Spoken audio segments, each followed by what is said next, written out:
What's up, guys? Welcome to a special episode. We're going to be covering the 2022 NHL Trade Deadline.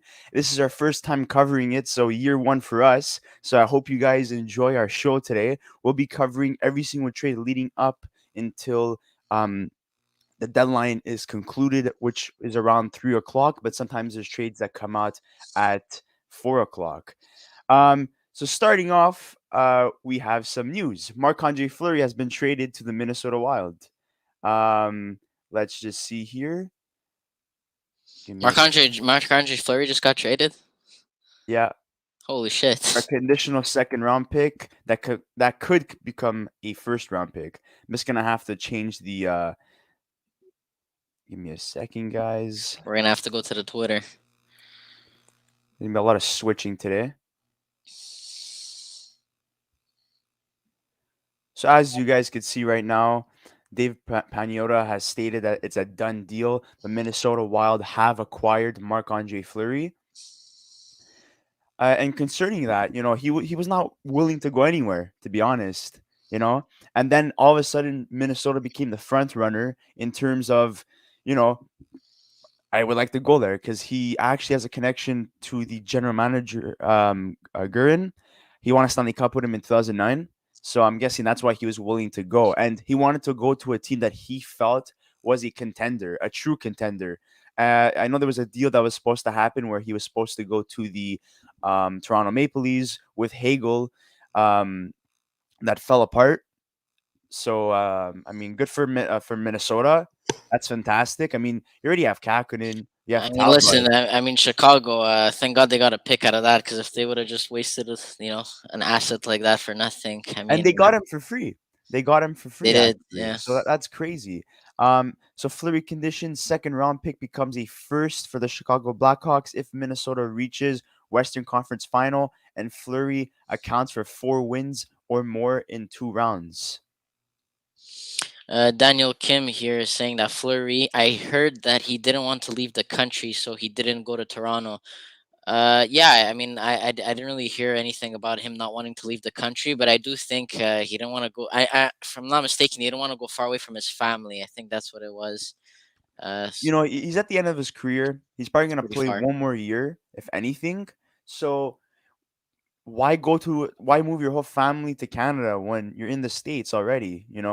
His wife really likes the States, not having to deal with the COVID-19 restrictions and so on. So I mean, it makes sense on from that perspective. So I mean, why again, he's gonna play obviously in the playoffs, which he doesn't have the best track record in time in terms of performance in the playoffs. He's always been outplayed by his counterpart, whether if it was Tristan Jarry or if it was Matt Murray or even Robin Leonard last year, who ended up taking over because he struggled and kind of cost him the series when he gave away the puck and led Montreal to score and tie up the series. So I mean, even with the Pittsburgh Penguins, there was even though when they won the Stanley Cup, Matt Murray had to come in relief for him because of injury, but also sometimes due to bad play.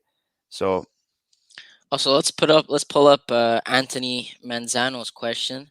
With the constant trade rumors that have been surrounding him in the past two trade deadlines, do you guys think Patrick? I'm assuming it's Line ends up getting traded today. I mean, listen, it could be. it's all Anything's possible. I would say it all comes down to the offer. I think it all comes down to the offer. I think they're willing to sign into an extension because he is still young, and I think this is his best season consistently, consistent season that he's had in a very long time. So definitely, I don't think they want to part ways with him. Also, the general manager is Finnish, just like Patrick Laine. So I mean, they probably share a good friendship as well. But I really don't know. Actually, I think it all comes down to the offer. To be honest with you. And here we got from Daniel Kim again. Do you think the Rangers can get Getzlaff and Raquel? I mean, listen, the Rangers can get anybody they want. They have some pretty good cap space, and they got a lot of pieces that they could trade. I honestly think that they're going for Max Domi. So Martin St. Louis says that there shouldn't be any games on deadline day. I mean, I don't blame you because players that get dealt, some of them have to just pack up and go, and then it kind of feels all rushed and stuff. So I mean, I definitely agree with that statement. Um, so yeah, I mean, at first, Fleury was connected to teams like Colorado, Edmonton, Washington, even his old team, the Pittsburgh Penguins. And then a couple of days ago, if I'm not mistaken, it was Elliot Freeman who said that Minnesota became the front runners. And guess what, guys? Capo Kakkonen, their goaltender, is being dealt in a separate trade. So that means they're rolling with Cam Talbot and Marc-Andre Fleury, les deux Québécois. Oh, Québécois, because Québécois is for Oh, girls. yeah, it's true. It's for women.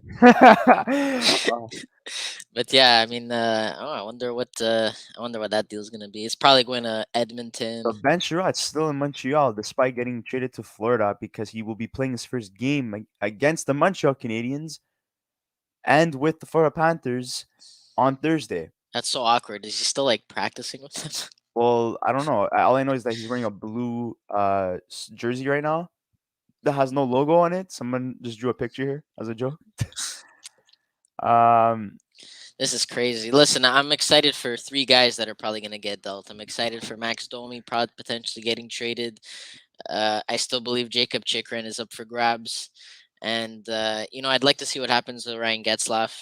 I mean, I mean, I don't think he's gonna move. look at this right now. This is interesting. According to Sean Starr, quoting Darren Drager on Habs deadline day, and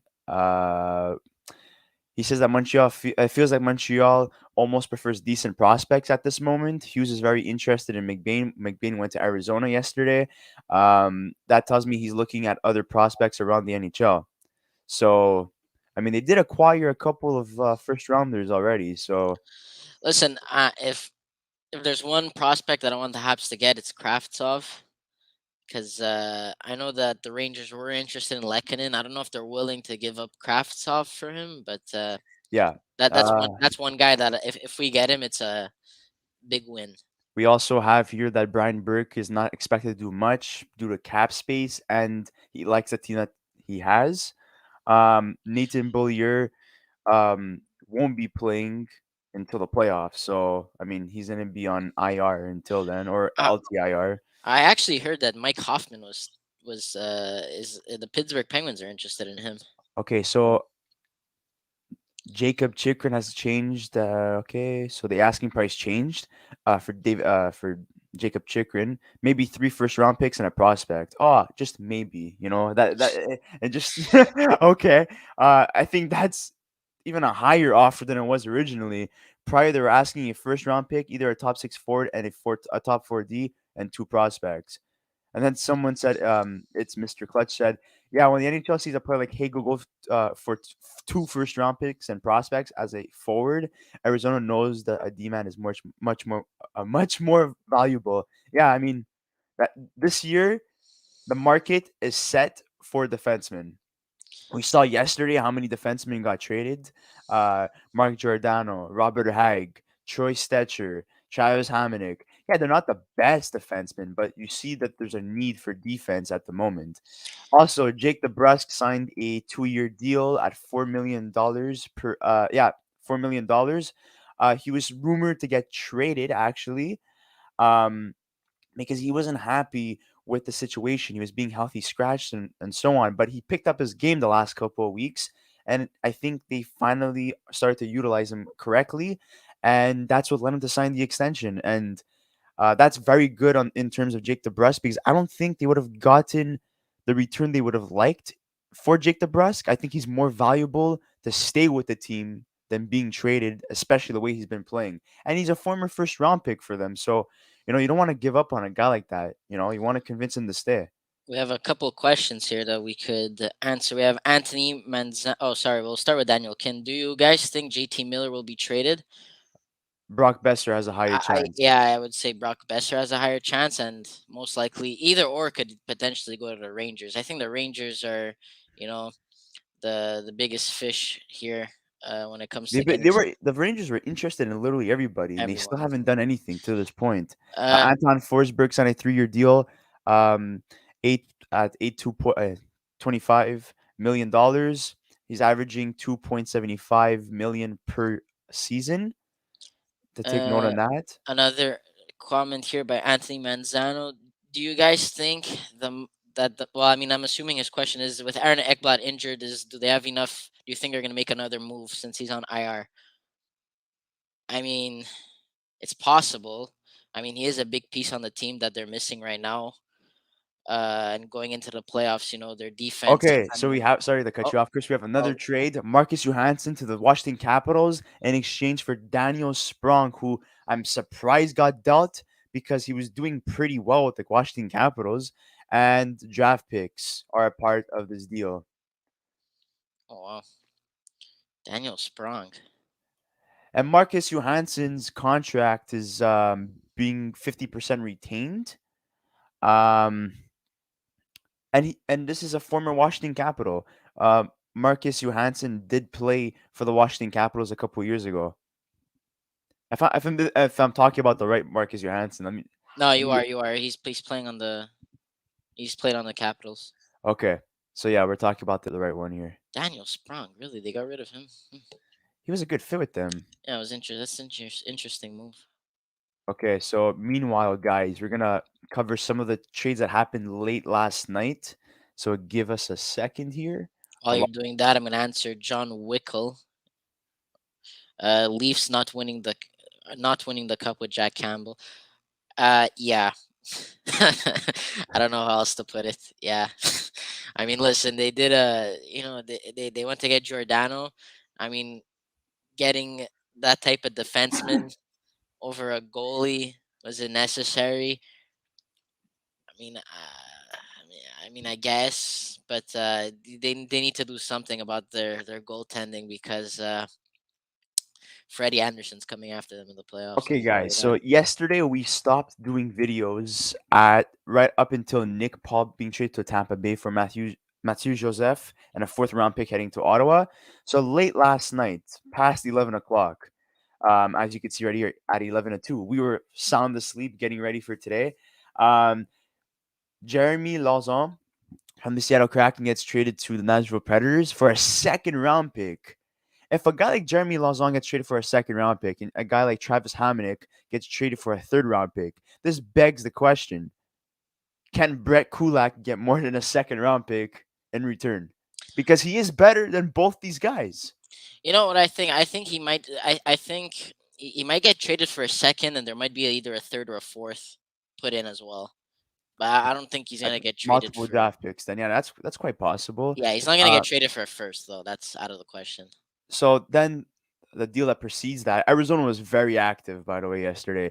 Scott Wedgwood from Arizona gets traded to Dallas because Braden Holtby has been put on LTIR or IR, if I'm not mistaken. He's injured, so they need goalie depth. So getting Scott Wedgwood is a good one at an affordable price for a 2023 fourth round pick.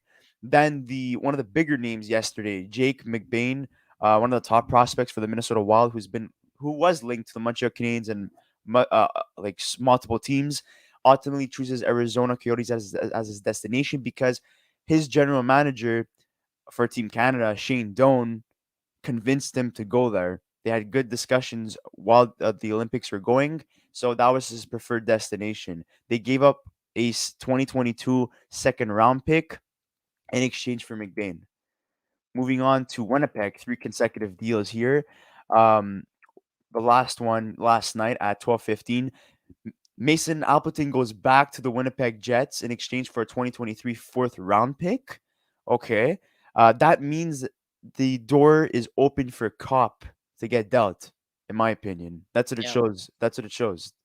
Um, okay, then following that, this morning, the first deal at 6:02 a.m.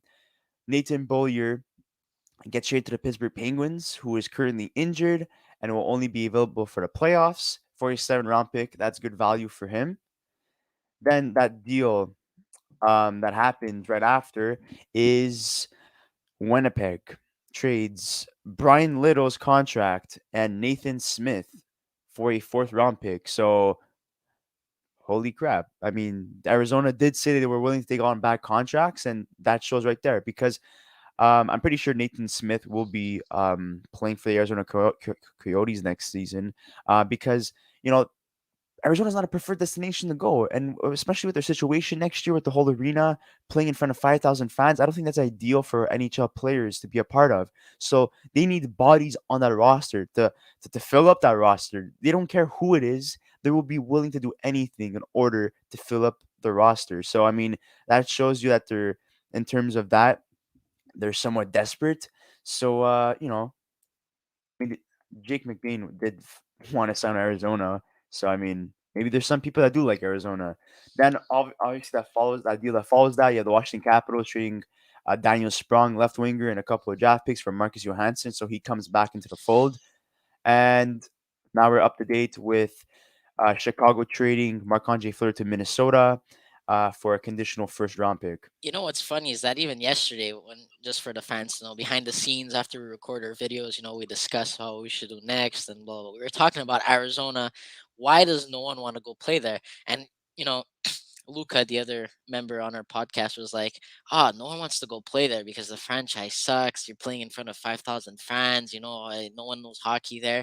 But isn't that like the best place to play? You're not hassled in the streets or autographs and pictures.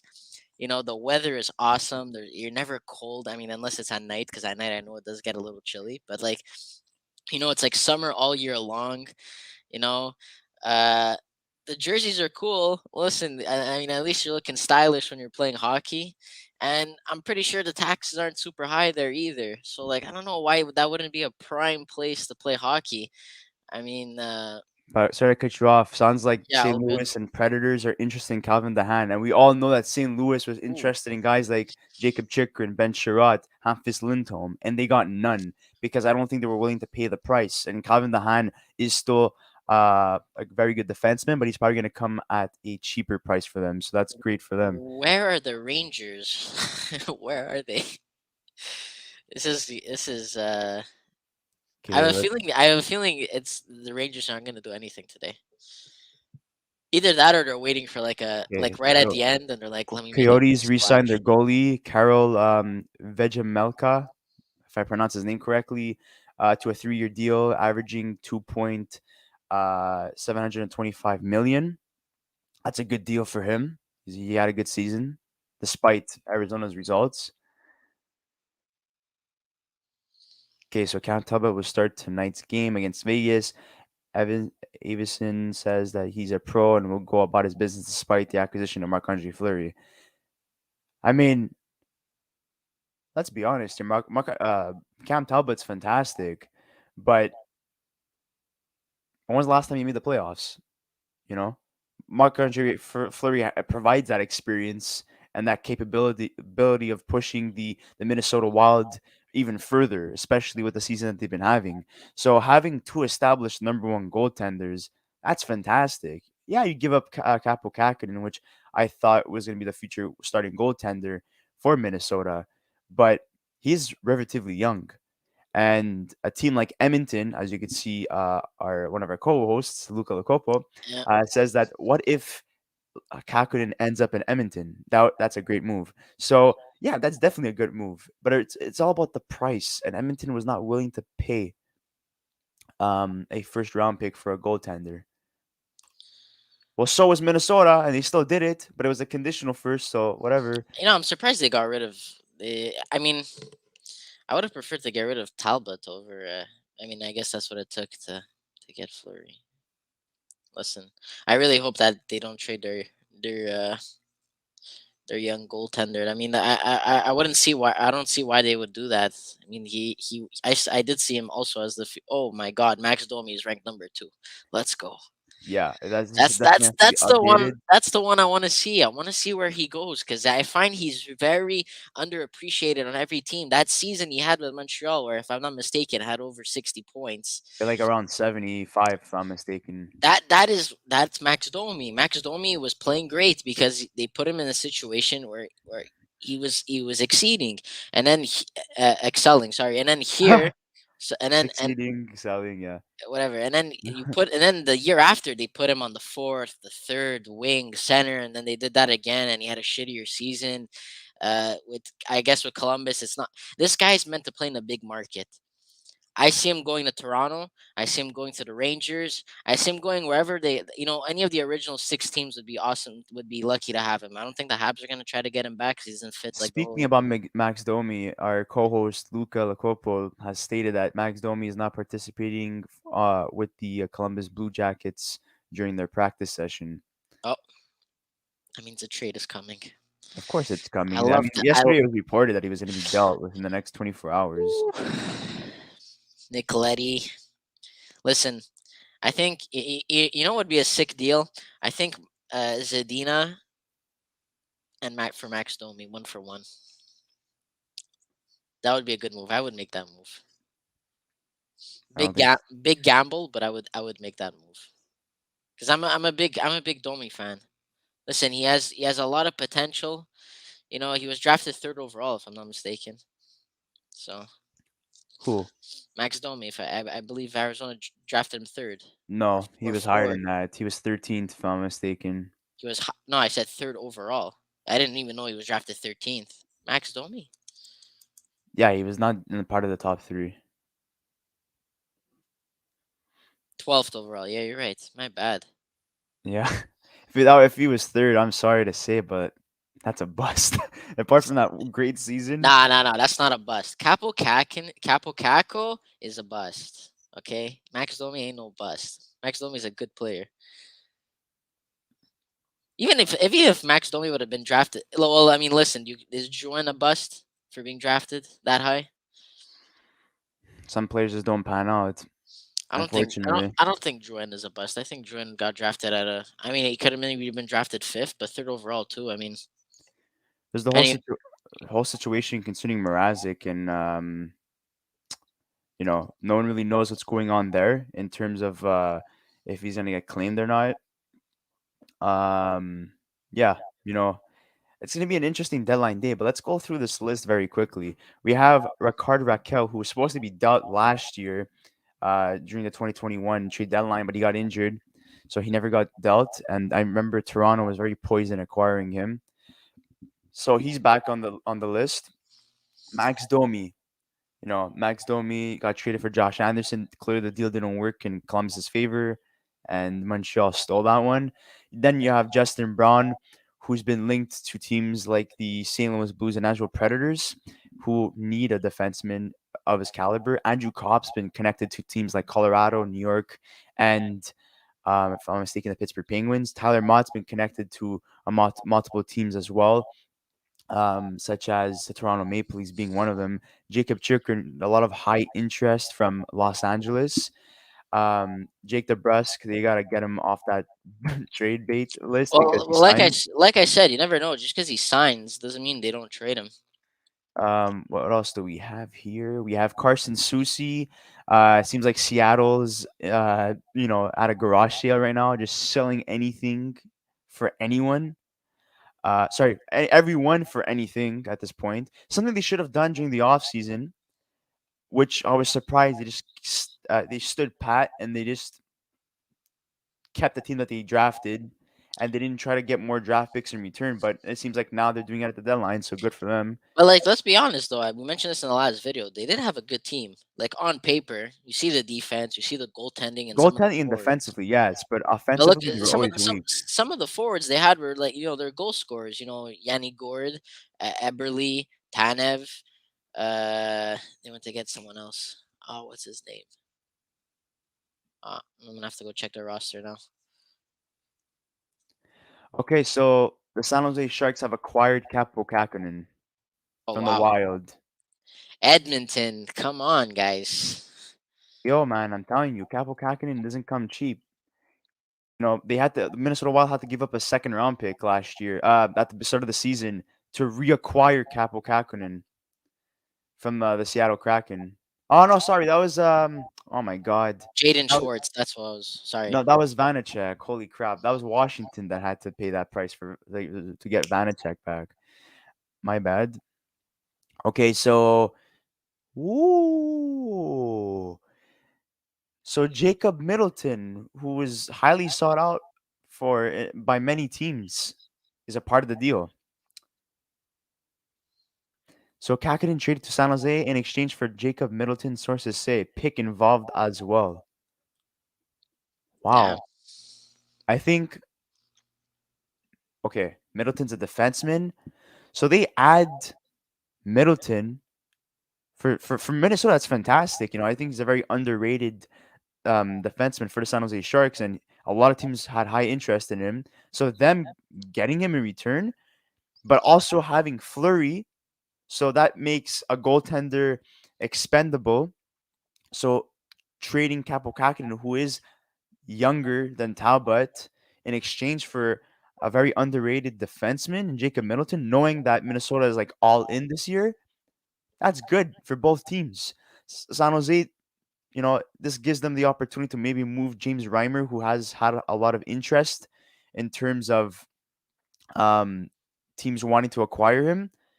Didn't specify who, but I know yesterday they were saying that it was heating up concerning James Reimer. So yeah, holy crap! And you know what's also good about this?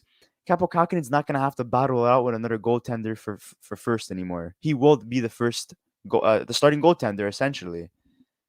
It won't be James Reimer for that long. He's probably gonna get traded, and he is older. What was the pick that they give up? Does it say? No, not anything, not anything yet. Just still waiting on that. So we're not gonna show our Twitter right away until that's announced officially.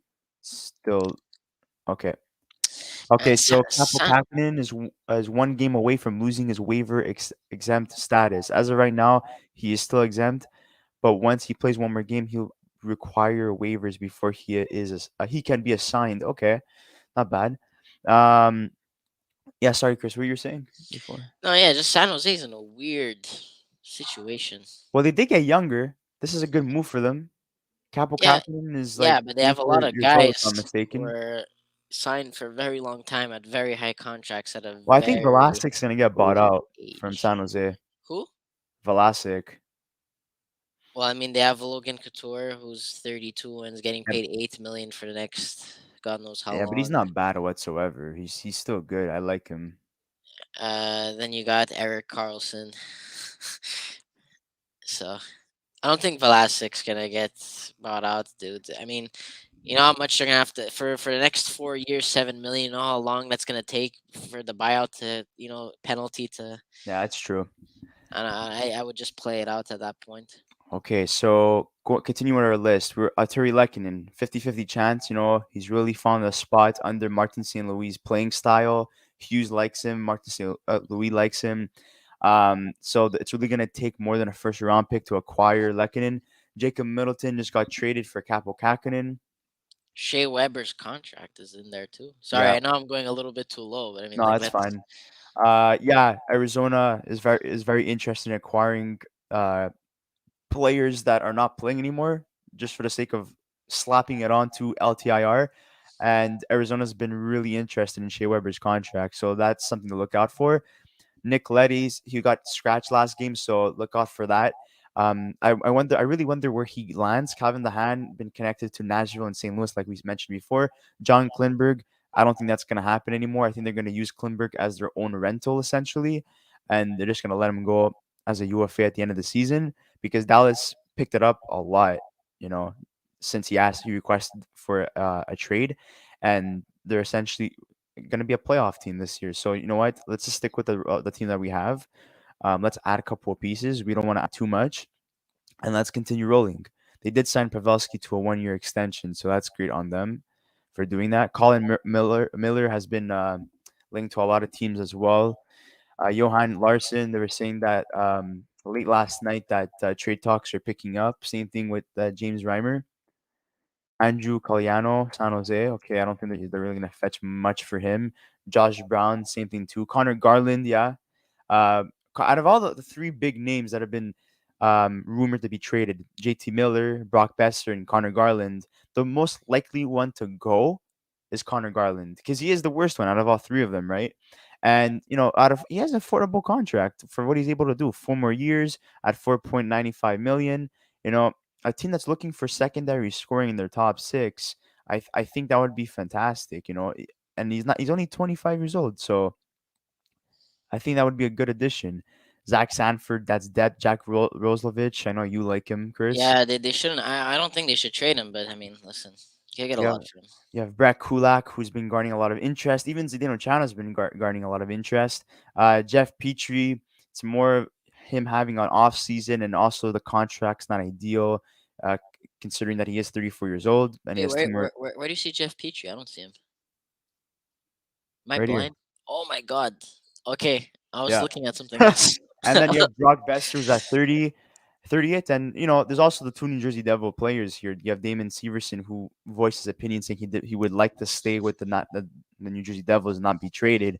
So that's something to look at. And he has had a good season this year. So, I mean, if they're willing to resign him, they resign him. But if they get a haul for him, then you move him.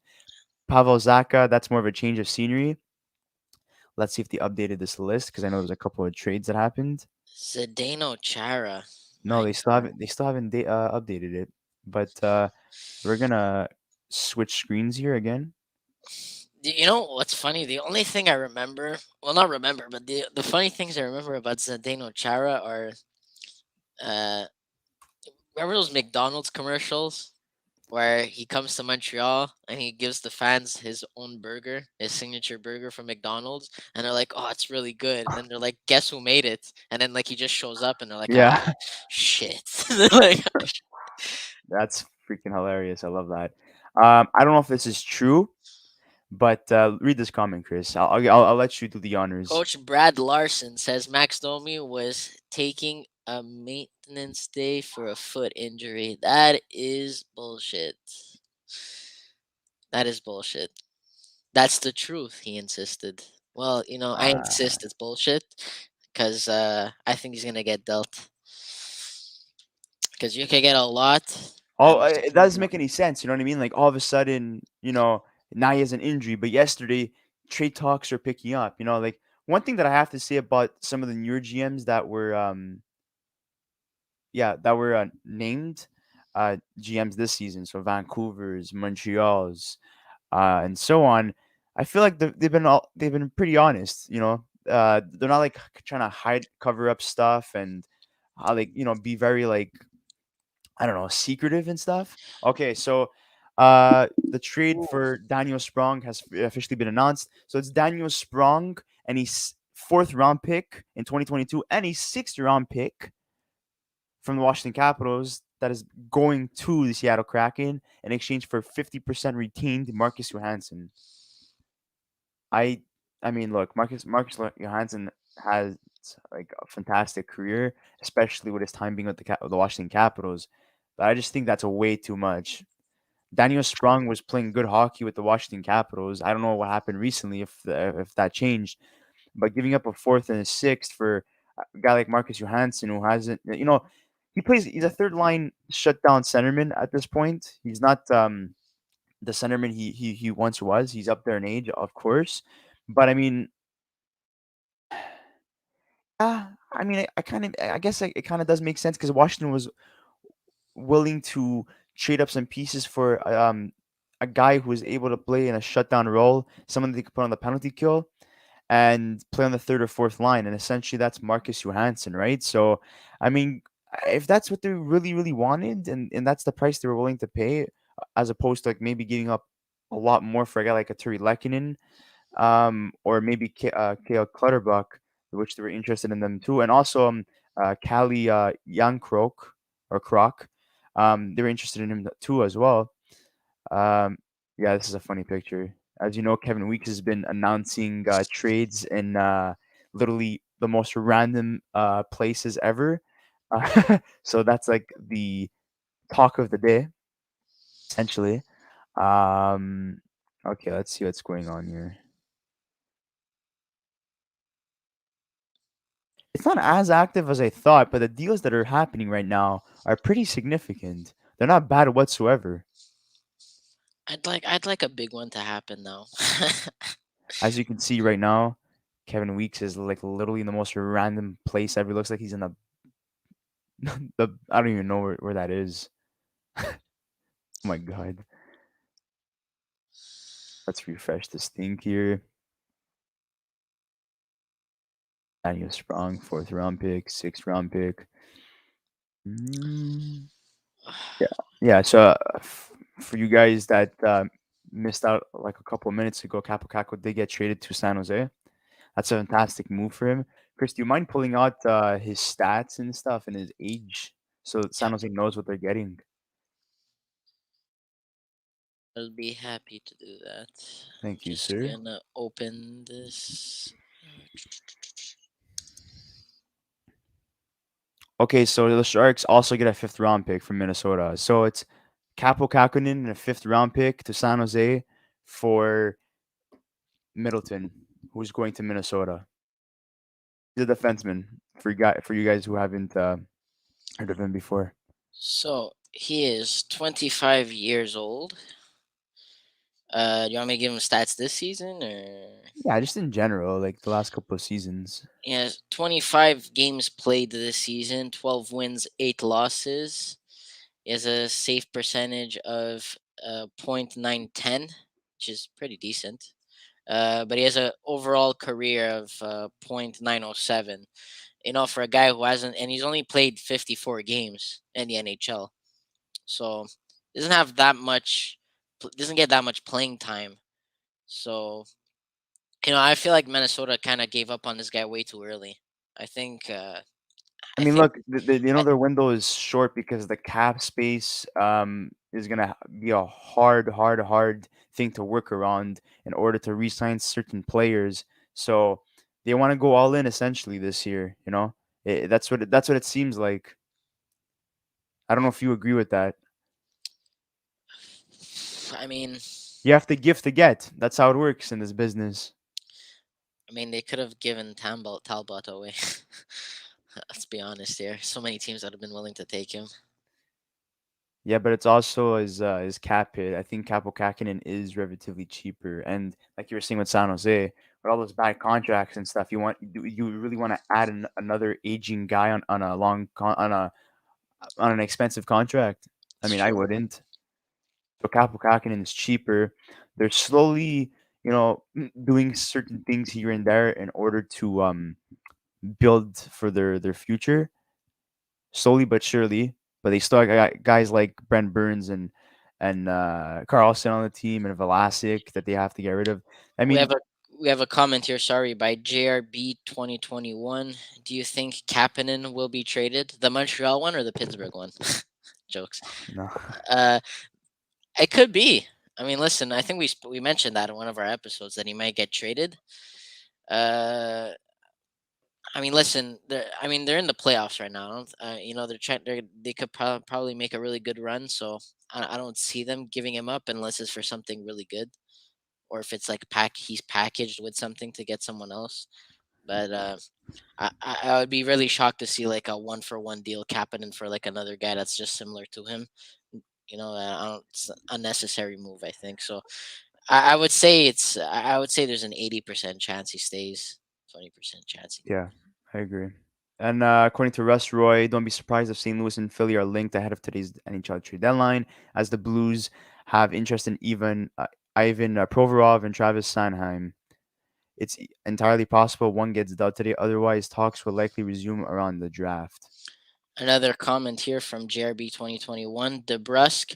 Well, Jake DeBrusk just signed a contract with the 2 year Boston deal. Bruins, 2-year deal. Now, like I said before, just because you sign a guy doesn't mean you can't trade him. So did they do like a sign and then they're gonna trade him away to make him more appealing since he has longer term possible? But I don't see. I don't. Even Jake DeBrusk. You know what? Jake DeBrusk, I'd say it would be more of a last minute deal. But if they sign him, I guess it's to keep him. Who knows with Jake DeBrusk? Honestly, I would say it's 50-50 on that one, even with the I mean, contract. I think the way that he's been playing as of late, and how Boston's been utilizing him, I think that was an extension that was signed with the intent of keeping him. And I think if they would have traded him, they weren't going to be happy with the return. And he is a former first round pick. And he was drafted. He was one of the three first round picks that they drafted, and he was the only good one, I would say, out of those three, because they did miss out on guys like Barzell, and yeah, that's never too great. And they also missed up on Thomas Shabbat as well. So Jake Middleton apparently has been traded. John Wickle said. well, yeah, we covered that a couple of minutes ago. Did you? He got Oh, traded yeah, to it's okay. Minnesota for Capo Kakinen Oh, yeah, yeah. My bad, and my bad. a So many trades are going on right draft pick. now. It's insane. Fun. Let me share a fun story. I was with our other co-host, Luca Lacopo. We were going tubing. For those of you who don't know what tubing is you sit in like a tire and you slide down a hill. So we were going tubing with our school. I think we were in I forget, we were in high school. I don't know what year in high school. Uh, and we're Italian, so I bring salami in the bus and I start slicing it. Get to the point of the story. People want to Sharing hear it. about Yeah, hockey. I'm a storyteller. I gotta set up the details, and then So, so what happened is, the Habs. This is at a time where the Habs were like, you know, make. I think this was like it was the first year since that long drought of not making the playoffs. So like in 2020 when they No, it made it. wasn't 2020. Maybe it was the year where they didn't make the play. Anyways, it was the year we got Jordy Ben.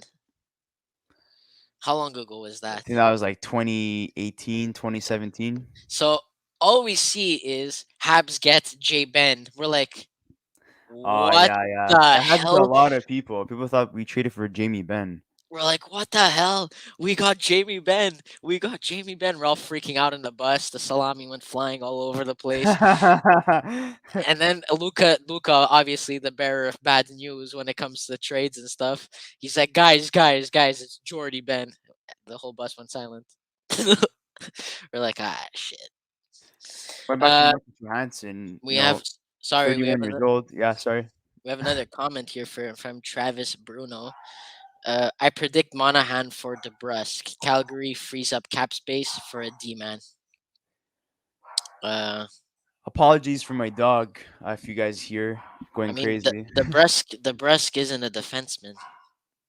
Oh, okay. You mean like if they get DeBrusk, free up space for a D man? Yeah, I mean, honestly, I see them trading away Monahan for you know, Picks.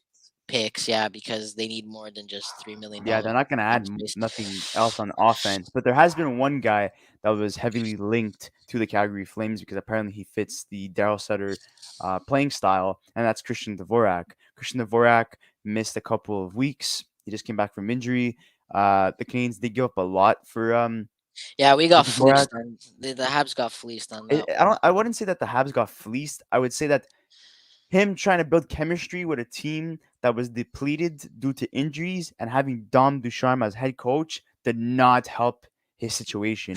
It's not normal that every single player that was acquired during the deadline, apart from Hoffman, who started to slowly pick it up again under Martin St. Louis, struggled under Dominic Ducharme. So I mean, you know, for me, I think it all came down to coaching and stuff. Dvorak just came back not so long ago, so I think they're gonna build up his value heading into the offseason. If they don't get him they don't get him traded by the offseason, they're gonna move him potentially towards next year's deadline. So in 2023, there's no rush to get rid of him. He's on an affordable and fantastic contract, in my opinion, for what he's able to bring to a team.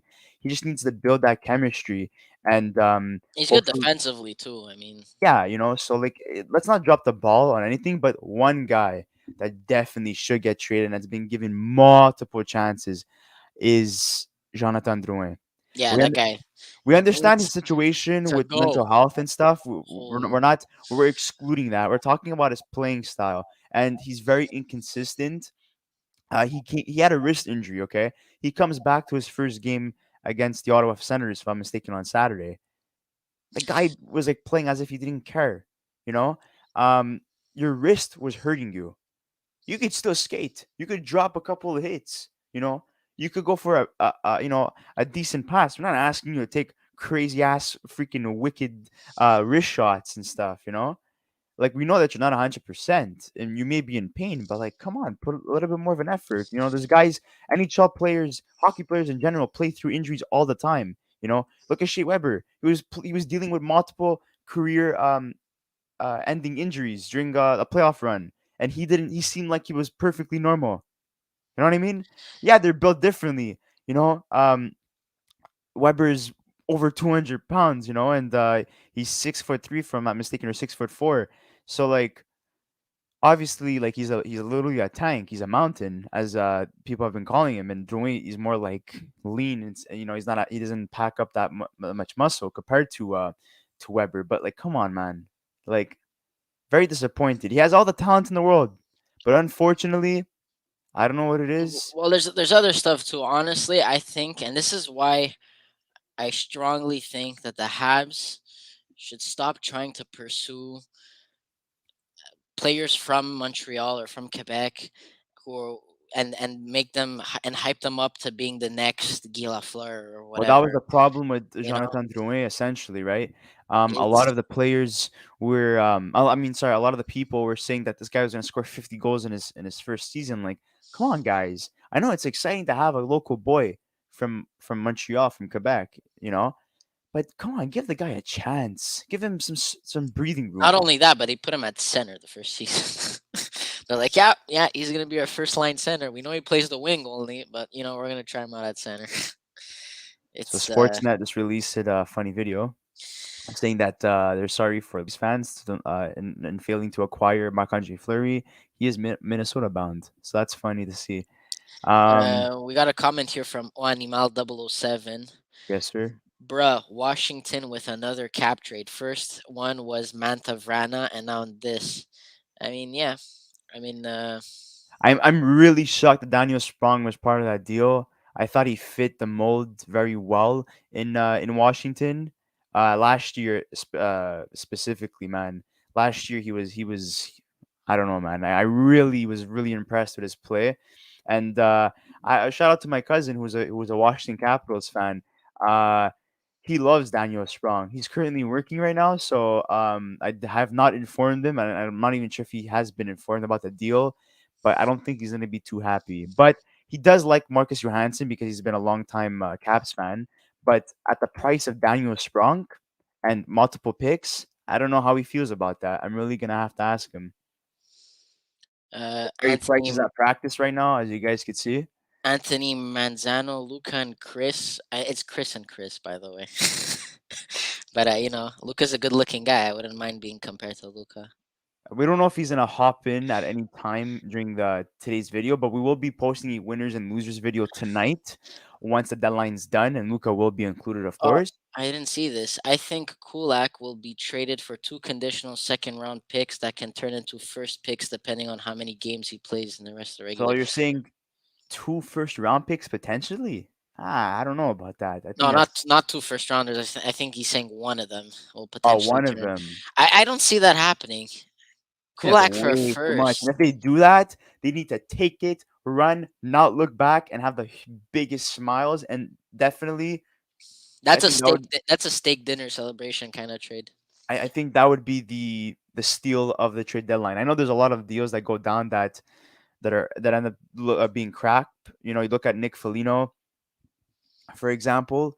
How much? Look how much Toronto gave up for that guy, and look where he is now, playing third line minutes with the Boston Bruins. Speaking of our other co-host Lucas sneaking in at any moment, he comments, "Keep an eye on the Habs, boys. I have a feeling they could make a move."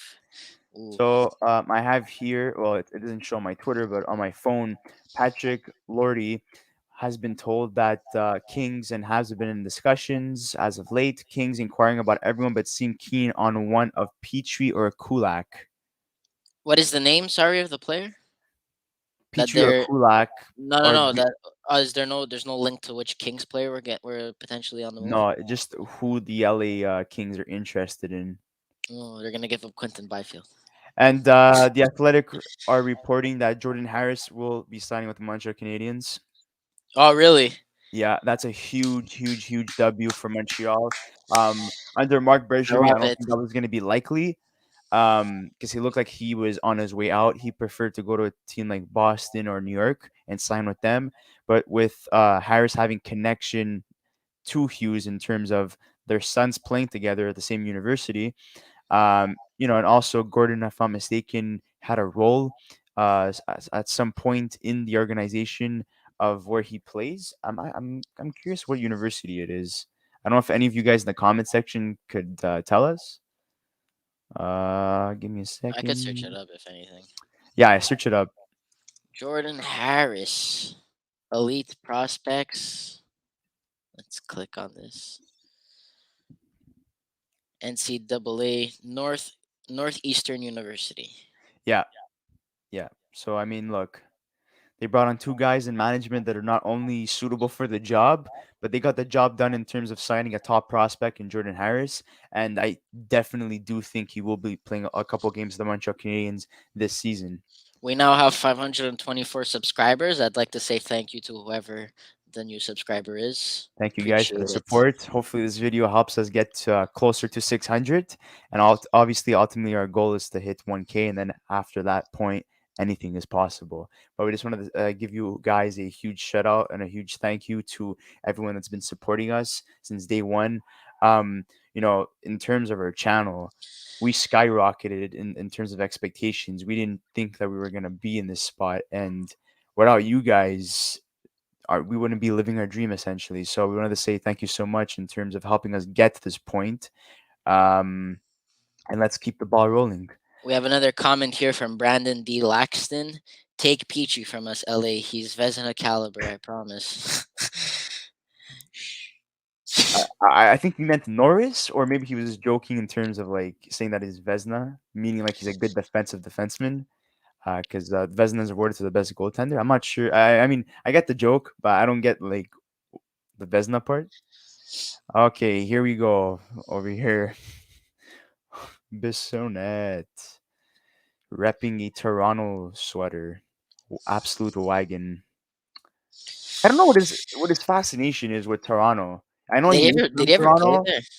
No, he's from Toronto, and he played with Arizona. Those were his two teams. Okay, I understand his love for Washington. I mean, for Austin Matthews, but like he makes it seem, and maybe this is part of the joke, but like he makes it seem like Toronto is like superior to teams like Florida and stuff. You know, the way he talks about them and stuff. Like, I like him. I think he's a Oh, funny guy. there's some bias. There's gonna be some bias.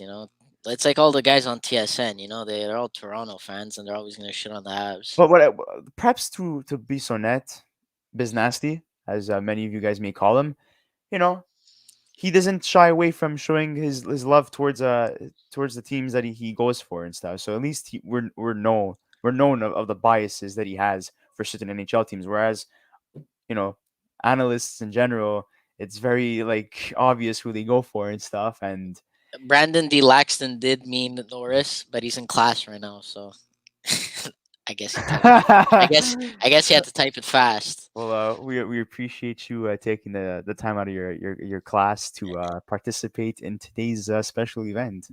And then we got Big D, who has a big D, Billy G, getting it done in mini. That's like three rappers right there. That's what it sounded like. When are you Big. dropping your mixtape, man? I like his little profile picture. It's like a little, what is that? A pumpkin? It's like a little, Yeah, it's it's a a pumpkin. jack o' lantern. Look at that. Yeah.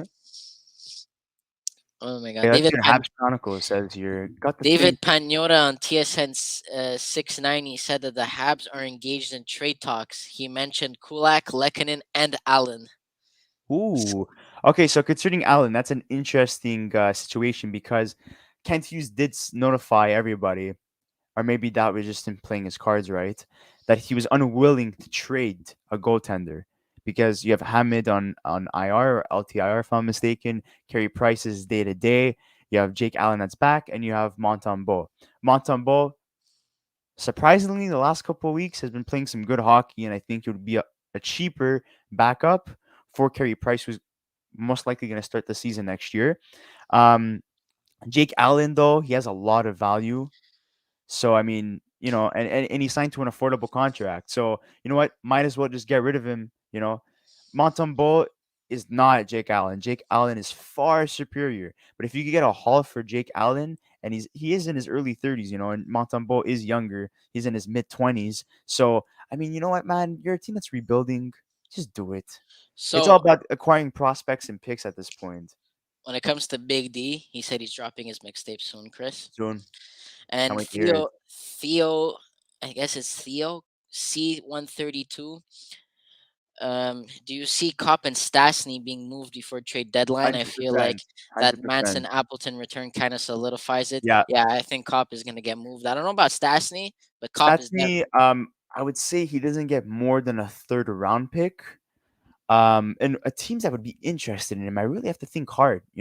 Who's looking for a third line, fourth line guy that could play a shutdown role? I mean, the Rangers haven't done anything yet, so I mean, maybe there's a fit there. Yeah, Um, he's saying actually that Stastny, with his age, I must say, has had somewhat of an impressive season and could be a good trade bait slash dark horse. Yeah, yeah, he has been better than Phil Kessel, I'll tell you that. And Phil Kessel's worth. I mean, according to reports, they were willing to acquire a third round pick and less for him. So his value is at an all time low. But I mean, when you're at the age of, like, if I'm mistaken, 36 years old, and all you do is just score goals and you're an elite sniper, and that starts to dwindle down, what more do you really have to offer to a team? You know what I mean? In terms of stats, if he's not getting points and points or um generating offense in general, at least you could allow him to stick to playing more of a defensive role on the third or fourth line. And at that age, don't expect him to be the quickest player.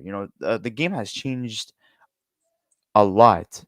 So him being more in a limited role for a contending team, I think that's exactly where he fits in terms of like what type of teams would like to acquire him and what he's capable of doing on those teams. And considering Cop, like we said before, there's Pittsburgh, Colorado, and the Rangers. And Colorado hasn't added any offense. I know they were really keen on acquiring Giroux, who unfortunately went to Florida.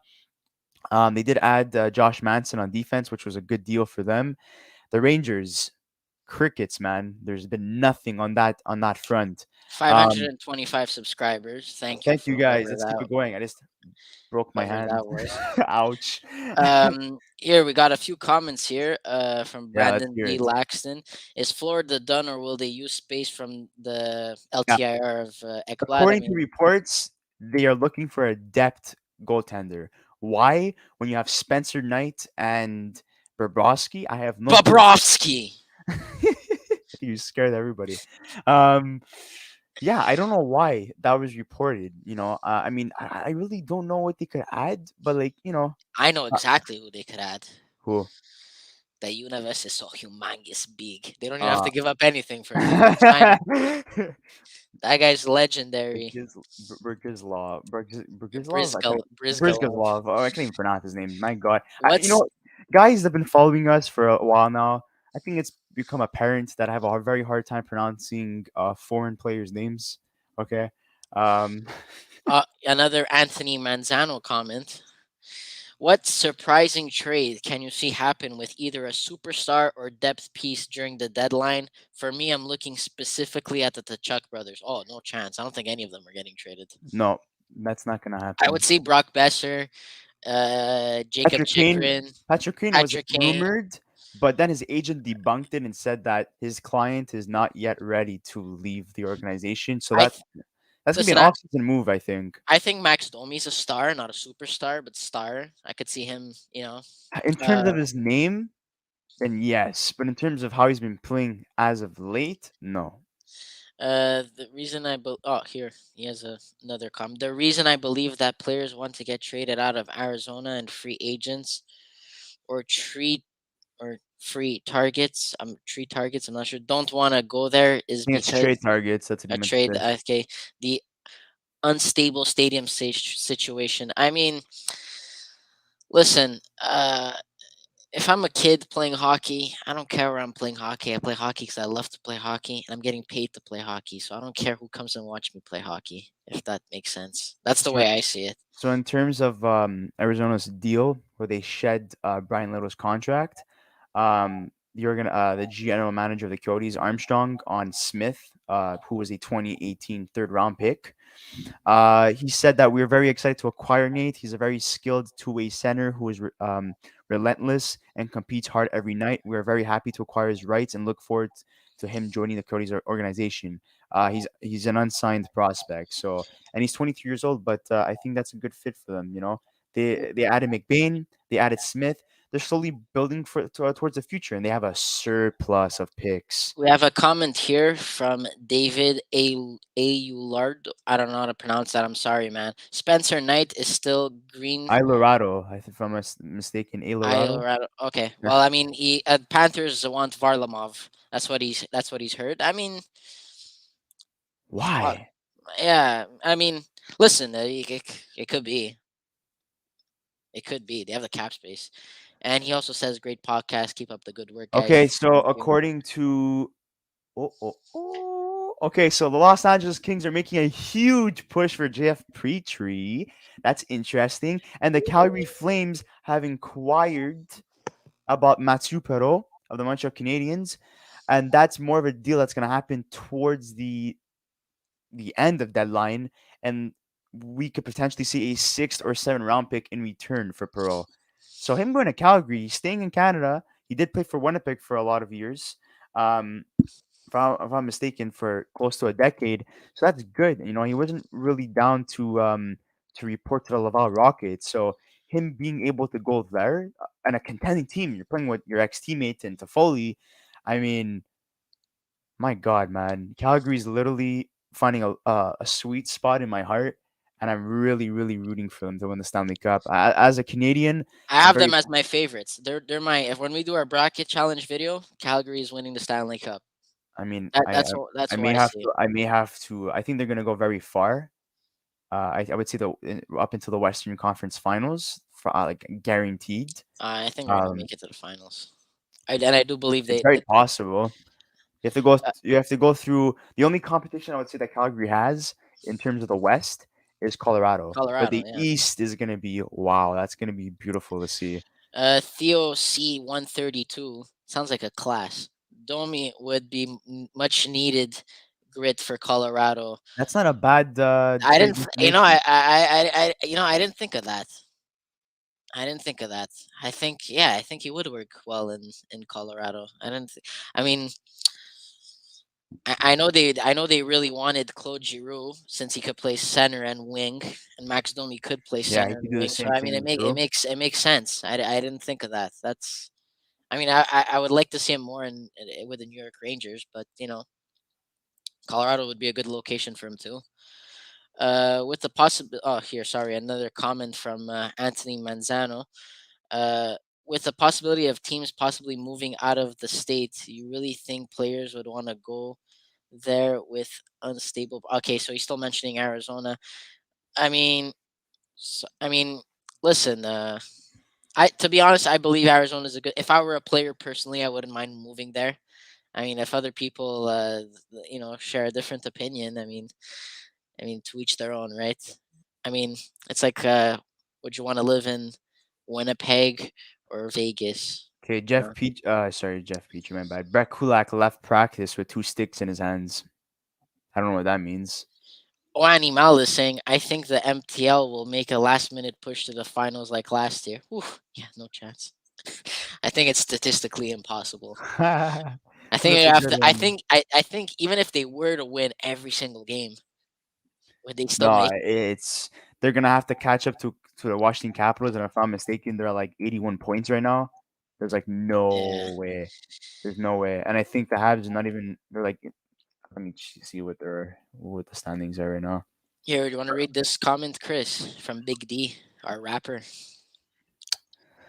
Would you make this trade? Theo Fleury, Jake Middleton, Nick Delorier, Tyson Jost, and a second for a 2022 conditional second, 2023 third.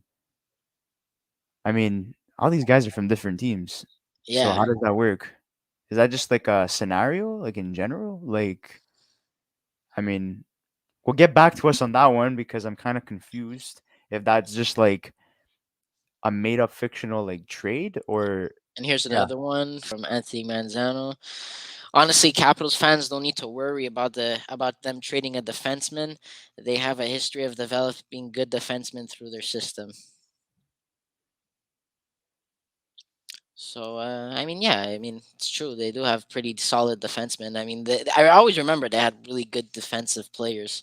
Okay, so So like yeah, I wouldn't be too The worried. Canadiens currently have 43 points. The Washington Capitals have 80. They would have to pass the Washington Capitals in points. That's close to double the amount of points. It's not happening, guys. Yeah, sorry, Maybe Habs next fans. year, you know, like But hey, we get the chance to draft a potential, you know, first overall pick in Shane Wright. Although I am not a big fan. it's quiet right now on the trade front. A lot of the deals. So for you guys that are tuning in right now, we're gonna be showcasing some of the deals that happened beforehand today. Give me a second. I'm just gonna swap the screen here. Ba, ba, ba. Okay. Okay, so in terms of the latest trade was Brian Little. Oh, sorry, my bad. Okay, yeah. So latest trade was at 11:33 today. Capo Kakinen, who's relatively young, he's going to be the starting goaltender in San Jose in the either as of this season or next season. But that's a good move for them, and they're at a fifth round pick. And they trade away Jacob Middleton to the Minnesota Wild, who everyone is really interested in Middleton. He's a very underrated, underappreciated defenseman. So Minnesota adding to what they already have is fantastic in terms of like going for a deep playoff run. Then you have the Chicago Blackhawks who acquired a 2022 second conditional second round pick. So Chicago's 2022 second round pick is conditional and becomes a first round pick if Minnesota makes the conference finals, and they get Marc-Andre Fleury. Marc-Andre Fleury was causing a little bit of a stir in terms of, I don't want to get traded unless it's to a contender and I have like these demands and so on. But rightfully so, like he's reached a point in his career where he has the say on where he wants to go, right? And he got screwed over by Las Vegas, so good for him. Stephen Parks is writing Penguins traded from Jets Nathan. He's referring to Nathan Beaulieu. Yeah. Nathan Beaulieu that got traded to the Pittsburgh Penguins. Going to get into that in a second. Then you have Washington Capitals who reacquire Marcus Johansson, who's played with the Capitals. I don't know how long ago it's been, but maybe I would say 4 to 5 years ago he was with them, and he was there for a long time. Uh, the Kraken retained 50% of his contract. They acquired Daniel Sprong, 2022 fourth round pick, 2023 sixth round pick. Uh, I mean, look, guys, in terms of that deal, giving up Daniel Sprong, who I thought found his place on the Washington Capitals. I think this is more of trying to shed some cap space. Uh, but I mean, like, look, I think this is a fair deal for both in terms of like where both teams are. Then you have Brian Riddle, Nathan Smith. Brian Little, that's more of a cap dump for sure. Nathan Smith, he's an unsigned 23-year-old prospect. They're hoping to re-sign him in Arizona. They gave up a fourth round pick for those two. Then you have what our fellow viewer mentioned before, Nathan Beaulieu to Pittsburgh for his 2022 seventh round pick. Mason, and then the rest is all from last night. You guys could take a look for a couple of seconds here and just see what went on. But yeah, I'm very curious. We're winding down into the trade deadlines end. I At hope 3 o'clock. something interesting happens in the next 25 minutes because after that, I'm sadly going to have to leave. But Yeah, and then it's not the Chris and Chris show. It just becomes the single it's Chris. just a Chris show. But yeah, I mean, I'm excited I'm hoping, Steve Eiserman does something cool. I like to see, they should change the word fleece in the dictionary. They should just call it Eiserman. Someone said So, that the truth is everyone is just so scared that you can't use after absolutely fleecing Florida Panthers for Ben Sherrod. I mean, in terms of a rebuilding team, they got a haul for Ben Sherrod, but in terms of where Florida's at currently, they're going all in. We've seen that with the acquisition of Claude Giroux. We've seen that with Robert Hag as well, shedding away Frank Vetrano's contract to make room for those guys as well. clear as day what Bill Zito is trying to do there. I think it's fantastic, and on his part, not only does he want to win a Stanley Cup, since day one he's been making a lot of significant moves to help the team, adding guys like Anthony Duclair, Sam Reinhart, Sam Bennett, um, Patrick Hornquist. Uh, it just doesn't stop. It really just doesn't. Stephen Parks saying Penguins are going to be making more moves. I'm assuming before the trade deadline. I mean, yeah. I mean, I see them going to get Mike Hoffman. I think that would be a good fit, and he's been linked to them if I'm not Even mistaken. Raquel Ricard. Yeah, Raquel, sorry. Ricard. Yeah, he's been linked to them as well. So some news concerning Toronto's injury situation. Uh, we have been told by Elliot Freeman that Rasmus Sandin is hurt, isn't sure how serious the injury is. So maybe Toronto may be looking for a defenseman. It's believed to be his knee. So that's certainly not day to day.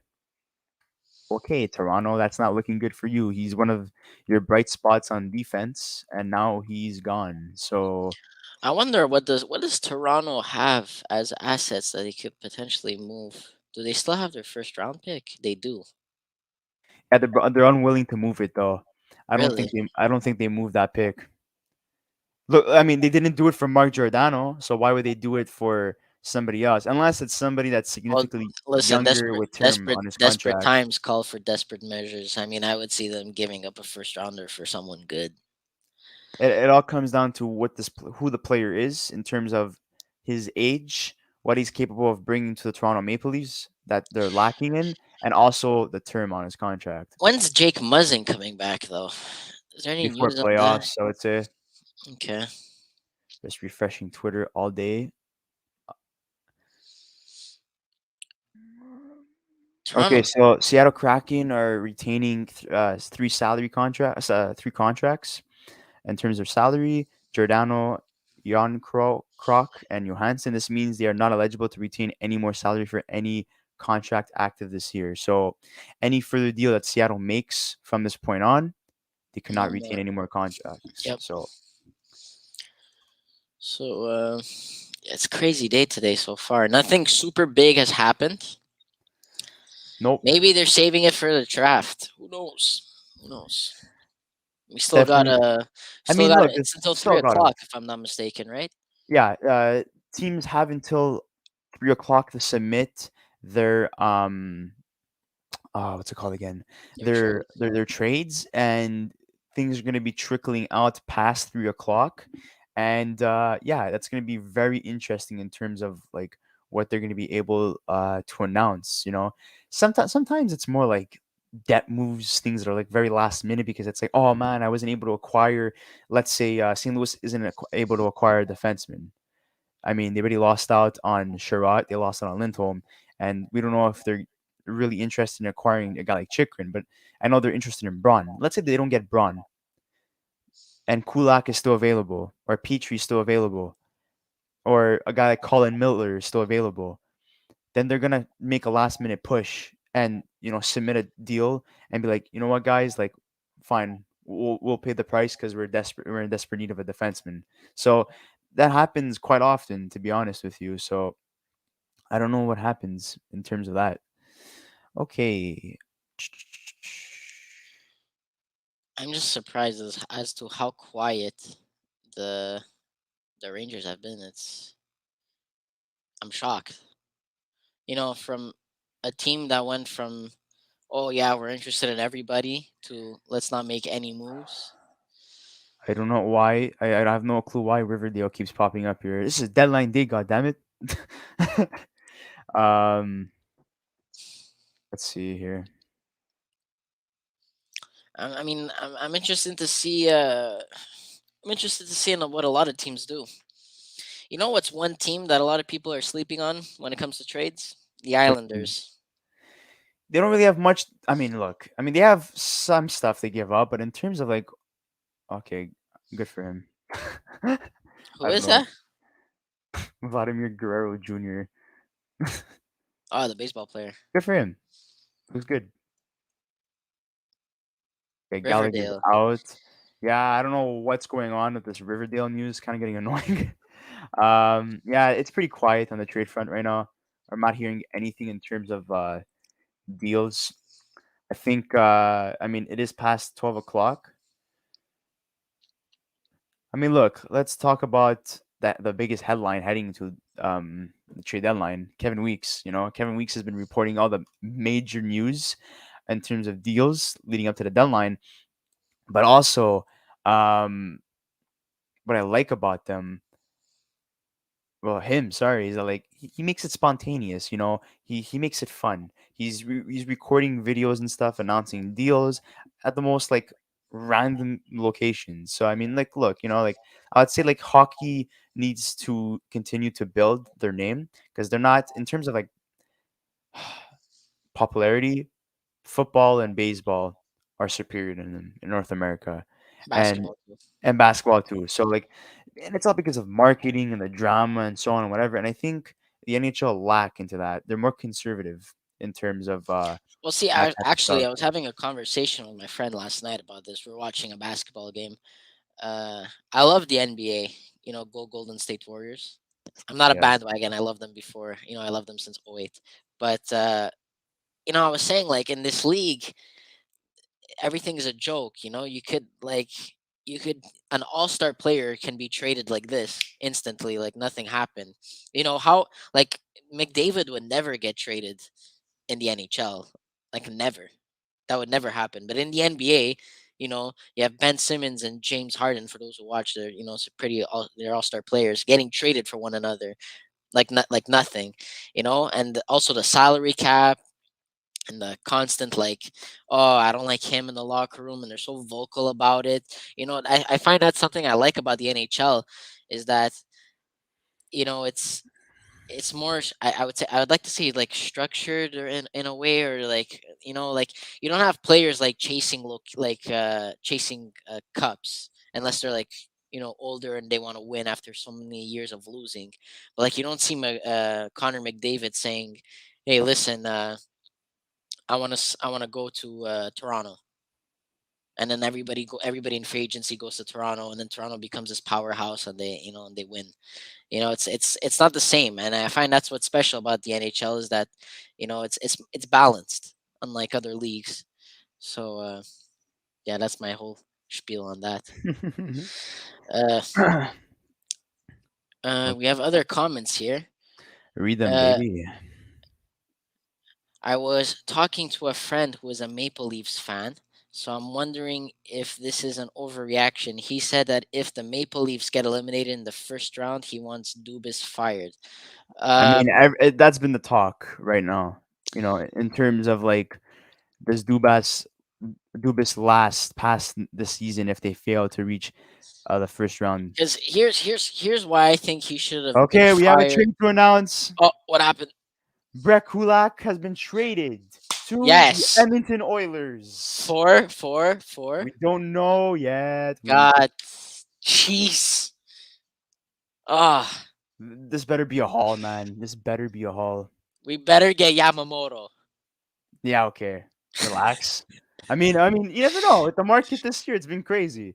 We better Uh, get Yamamoto or Bouchard. okay. That would be Pending cool. return of Kulak to Oilers. My God. Boom. There it is. Okay.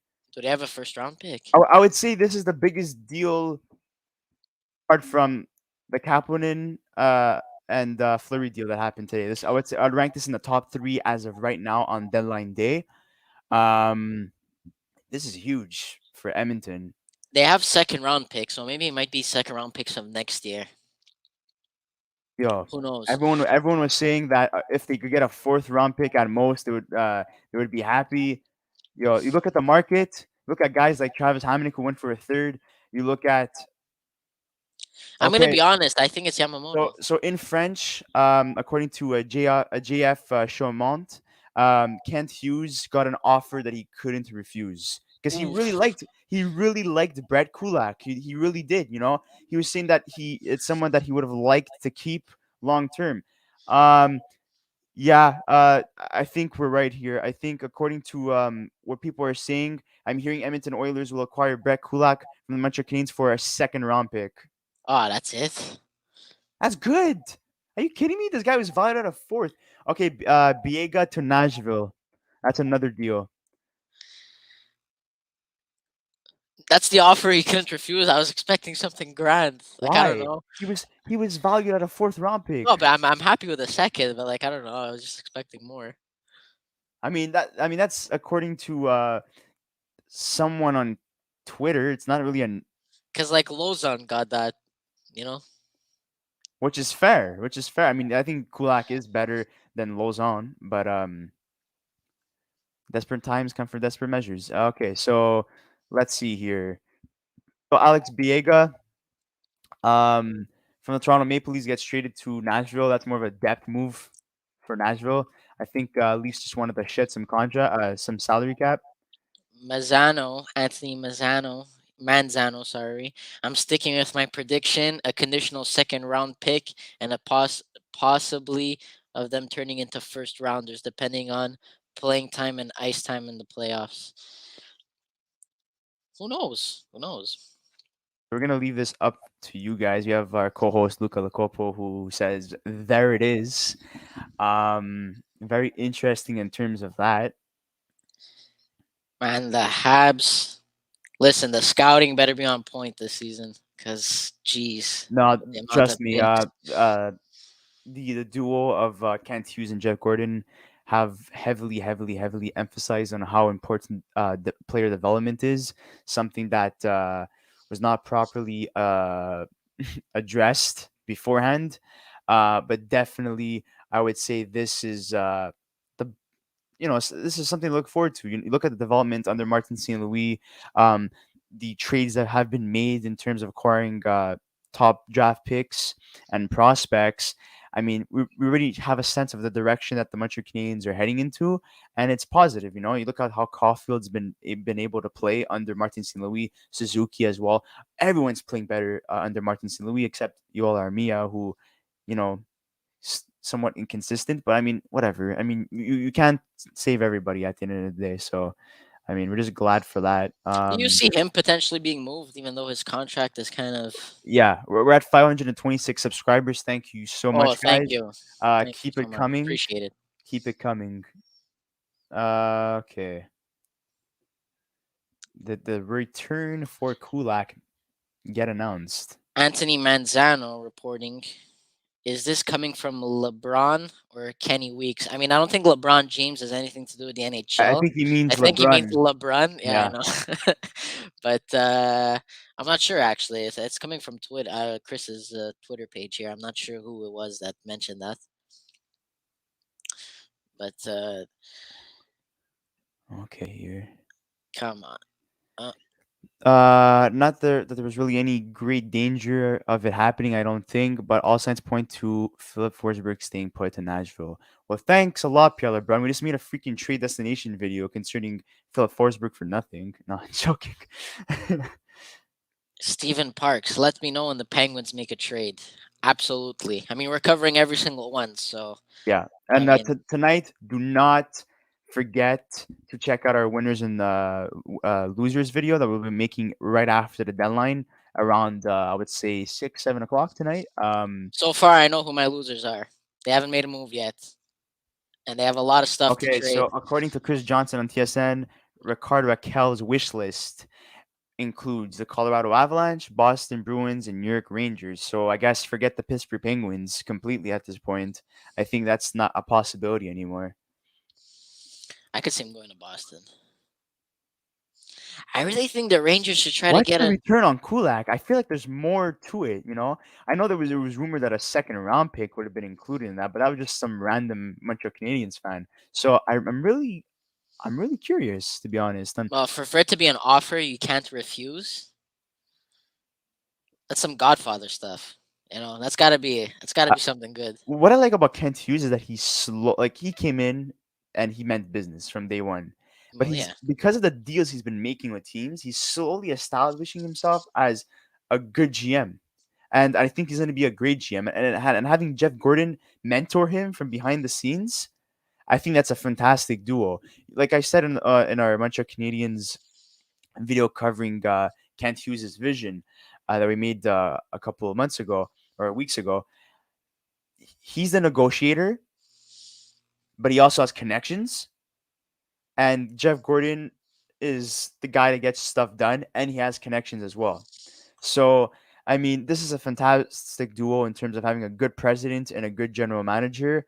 I think the Montreal Canadian fans are very, very pleased with how management um, Well, not has just been that. doing so far. They're apparently they weren't doing this before. I don't know why, but apparently now they're focusing on analytics and not character. So I mean that. Finally, a big trade for freaking New York Rangers. Justin Braun has been traded. Defenseman of the Philadelphia Flyers has been traded to the New York Rangers. So slowly but surely, Finally, the we're starting Rangers. to get some news from the New York Rangers. They are still alive, guys. Oh, Brett Kulak, here it comes. What was it? What's the trade? No, that's just his salary cap. Ah, So God. he's affordable, at $1.85 million in the last year of his contract. He has 13.56 games, and he's going to be a UFA at the end of the season. Um, you look at the deal that Montreal Canadiens made with the Calgary Flames, and a couple years ago to acquire Kulak. Who would have Yeah, thought that Kulak would have been um, a consistent NHL player in the league? People thought he would have been like healthy, scratched a lot and whatever, which he was. For some players that I have no idea why he was scratched over, like Victor Mete, but Kulak is a good defenseman. He's very underappreciated. He's very underrated, and playing on a team with the Edmonton Oilers, I think. That's going to be fantastic for him in terms of his offensive ability, because we already know how good he is in terms of defense, and I think he's one of those underrated two-way defensemen where he contributes offensively and defensively as well. You could put him on the penalty kill, but you could also put him on the power play. And Edmonton, we've been talking about them needing to add defense. They did. They added Kulak. They needed to add someone to help them to solidify their top six. They did. They added Evander Kane. So all they're really missing now is a goalie. is a goalie. So I mean, this is fantastic news in terms of what they're doing right now. I think this is heading in towards this deadline. I would say this is Holland's best deadline, or um, I don't know, like in terms of like making effective deals. I think these have been his best moves in a very long time. I don't You know know, if you want to answer.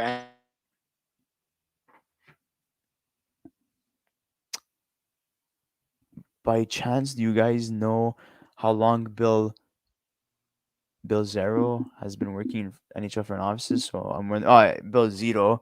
Okay, wondering, as a Panthers fan, is Bobby Lou possibly his replacement when Bill? I mean, Bill just got hired not so long ago. I think Bobby Lou. So he's referring to Roberto Luongo. Um, I think I would say that he's comfortable in Florida. His wife and his kids love it in Florida. He doesn't want to leave. So I mean, unless Bill Zito gets fired, which I don't see happening anytime soon with all the moves he's been making since he got hired a couple of years ago, I think he's comfortable as an assistant general manager. I know he got an interview with the Montreal Canadiens in terms for in relation to the GM position that was available. He did not win that. Yeah, those were Um, that was actually our favorite guy to get the yeah, position. but we're very pleased with Kent Hughes, and I think a lot of Montreal Canadian fans are pleased. So Predators have acquired Alex Biega to Toronto from the Toronto Maple Leafs. So we already know that, but the For future for future considerations. considerations, and Justin Braun and New York Rangers, absolute great deal for them. They get rid of a third round pick for Justin Braun, who became one of the top defensemen available at the deadline. Confirming what Savarelli reported, sounds like Brett Kulak is going to Edmonton, waiting on a return. Well, no crap, guys. We've been waiting for a return too. um, yeah. Just give me a second. I'm gonna stretch a little bit because my legs are hurting. It's a big day today. Oh my god, it's so exciting. It's like Christmas. Brandon D. Laxton, do you think Lecky is still a Hab by tomorrow? Depends if we're getting offers that we can't refuse, like we did with Kulak. Depending on, I'm curious to see what the return is. But if it's an offer he can't refuse, like he's gonna have to go. I mean, if he does stay, definitely getting a good payday, and he's definitely gonna help the team moving forward. If it's And not more than a first round pick, there's no need to move him. yeah, Like I was saying before, he fits the mold of what they're trying to build for the future. He's still young. If I'm mistaken, he's 26 years old, and what he's able to bring to a team defensively, and this year, what he's able to prove to provide offensively as well. He's having a career year in terms of offense. Um, the this is a guy that I would like to keep. the players that I would love to see traded, because I know we could get a lot of return for them. Number one is definitely Jonathan Drouin. Number two is definitely David Savard. Three, I'd say Hoffman. And four, I'd say Brendan Gallagher if you could get rid of that contract. A lot of people like to throw in Petrie in there, but I do think in a rebuild you do need some guy to like kind of show how it's done to the younger kids. And Petrie's kind of like our best defenseman there. I mean, you could argue Edmondson is pretty good too, but I think Petrie would be a good contract. I know he's on a decent contract, and on a rebuilding team, and unless he wants to leave, I mean that's a good guy to have in the locker room for leadership and to show the younger generation how it's done. Stephen Parks is like Christmas. I know it's like Christmas. It's a great day. And we're It's a gonna be great day. celebrating with hot dogs. You know what's crazy is that on my birthday I got the best gift. I got Marty St. Louis as our coach. Uh, So, that's a yeah, day I'll never forget, and I and think a he's lot of Habs fans won't forget, especially I you. yeah, because he's my favorite player of all time. So, do you think? Oh, here we go. Do you think Cole Caulfield still has a chance at winning the Calder? I don't think so. He's probably gonna get some votes, but I don't think he's gonna be winning the Calder. Sadly, Dominic Ducharme kind of robbed him from that. He's I making a late push. If he continues with his production and like all the other, I don't know. um, I still think Lucas Raymond or Moritz Seider maybe or even Michael Bunting, which I'm Michael not a big fan Bunting. of. Yeah, a lot of those guys might have the upper hand on him. Sadly, if he would have started off, if Marty St. Louis would have been our coach from the beginning of the season, Caulfield would have probably had, I don't know, 40 goals by now. So I love how you guys are watching me eat. this is what this is like. On trade deadline, Moneyball. I think Brad Pitt is eating a hot dog or popcorn. I forgot what it was during Pretty the sure it's trade popcorn. popcorn during the trade deadline. Well, guys, we have two more hot dogs. I just like to take the time to sponsor Provence Belle for these hot dogs. Province. Belle Province. Yeah, sorry, my bad. I have to been talking English for so long that my Shout out, English not sponsor. Shout out, not shout out, sponsor. yeah, you know what? I'm tired. Okay. In terms of talking French, a little bit rusty right now because I think I haven't said a French word like last week. So Did we get the return yet for the Kulak deal? nope. Still waiting on a deal. Still waiting on the return for that. I got 5 minutes left with you boys and girls. So I mean, hopefully something happens now, because after that I'm gonna be a watcher and no longer a. So what do you think about the Braun trade? Justin Braun going to the New York Rangers from Philly for a 2023 third round pick. That's a pretty good steal. Listen, he should have been traded for a bit more, but I'm surprised that Braun went for a third round pick and a guy like Lausanne went for a second round pick. now I'm wondering what Kulak is. That's why it's interesting. Speaking of hot dogs, Brandon D. Laxton, where's Kessel going? I like that one. I'm manifesting it. I don't know actually. Where do you see him going? I see him we mentioned the Boston Bruins, I think, in our video. Uh, I forgot who I gave the favorites. I think I said Minnesota, I maybe said he goes back to Pittsburgh. Pittsburgh. Steven Sparks here. Penguins are going to the Cup this season. Yeah, sorry to break it to you, but I don't think so. Um, Look, I mean, they had a huge winning streak at one point in the season when Rust and Malkin came back.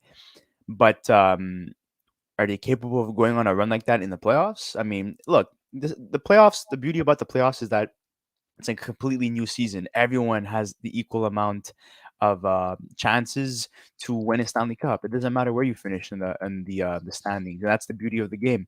But you look at teams like the Rangers, Florida Panthers, Tampa Bay Lightning, that have been adding to their team the last couple of seasons, especially this trade deadline. I mean, Pittsburgh really hasn't done much in on the trade front. Adding Nathan Beaulieu is not a significant add, but the Pittsburgh Penguins, I will give them this, have a top three coach in the league. I really really like him.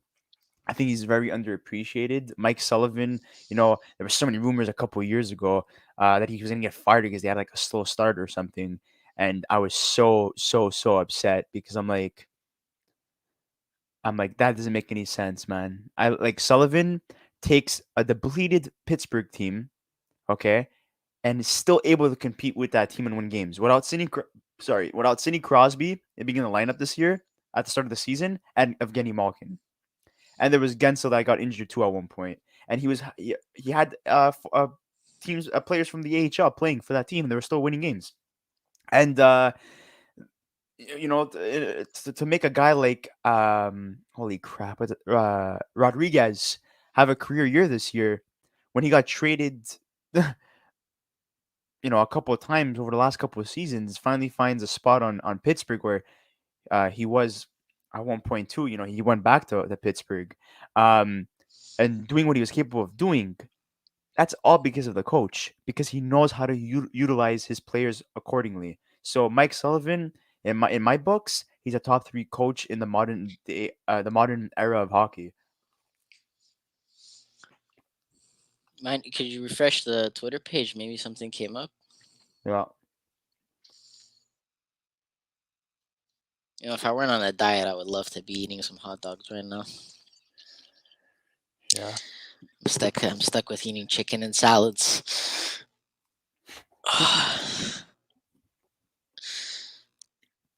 Man, I'm really curious to see what they got for an offer you can't refuse. A Like, is it second is round it pick would be a is win for the Habs. Yeah, I agree with oh that. so for you, just a second round pick is an offer you can't refuse? Yeah, yeah. I When don't know. I everyone's don't know. saying, okay, another trade happened. LA Kings acquire Frederic Allard from the Predators for Braden Burke. That's a Benjamin deal right there. Well, big time.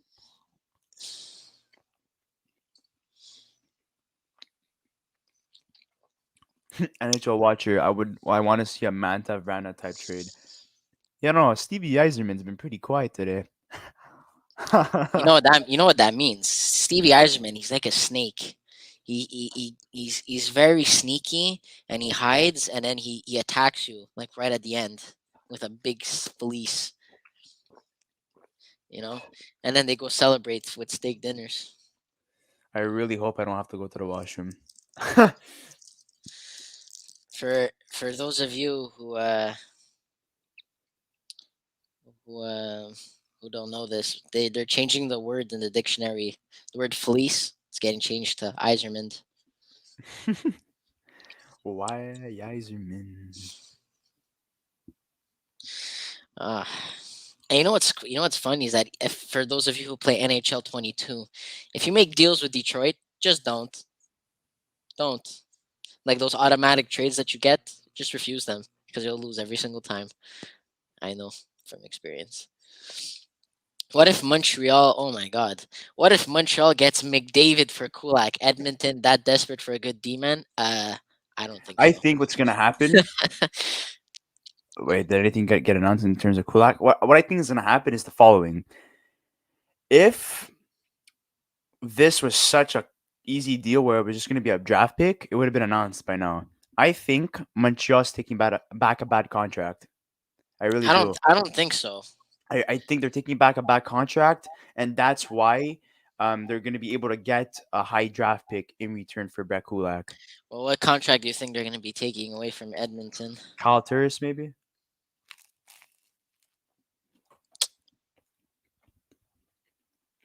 I mean, it's a possibility. I would see more that I would think more a prospect or a young player like Yamamoto.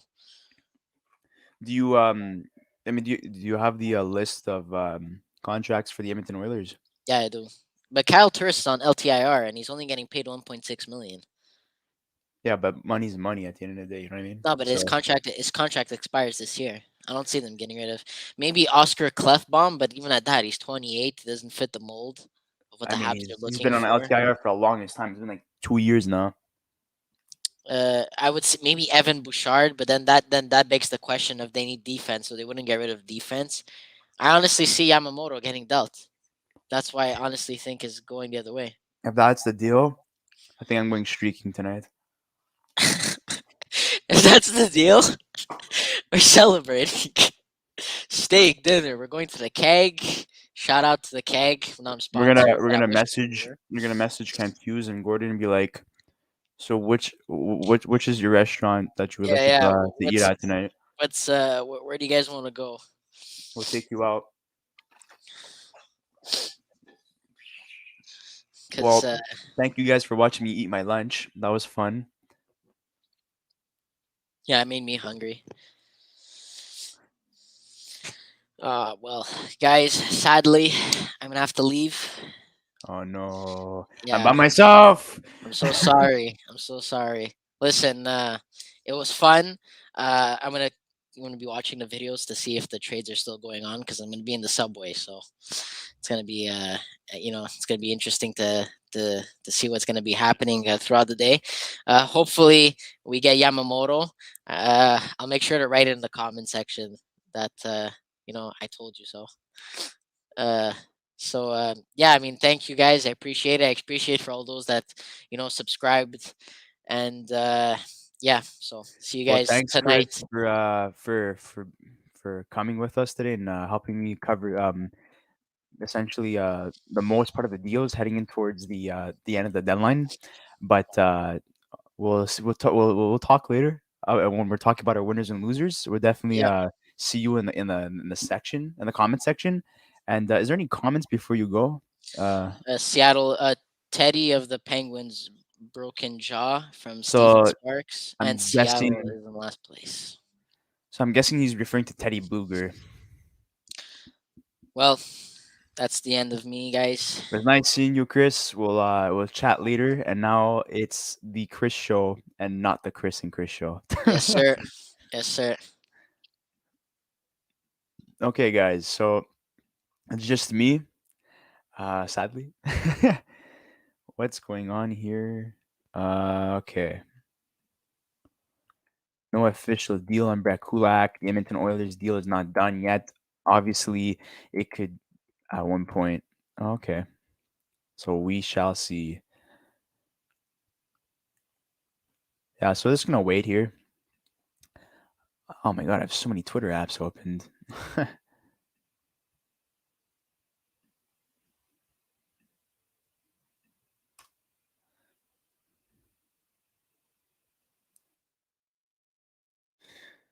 Okay. So here are the last couple of deals that happened for you guys to look at right now. You have Allard going to Los Angeles and Braden Burke going to the Predators, minor deal. Justin Braun from Philadelphia going to New York Rangers. You have a 2023 third round pick going to Philly. Alex Biega, defenseman, going to Nashville. Toronto gets future considerations. And yeah, those are your deals as we're covering every single deal as it happens. Okay, so let's see.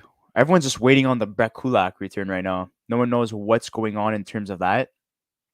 So we're all waiting to see like what type of return a guy like Brett Kulak could get.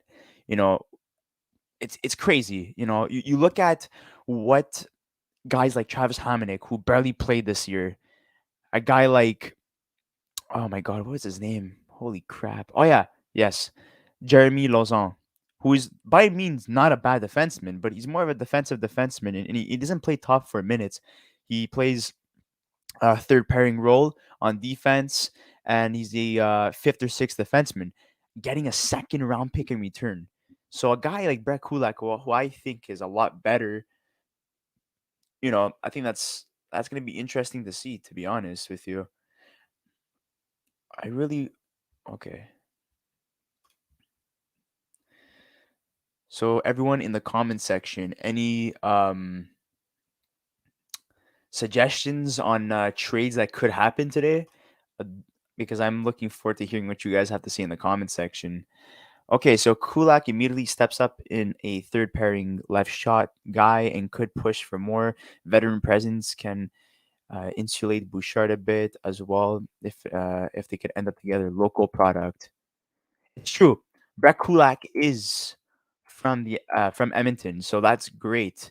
Okay, so 1 minute ago, you have the Ducks continuing to work phones on Ricard Raquel, with the Rangers among teams still believed to be interested. So as we reported before, you have the Rangers, Boston, and Colorado as the preferred destinations for Ricard Raquel in terms of a deal happening today.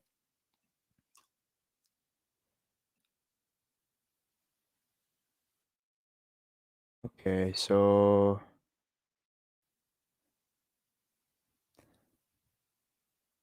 ooh, okay. So our co-host Luca Lacopo says that don't want to implode Twitter, but told the hold up on the Habs Oilers Kulak trade is that teams are talking about involving Jake Allen in the trade, but Kulak is confirmed. Just gotta wait and see for the rest. So what are your thoughts essentially on that? Like Jake Allen and Brett Kulak going to the Edmonton Oilers. That fits a defensive need and also a goaltending need for the Edmonton Oilers. They added a guy in Evander Kane to solidify their top six a couple weeks ago, and he's been nothing but amazing for them. And especially on an affordable contract, and I think he will sign an extension past this season, unless he wants more money and he just opts out to hit the market and screw Edmonton, which I don't think is going to happen. I think Edmonton will get a deal done for sure. Still waiting on the Kulak deal to be announced.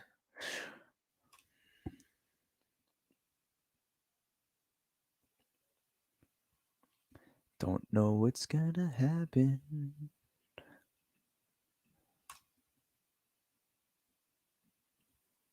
I'm gonna pull out the trade bait for a second here,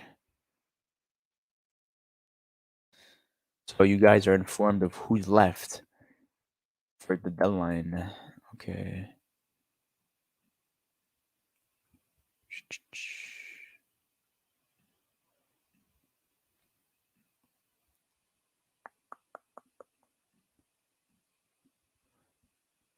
Okay, so I have the trade bait list available right now. So Justin Braun is no longer part of this list. He has been traded to the New York Rangers in exchange for a third round pick. So Ricard Raquel is still there. Max Domi is still there.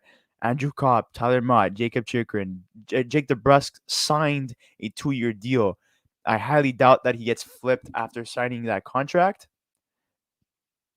Carson Soucy, Artturi Lehkonen, Jacob Middleton got traded to the Minnesota Wild in exchange for Capo Kahkonen and a draft pick. Colin Miller still available. Klinberg, I don't think he's going to go anywhere. I think the Dallas Stars are going to use him as their own rental, and he'll walk as a free agent at the end of the season.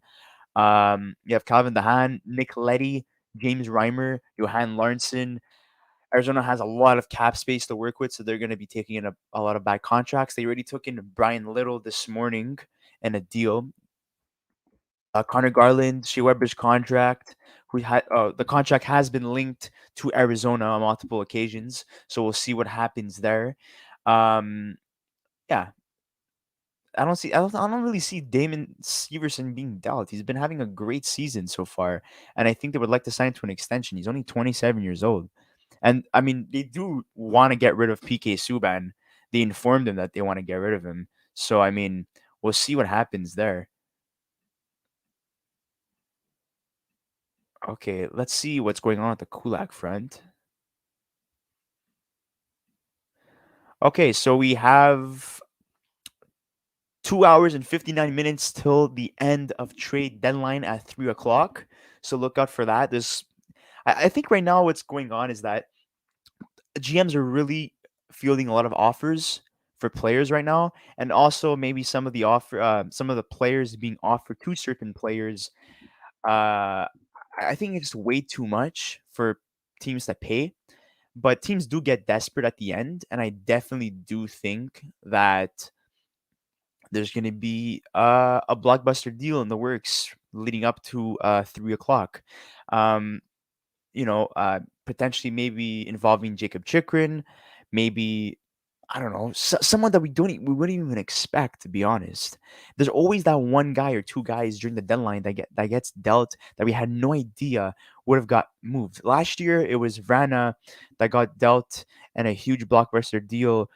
Seeing him go to the Detroit Red Wings in exchange for Manta. Obviously, there was like picks involved as well, but that was towards the end of deadline, which was very, very surprising. No one really expected that. So can Steve Yzerman pull that again? Okay.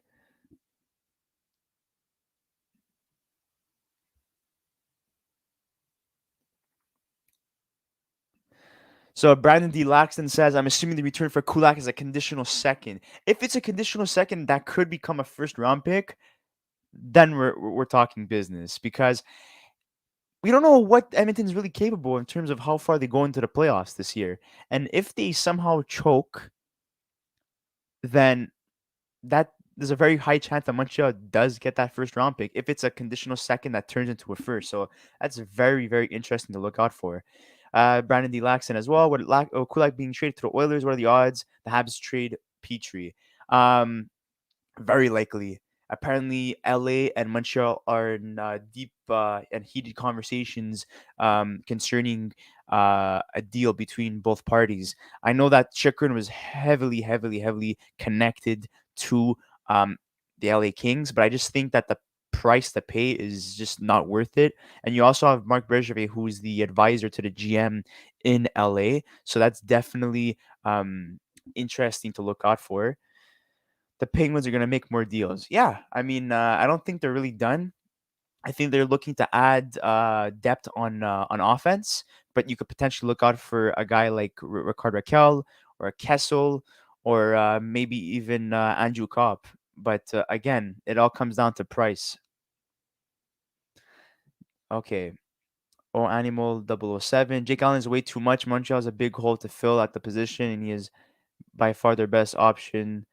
Yeah, yeah. I mean, like, look, Jake Allen by no means is a number one goaltender, but he is a fringe number one goaltender where you're able to rely on him when there's an injury to Carey Price, for example, or to your any number one goalie. When Bennington was struggling in the playoffs a couple years in the bubble, Jake Allen really helped the St. Louis Blues, and that's what increased his value, and that's why Montreal decided to acquire him that offseason. So, I mean, Jake Allen's very valuable to a team that wants someone that is consistent in terms of a backup goalie that could step up to the plate if the number one goalie is injured or not playing good.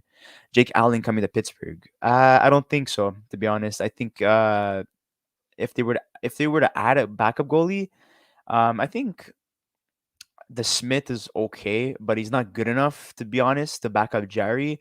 Maybe a guy like Corpi Salo would make sense. I know maybe Corpi Salo could be considered overrated for a lot of people, but again, I think Corpi Salo would be a significant upgrade compared to the Smith. Hey, Steven. Okay, so let's see what's going on here. Still no news on Kulak. This is fantastic. Everyone's just waiting and anticipating what's going to happen.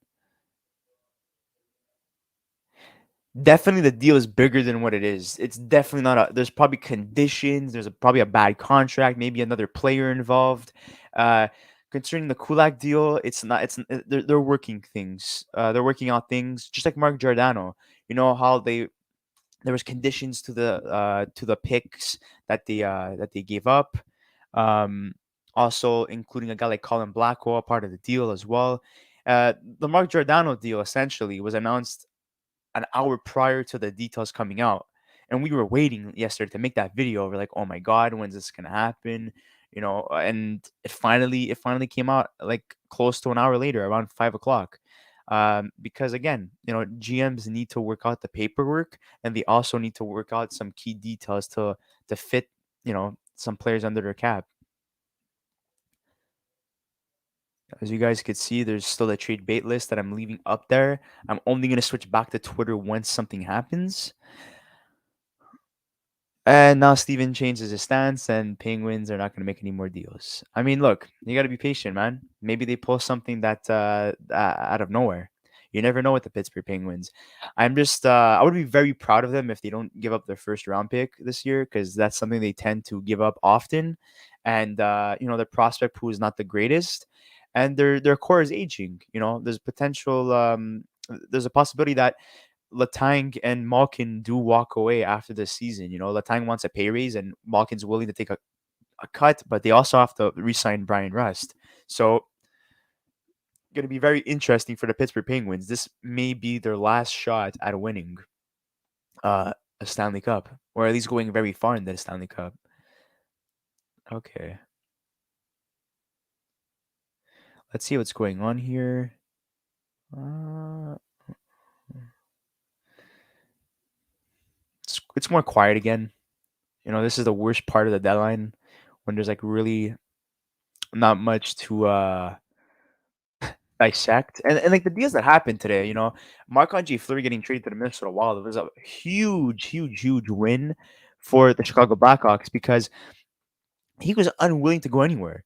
And the fact that he ended up, lifting his no movement clause to go to another team, I think it's fantastic, to be honest. And Minnesota gets themselves an established goaltender who's gonna help them get to the next level in terms of how far they go into the playoffs, but also a future Hall of Famer in Marc-Andre Fleury. And Marc-Andre Fleury playing for the Minnesota Wild, it kind of looks weird when thinking about it, like how he's gonna look in the jersey and stuff. And he's been moved so many times now. Like this is the second time in less than a year that Fleury gets dealt. Um, everyone thought he was gonna finish his career with the Pittsburgh Penguins. Then he went to Vegas, and people are like, okay, he's gonna finish his career with the Pittsburgh Penguins, but that's not the case. He's heading to Minnesota, and Capo Kakinen was traded in order to make room for Fleury. And he went to the San Jose Sharks, Capo Kakinen. And James Reimer is a guy to look out for too, in terms of trades that could potentially happen. Players that are teams that are looking for depth and goal for in the position of goaltending. Look out for the Edmonton Oilers unless they acquire Jake Allen, which I don't know what the chances of that are happening. Also, I would say, who's a good team? Maybe you guys can help me out with this. What team do you think desperately needs a goalie apart from the Toronto Maple Leafs and Edmonton Oilers that could acquire a depth goalie like James Reimer? It's very interesting to see what could happen there. Yeah, this Kulak trade, man, it's really taking long. Really taking long, longer than I expected, to be honest. Okay. It's gonna get quiet. There's only so much talking I could do, guys. Uh, I'm trying my best here. Chris left not so long ago. I don't know if you guys are gonna be watching from the start of this video to see exactly every single deal that we broke down that happened. Um, but yeah, the big deal for everyone that's watching right now, the reason why nothing's been happening, it's all surrounding Brett Kulak heading to the Edmonton Oilers. It's very, very quiet right now. So yeah. Also for Habs fans as well, Perot has been linked to the Calgary Flames. That's more of a deal that's going to happen towards the end of the deadline, towards 3 o'clock. It maybe even be announced after 3 o'clock. So that's going to be interesting to see. I know he wasn't really happy about being put on waivers and being told that he had to go play in Laval. So Kent Hughes, being the gentleman that he is, trying to work out a deal to acquire like a 6 or 7 round pick. Okay. Um, According to Anthony DeMarco, to reiterate, Flyers are definitely not moving Ivan Provorov or Travis Sinham today. There has been interest, and things can go down the line, but nothing is happening today. Okay, so those are two guys off the trade bait list. That sucks in terms of teams that really wanted to add defense. St. Louis, very quiet right now. I'm surprised. They were interested in acquiring a defenseman, and they haven't done anything yet. So I really do not know what's going on. Essentially, very quiet team. Pittsburgh Penguins too, very quiet.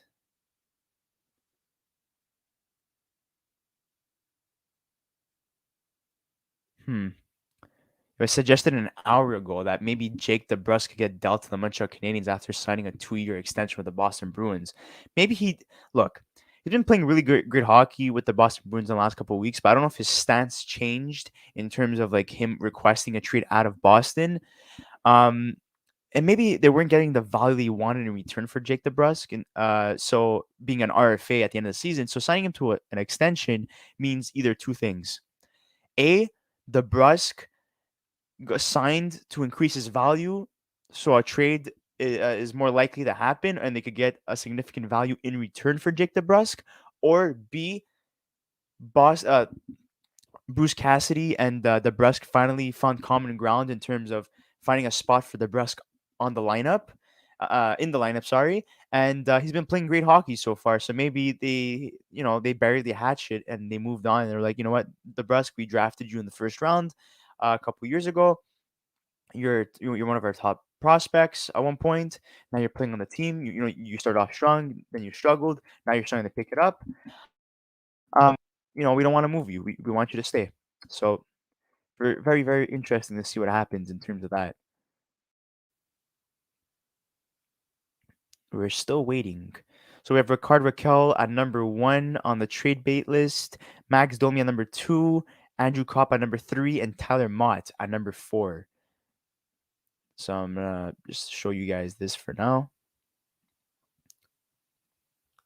Very, very quiet right now in terms of what's going on, which is unfortunate, because I love talking hockey, and I guess you guys want to discuss hockey with me too. And just unfortunate that nothing's happening right now. Let's refresh this Twitter.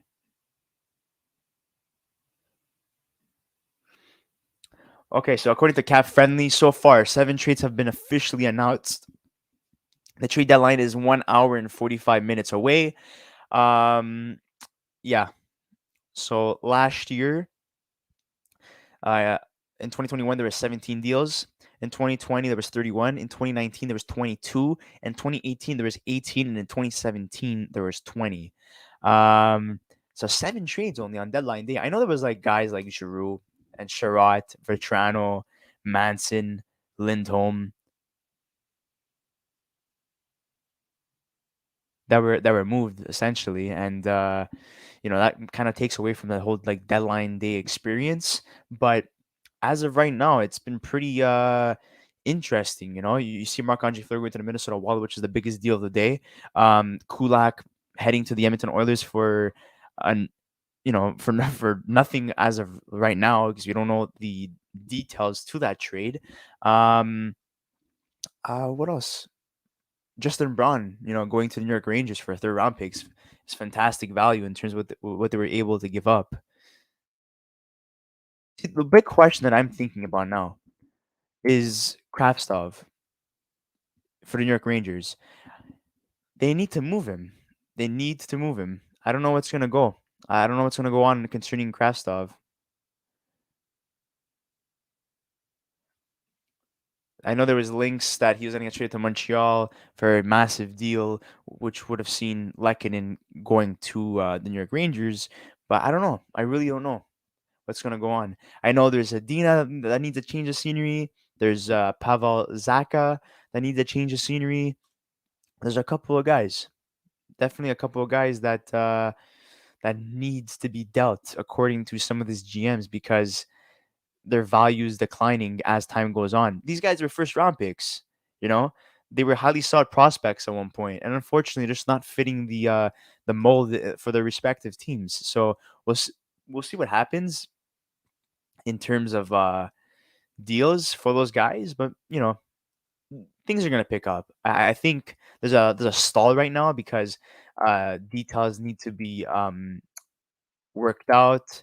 They need to finalize the deals as well to make it official.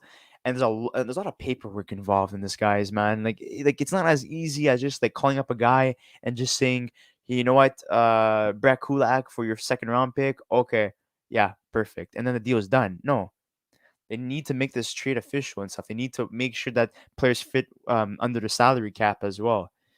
Sometimes they need to work some gymnastics around their salary cap to basically let these trades happen, to make it happen. Um, Habs fans are going crazy right now, not knowing what's going on. Yeah. Okay, so concerning Brett Kulak, Renaud Lavoie says that David Savard is scheduled to return this week if Brett Kulak trade does indeed go down, which it seems likely at this point. It's possible that Savard will play tonight. We shall see.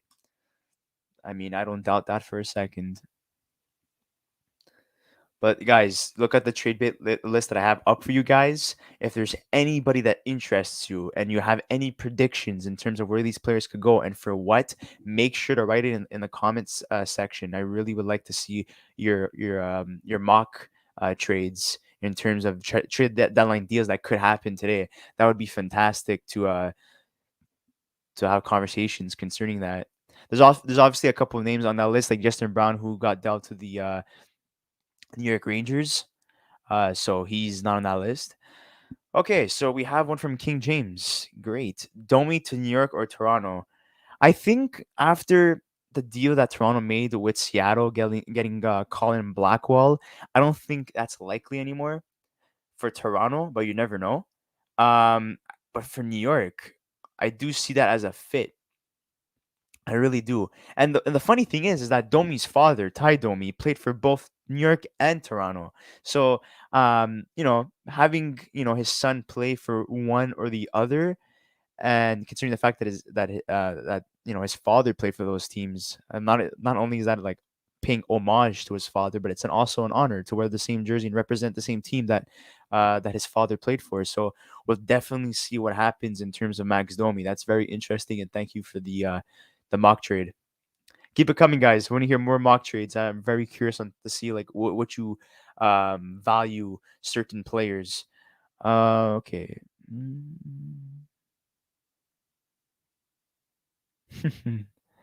People are commenting on Twitter that if the Habs needed an extra defenseman today in order for Brett Kulak to be traded, that they could step up to the plate and play some defense today and sign a 1-day contract or a 1-game contract. So that's funny.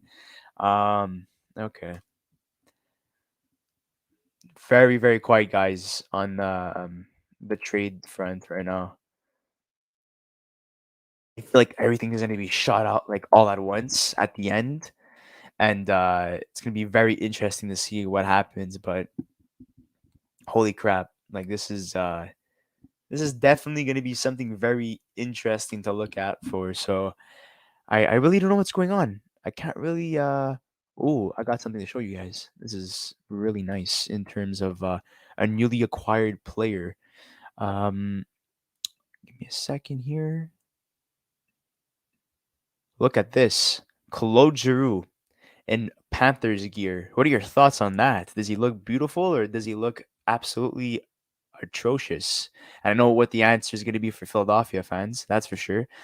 Um, my job is to come here, blend in, and help the team win. So that's what Claude Giroux said in terms of joining Florida. Luca Locopo, our co-host, being very active on Twitter, saying that a shocking turn of events, Carey Price starts tonight. Imagine. So yeah, very quiet right now. Guys, keep the mock trades going. Okay, we got a couple more. John Oweckel. So if that's or Weschel, sorry if I didn't pronounce your name properly. Rasmus Sandin out with injury.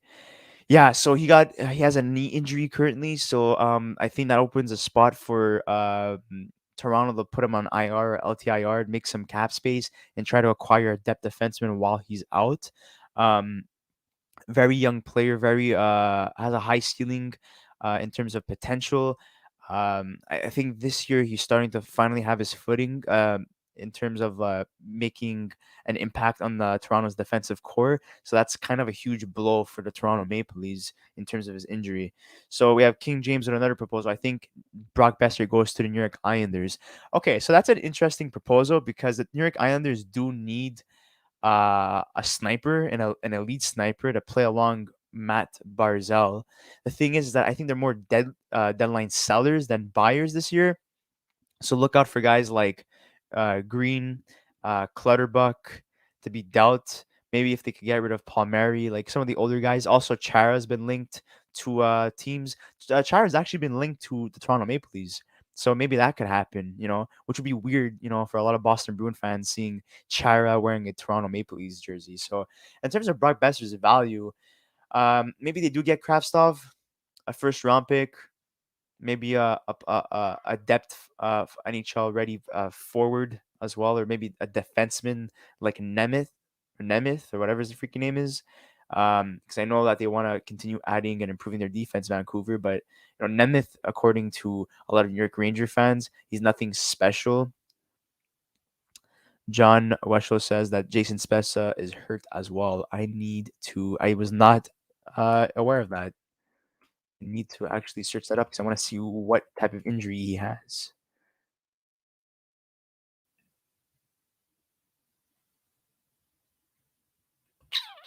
I don't really see anything in terms of his injury right now. Uh, okay.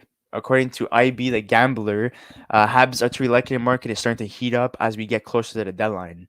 Well, of course, man. Like this has been something that it's been talked about for weeks now. Where Artturi Lehkonen is going to end up? Where is he going to go? Like if he doesn't get moved for more than a first round pick, I'd be very disappointed because of the great season he's been having, but also what he's able to provide to a team. He's a penalty kill specialist. He's a shutdown guy. Um, and now he's showing some signs of offense under Martin St. Louis, but even beforehand under Dom Ducharme.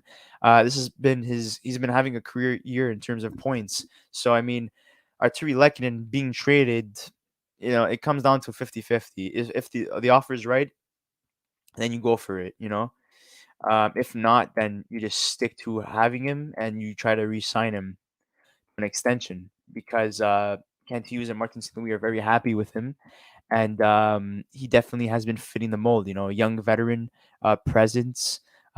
He's able to offer a lot in terms of defensive play, but also in offensive play too. He's been picking it up in points, and he could play up and down your lineup. So I think he's very, very um, useful for teams heading into the playoffs and looking to go on a long playoff run because um, you know because of what he brings to a team essentially. Okay, so in French, François Gagnon. I'm just gonna translate this in English for you guys. So there's no conclusions yet on the return of Brad Kulak for a second round pick. So there's no substance there. Uh, but I could always assure you that Jack Allen is not implicated within this deal. So what is going on? I'm very confused on what details they're working on right now.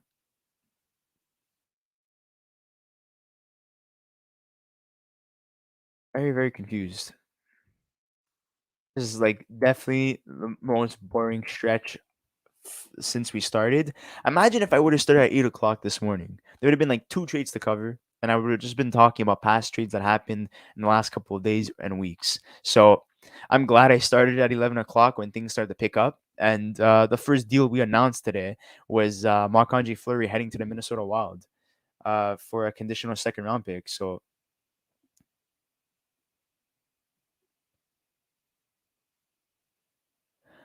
okay, we got some substance, guys. Finally, Brett Kulak's return.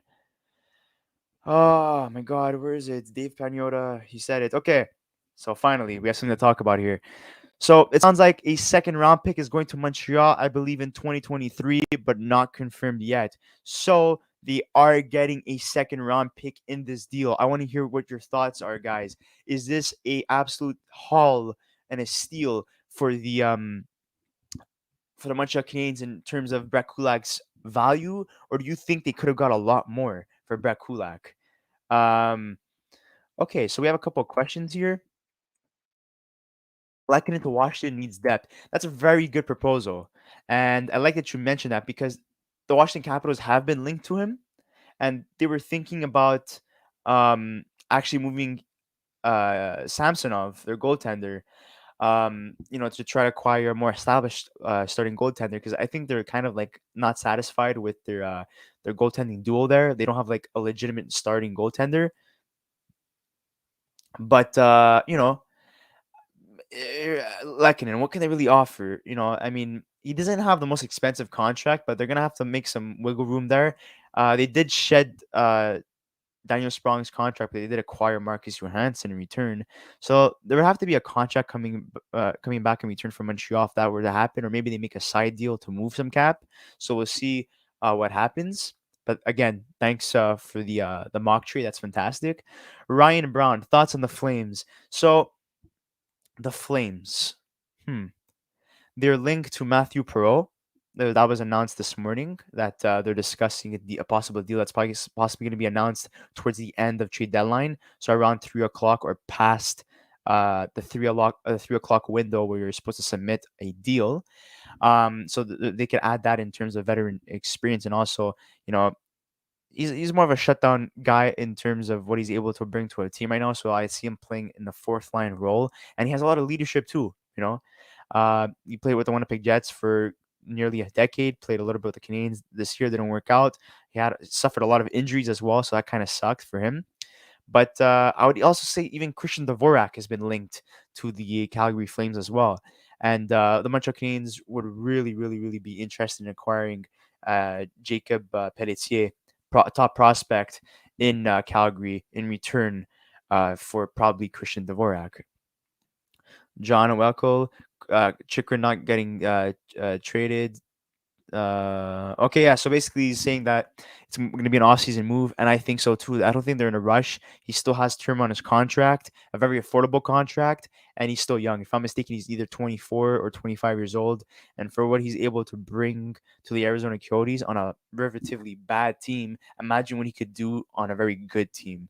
Last year, he had a fantastic season. He had a career year, and this year, kind of took a step back. But I don't blame him because I think Arizona's team was far superior last year, having guys like Dvorak, having guys like Garland on the team, even Kemper as well. So that really kind of hurt his his trade value. So this is in reference to Kulak being traded for a second round pick. Chris is going to be sad. Chris was on the podcast earlier stating that he would like more than a second round pick for Brett Kulak, but we'll see what happens in terms of details. Oh, Animal 007. If they trade Samsonov, they should try to go for Reimer as a replacement. Hmm, Reimer. Okay. I mean, look, that's a good. hmm. The thing is consistency with Reimer. Is Reimer gonna? He is a cheaper option, and I don't know what they want to return for a guy like Reimer. I just don't know. I think at that point the deal just doesn't make sense because Samsonov is better than Reimer. But if they feel like they could get a haul for Samsonov, because he does need to sign a contract extension, then and they can't afford him, then it is quite possible. But I don't know. I don't think they give up Samsonov and replace him with Reimer. I just feel like they're downgrading if they do that, if anything. Okay, so let's see what's going on here in terms of Twitter. Okay, so everyone's just waiting for Kulak. They're all anticipating that deal for the details to come out. Should have mentioned just now on air, but regarding Edmonton's cap situation, Montreal can retain some salary on Kulak if need be. Okay, that's interesting. That's very interesting to see. Oh, okay.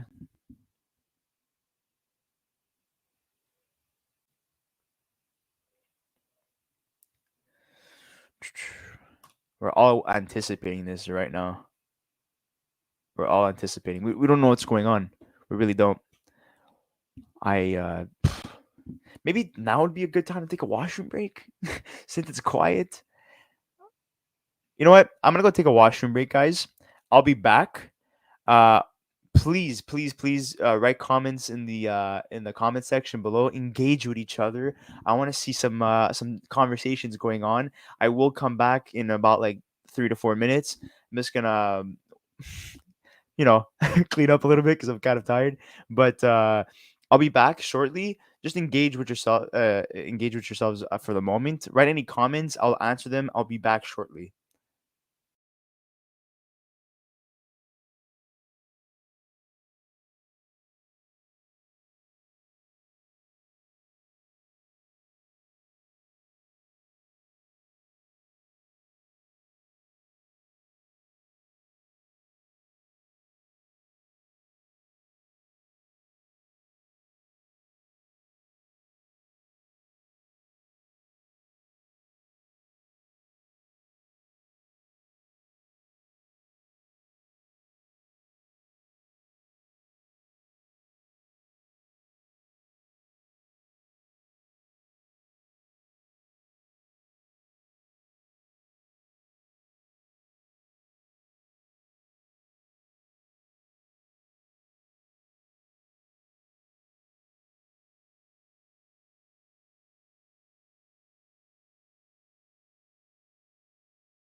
Okay, guys, we're back. Sorry about that. I had to take a washroom break. As you guys saw, I was eating hot dogs, so put one and one together. Okay, so let's see the chat here.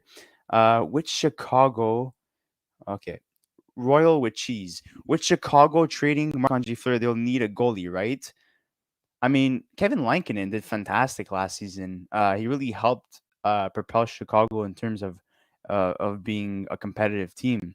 So we'll see what happens, but I don't know. I really don't know. I don't think he's ready right now. We'll see what happens in terms of adding goaltending, but maybe they draft one at this year's deadline, or maybe they have someone within the organization. I'm not too sure in terms of who they have exactly, but I mean they will have money in the off season as well to go get somebody. So we'll see what the possibilities of that are. King James, I say Washington should trade a young goalie for a pick. I mean, yeah, and if they maybe you use that pick to like acquire a more established number one goaltender, that would be awesome. So we'll see what happens with that. I know there's a lot of Samsonov rumors circulating. Bathroom break, he's coming back.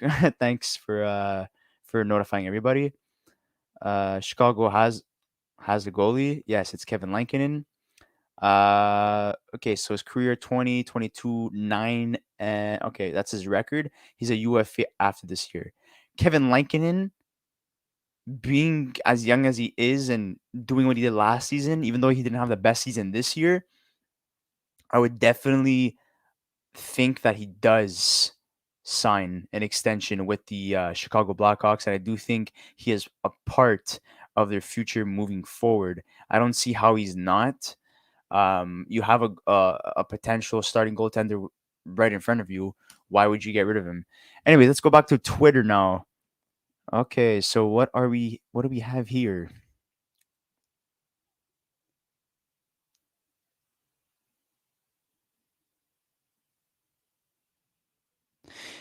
Yeah, so a couple years ago, Marc Bergevin, with the master class that he is, was able to pull off a fantastic deal to acquire Brett Kulak in return for Matt Tormina and Rinat Valiev. As you guys know, those two guys irrelevant in today's NHL, and Ken and Brett Kulak, fantastic acquisition for the Montreal Canadiens a couple years ago, and he's been with the team for a couple years now, and he has been dealt to the Edmonton Oilers for potentially a second round pick.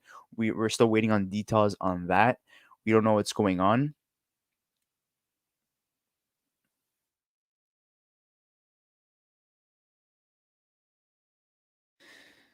Yeah, so 9 minutes ago, Justin Braun officially announced on the New York Rangers Twitter account.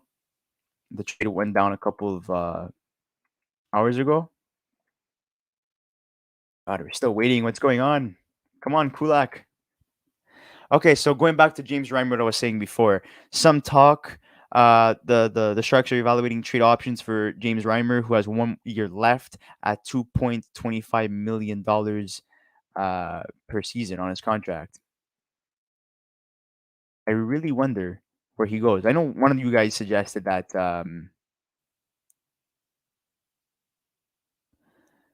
Reimer should go to the Washington Capitals if they were trade Samsonov, but I don't. I think that's a downgrade. Okay, Bob McKenzie says that William Lagesson has been called off the ice. Players get the ice for numerous reasons, but this being trade deadline, you would assume it's because of a deal. Maybe it's part of the Brad Kulak deal because we have no idea what's going on. It's been announced, I would say, maybe an hour ago, 45 minutes ago, and we still do not know what's going on in terms of a Brett Kulak trade.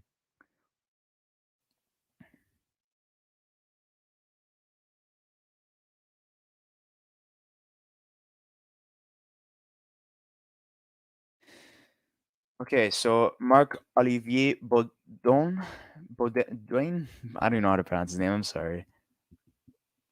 He said he's thinking that William Lagesson or Lagesson, it could be part of the Brett Kulak trade, which would be very very interesting to see. I wonder what happens on that front.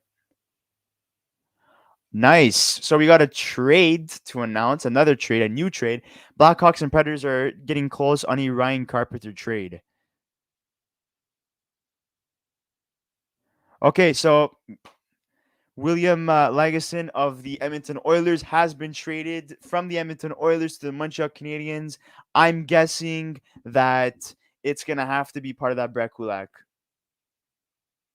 deal. I'm guessing it has to be. He got pulled off the ice, man, and the only trade in relation to Edmonton would be, Brett Kulak going to Edmonton.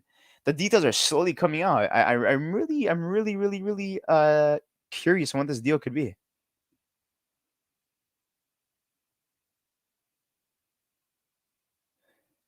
Okay, let's do something interesting because I don't know what type of player William Legason is.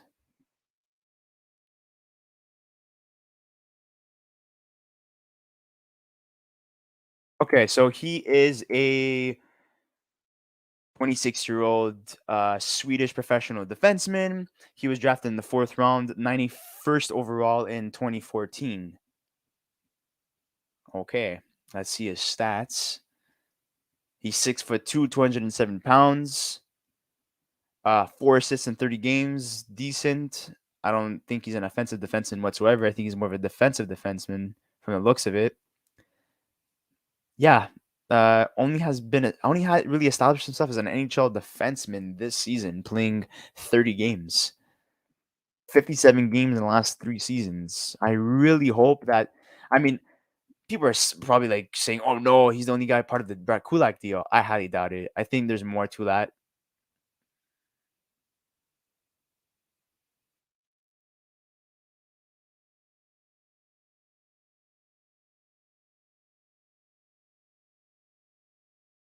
If that's the deal, then Montreal Canadiens lost big time, big time.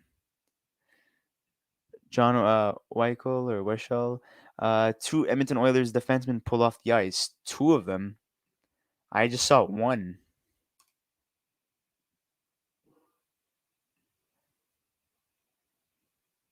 Okay, so according to Mark Spector, this deal that happened is to work out some cap space for Edmonton. So guys, brace yourselves. This is not the only player heading to Montreal in return for Brett Kulak. It is not a one-for-one deal. It is indeed, like I was saying before with Chris, that they're gonna have to get rid of some a contract or two to make some cap space in return to add a guy like Brett Kulak, which again, he's not a part of the. Oh, there's another trade to be announced. Yeah, so like I was saying, he's not a part of the he's not the only piece in the deal and stuff. It's definitely going to be a second round pick and William Lagesson heading to Montreal for Brett Kulak in return. Okay, so the Senators have acquired Zach Ascension and a fifth round pick in 2022 trade. He was. Wait, is this real? Did I get duped? Duped. Sorry.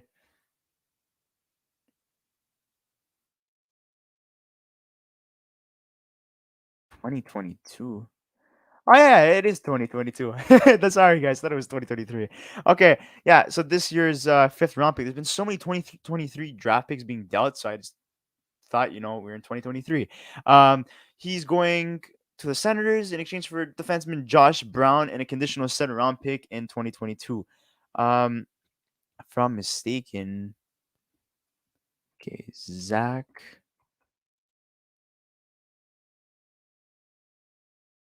Okay, so he was drafted in the same year as Jake DeBrusk. The three consecutive picks that he had, he was at 15th overall in 2015. Clearly, things didn't pan out for him. They drafted this guy over Shabbat. They drafted this guy um, over Barzell. That stings for Boston Bruin fans. So, knowing that you could have had those guys, that kind of sucks.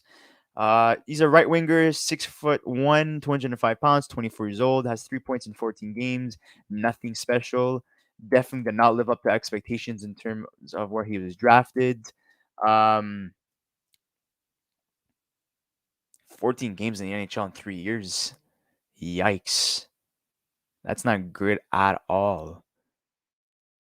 Maybe Ottawa saves this guy's career. Maybe he turns it around in Ottawa. We'll see.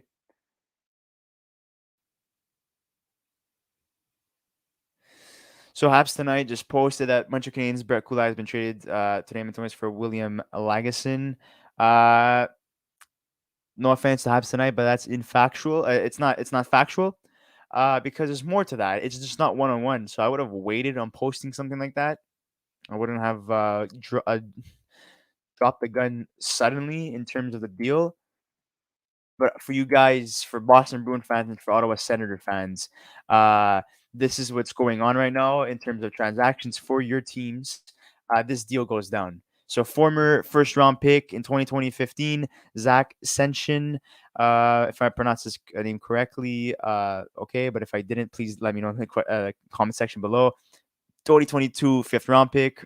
That's what ends up going from Boston to Ottawa. And the Bruins receive Josh Brown and a 2022 seven round pick. So, what are your thoughts on that deal? Um, I think, just a change of scenery. That's what it seems like. David Polizzi, keep up the good work, bro. Thank you so much. We appreciate it. Thank you for the support. Let's see what's Kulak's return. We don't. Okay. We don't know what's going on. Okay, so the conditional seven round pick in 2022 that the Bruins acquired could upgrade to a sixth if Senshin plays Senshin. I'm really trying hard to like pronounce this guy's name properly. Plays 5 NHL games before the end of the season. I mean, does it really matter if he plays 5 games at this point? He clearly couldn't crack the NHL roster for the Boston Bruins, so okay, so Emily Kaplan says that according to sources, the Anaheim Ducks are shopping offers on Rickard Rakell right now. I can report Boston and Vegas are in advanced talks. Believe the Rangers were involved at one point. Not sure if they're still in. So Rangers look like they may be out. Boston is still in it. They've been one of the top teams to acquire Rickard Rakell. And there's Las Vegas Golden Knights all of a sudden coming out of nowhere. Well, what cap space, man? Like, how can you fit a guy like Raquel? They're gonna have to retain a lot of money on that. Okay, in French, it says that William Legason was exchanged to the Montreal Canadiens. Okay, we finally have the freaking deal, man. The full deal. But the trade call is not complete. But this is what it looks like is going to Montreal as of right now. We have a second round pick and 26-year-old defenseman William Lagesson heading to Montreal in exchange for Brett Kulak. What are your thoughts on that deal, guys? Do you think that's an absolute steal for the Montreal Canadiens? Or do you think that they could have got a lot more for Brett Kulak in return?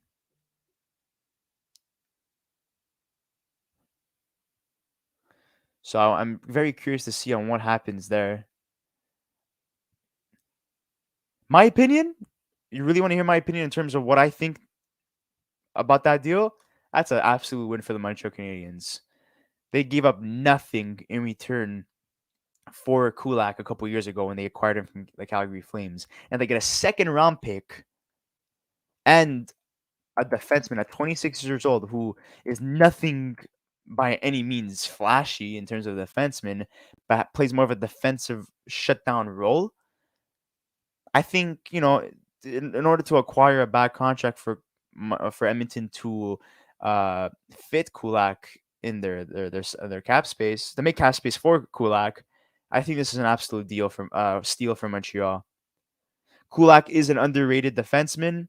I really do like him, but if with an offer like that, you just can't refuse it, And so far, I believe Kent Hughes has been making nothing but fantastic trades for the Montreal Canadiens and has been really stacking up uh picks and prospects for them.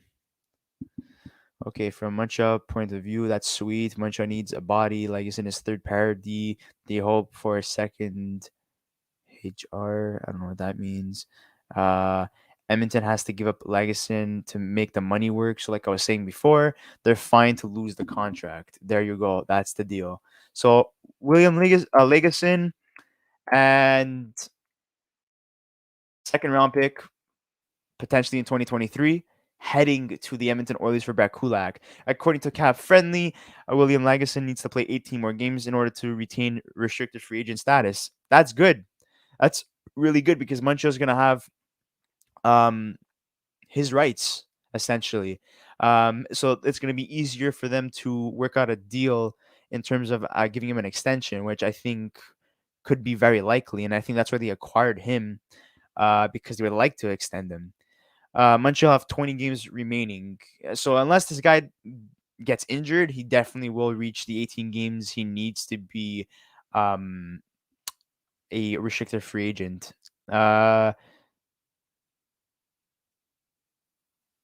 Okay, if he does not play 18 in 18 or more games for the Habs, he will expire as a Group 6 UFA this summer instead. Okay, so common sense right there.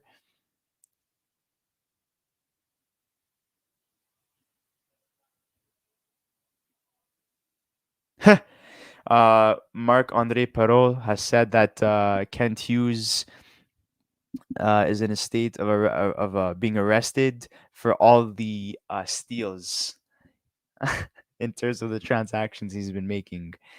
Um, yeah,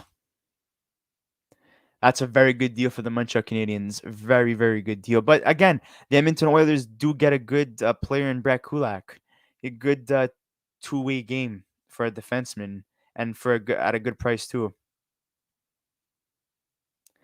So William Legason is a pending, or I feel like I was saying before. So his cap hit is 725K. Okay, this looks like an absolute steal for Montreal. Absolute steal. But again, Edmonton does adjust their needs in acquiring a defenseman. So good. That's good on them, and they didn't have to give up a first round pick.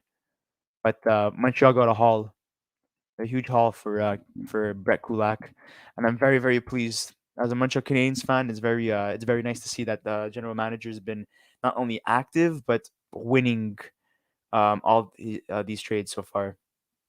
But it all comes down at the end of the day of the players that they end up drafting with these picks and how they develop. Because if they don't develop into good players, then we're screwed. You know. So we'll see what happens in terms of that.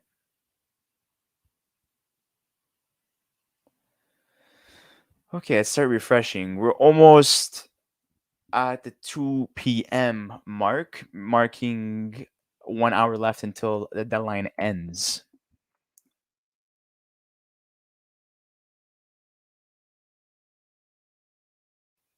Okay.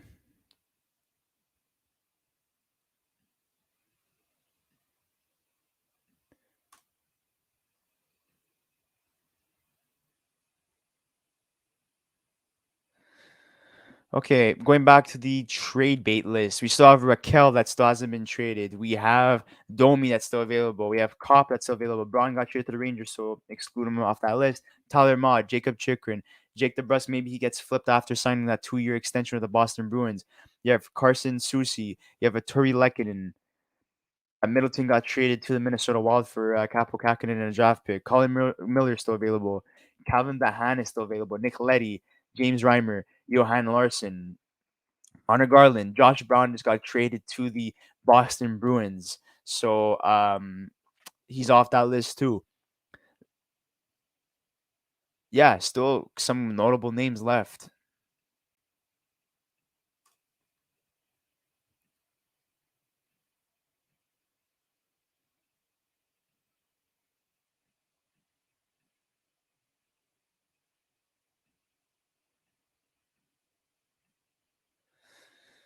And if you guys want to see the details of every single trade that has happened in the last hour, these are the ones. These are the trades that have happened.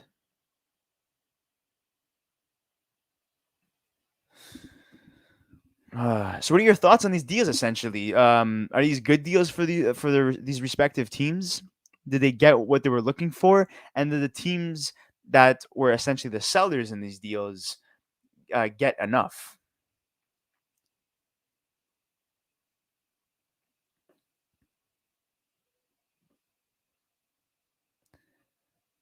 In terms of the Ottawa Senators deal, um, I think it's good on their part, trying to, you know, acquire a former first round pick, try to see what he's capable of doing on the Ottawa Senators. Maybe they could help him in terms of development. He's still young, still 24 years old, but time is ticking. So they get fifth round pick as well for reassurance. For assurance, sorry. Josh Brown, 28 years old. Defenseman, going to Boston. Okay. They're just adding more defense, which they wanted. And they get a 7th round pick as well. So, okay. I really like this Montreal Canadiens deal. I think it's freaking fantastic in terms of value of what Kent Hughes was able to get in return for Brett Kulak.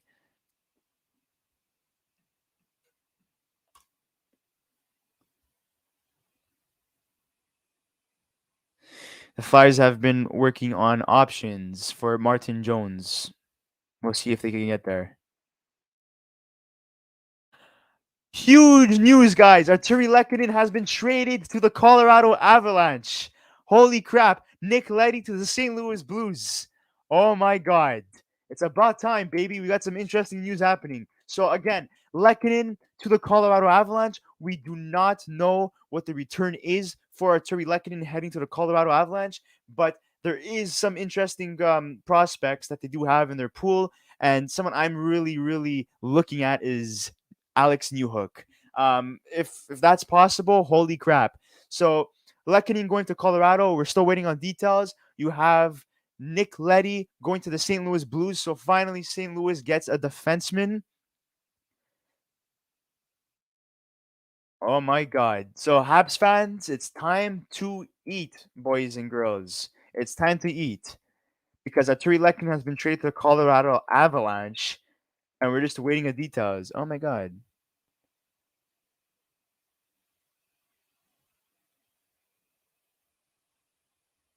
Okay, so I think the Avalanche traded Justin Barron, which is a top prospect for the Avalanche, and a 2nd round pick for Artturi Lehkonen, according to Kevin Weeks. I think it's a big mistake trading Barron, but that's me. Some Aves people aren't high on him, apparently.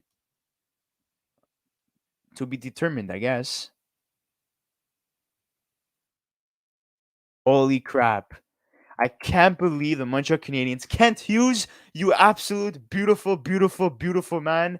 I can't believe you got one of their top prospects and a 2nd round pick for Artturi Lehkonen heading to the Colorado Avalanche. That's fantastic. Okay, we have a question by West B102. If Matt Boldy keeps putting up numbers, he could win the Calder.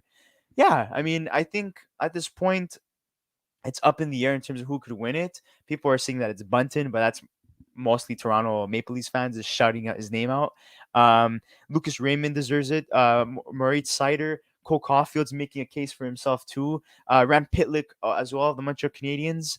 And Matt Boldy's is a good one too.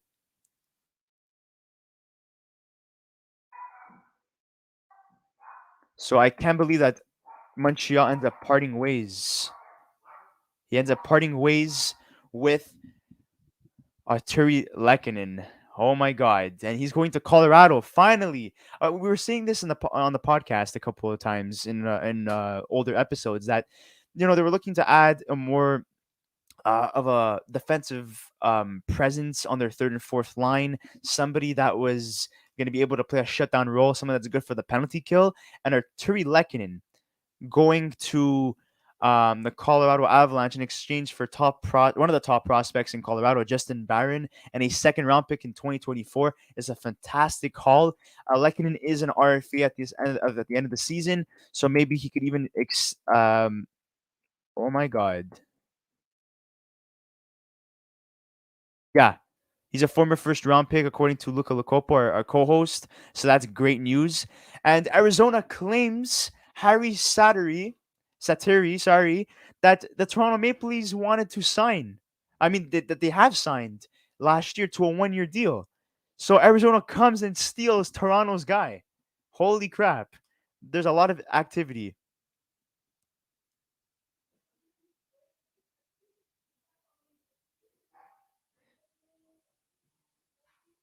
I can't believe it.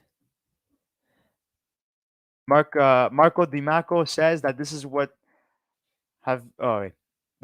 it would have taken to trade Lehkonen, and that's what the return is. Kent Hughes can take a bow after today. Kent Hughes, the Montreal Canadiens are definitely, in my opinion, the winners of the trade deadline. They were the sellers, the biggest sellers, sorry, and they were able to trade a lot in terms of the players that were available. Very, very good return for Artturi Lehkonen. Good return for Brett Kulak.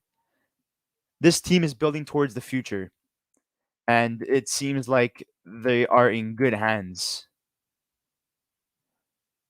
Okay, so Chris Johnson reports that Derek Pouliot, who signed a contract with the Vegas Golden Knights, has been claimed by Seattle.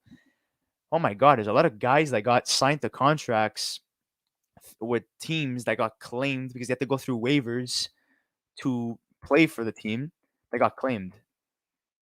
Okay, so Vegas are moving out a contract, according to David Pagnotta. JF Shoma states that the trade is official. 1 minute ago, posted by the Colorado Avalanche's Twitter page. Artturi Lehkonen goes to the Colorado Avalanche. What are your thoughts on the deals, guys? I want to hear what you guys have to say about this because this is fantastic. So Barron is a right defenseman, which is a premium for Montreal, especially with Jeff Petrie most likely moving in the offseason. Or maybe he gets traded today. We'll see what happens with that. But guys, what are your thoughts on Nick Leddy going to the St. Louis Blues? And what are your thoughts on Artturi Lehkonen going to the Colorado Avalanche for a top prospect and a top pick? This is getting very juicy right now. So you could remove Nick Leddy and Artturi Lehkonen off your trade bait lists. So remove those guys. Even Brett Kulak as well. This is getting very juicy, boys and girls. Very, very nice to see. We still have Ricard Raquel still available. Um, what else do we have here? We have Max Domi still available too. So these are the latest trades that happened. If you want the full details, I don't know why they put Justin Barron only. They got a second round pick included to it with that too, so they got to make adjustments there. Let me see if they fixed it when I refresh the page. Yeah. Okay. So there you go. Those are the last couple of deals. Two major deals for the Montreal Canadiens. Yeah, this is fantastic. Really, really good shit right here. Part of my language. Okay. An hour ago to the trade deadline. So yeah, the Canes have gotten quite a return for Toffoli, Chirac, Kulak, and Lehkonen. Jeff Gordon and Kent Hughes held firm to high prices. Yeah, that's true.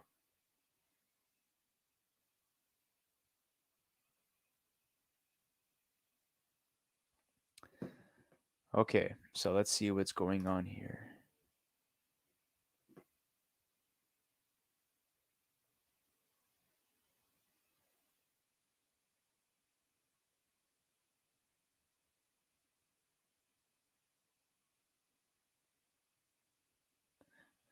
That begs the question now. What happens with Joel Armia? And what happens with Jeff Petrie? I'm very curious on what happens in terms of those two guys.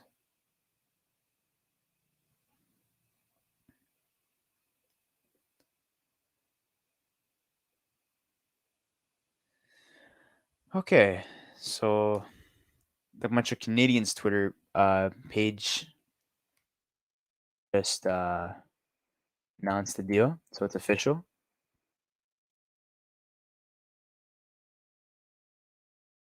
Yeah, Douglas Gelvin says that thanks to Three Lightning for scoring the base goal and delivering the best moments for Habs since the '93 Cup. Good luck to you in Colorado. Yeah, definitely had a memorable run with the Montreal Canes during the 2021 playoffs. That was beautiful for a lot of Montrealers, including myself. But when you get a return like that, you got to go for it. Okay, so this is the full details concerning the Detroit Red Wings deal with the St. Louis Blues. So Detroit receives Jake Wallman, Oscar Sundqvist, and a second round pick for Nick Leddy and Luke with whiskey.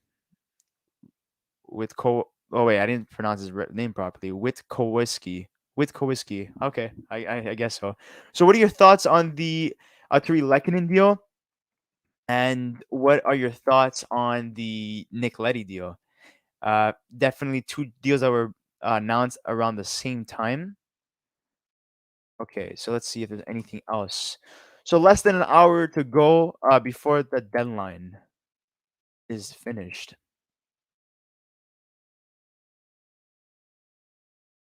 Prior to this trade, Habs did not have a second round pick in 2024. Hughes restocked. Good on their part. That's fantastic. Sounds like the Golden Knights may be working on a trade involving Evgeny Dandanov. Okay, that's interesting. And it was between the players that I would have said that would have been able to be moved in terms of making cap space. Dandanov was one of them. And I also said William Carlson at one point too. And Alex Tuck, but Tuck got traded to Buffalo and part of the Jack Eichel deal. So there's the trade again for Artturi Lehkonen. They get a top prospect, Montreal Canes, and Justin Barron, and a second round pick. Brian Wild says that he loves this return for Lehkonen. How can you not take this trade when you get the Avs 2020 first rounder who has done nothing to have anyone sour on him?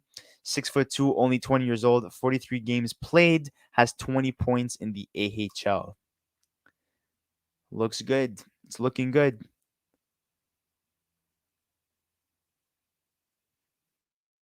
I think the Canadiens are the winners of this deadline. And I'm not just saying that because I'm a local boy.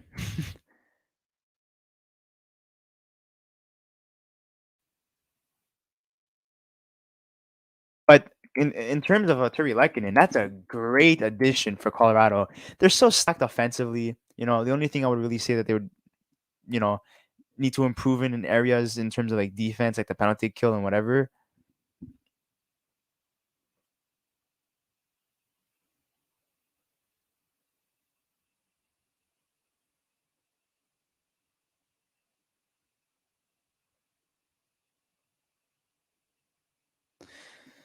Okay.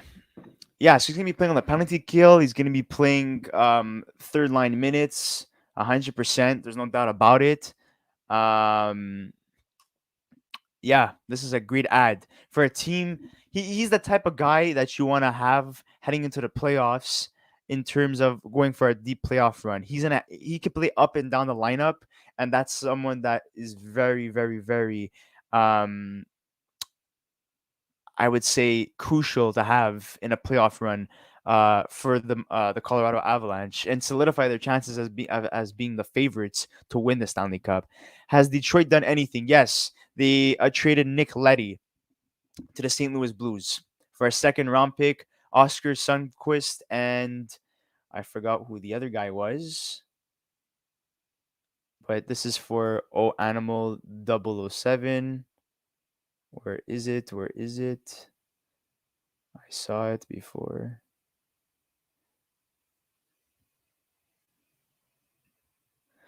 Okay, so the Montreal Canes are retaining 50% of Artturi Lehkonen's contract. Okay.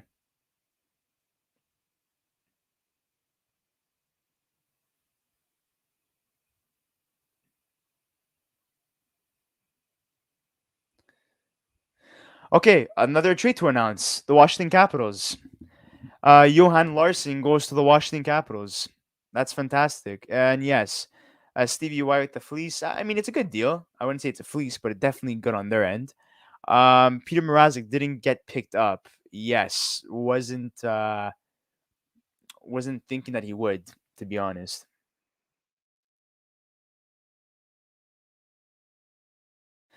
So these are the trades under the Gordon and Hughes duo. So Toffoli, a first, a fifth, and Heineman. Sherrod, a first, a fourth, and Smelanik.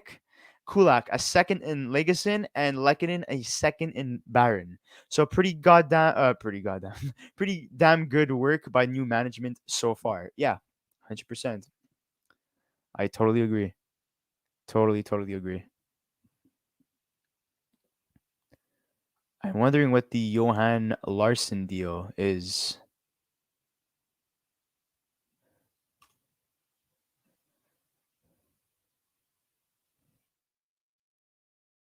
Okay.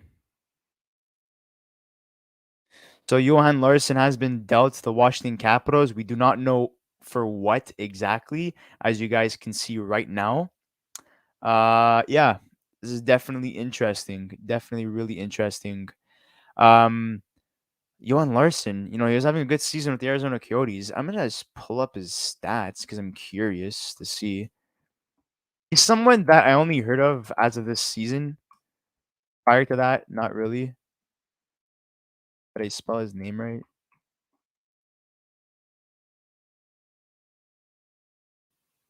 I don't even think I spelled his right name right. Johan Larson. Uh, I mean, what? How are you playing me? There you go. 29-year-old left winger, 5'11", 15 points in 29 games. Former second round pick, drafted 26th in the second round, 2010. Let's see his stats. Yeah, third line, fourth line player at most. I would even say fourth line.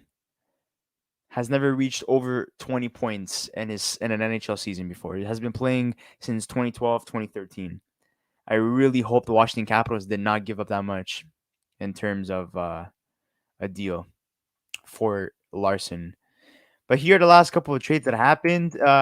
Answering your question, has Detroit done anything? Here's the official deal. You have Nick Leddy and Luke Witkowski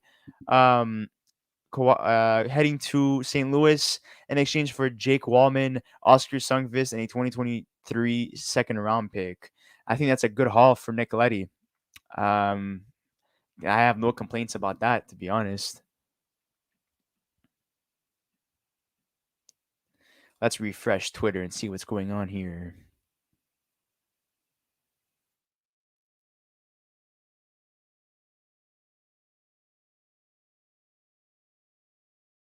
So Peter Alper says basically a first round pick with Barron and a second round pick for Lehkonen is an amazing deal for the Habs. Selling players at their peak is a key part in a good rebuild. I could not agree more with that statement, Peter. That's perfect.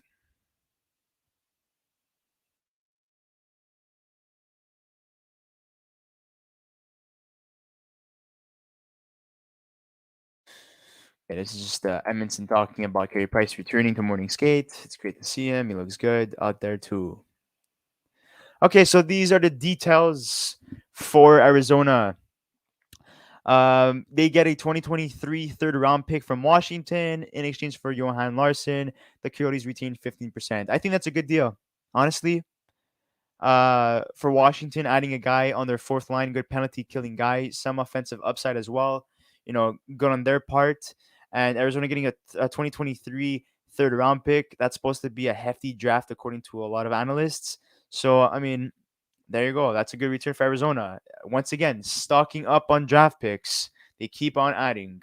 And Coliano gets traded to the Colorado Avalanche. So the Colorado Avalanche continue to add. So San Jose trades Andrew Coliano to the Colorado Avalanche, according to Bobby Margarita, which is Bob McKenzie's fake name. Okay. Less than an hour before deadline is finished. Okay, guys, let's see what's going on. Cat Friendly says the floodgates have opened. 45 minutes to go. Peter Upper posting the best goal Artturi Lehkonen has scored in his career against the Vegas Golden Knights, sending the Montreal Canadiens to the Stanley Cup Finals last year.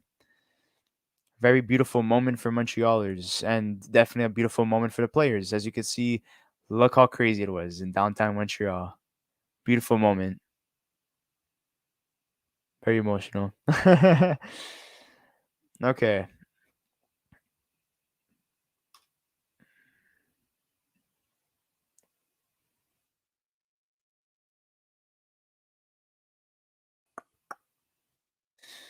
Yeah, so the biggest deal so far today, you have Marc-Andre Fleury going to the Minnesota Wild for a conditional second round pick that could turn into a first round pick if they reach the Western Conference Finals. And now you have Lehkonen getting traded to the Colorado Avalanche in exchange for top prospect.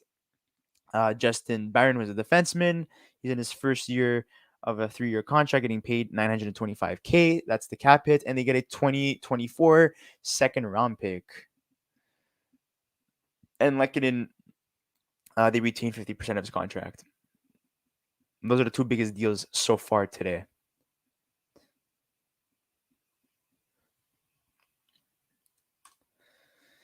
Just refreshing. Are the Habs done? Maybe I think they're just getting started. No. uh, Honestly, I don't know. I think we could see. I don't think Dvorak goes anywhere. I don't think Dwayne goes anywhere. I'm looking more at Joel Armia. I'm looking more at Mathieu Perreault and Jeff Petrie. Those are the three. So Armia, Perot, and Petrie are my three that I would keep a very close eye on in terms of who goes at today's deadline. But I think Dvorak and Drouin, because they are relatively younger, they haven't played many games under Martin St. Louis, so it's just way too early to do such a thing, to move them, especially when their value is at an all-time low. Okay, so a fifth round pick in 2024 going to Colorado for Coliano. Okay. They didn't give up much. And they got some leadership and a vet to play in the third line. Not bad. Very, very nice to see. I know a lot of Habs fans are saying that it's very devastating to see Artturi Lehkonen go, but come on, guys, let's be honest here.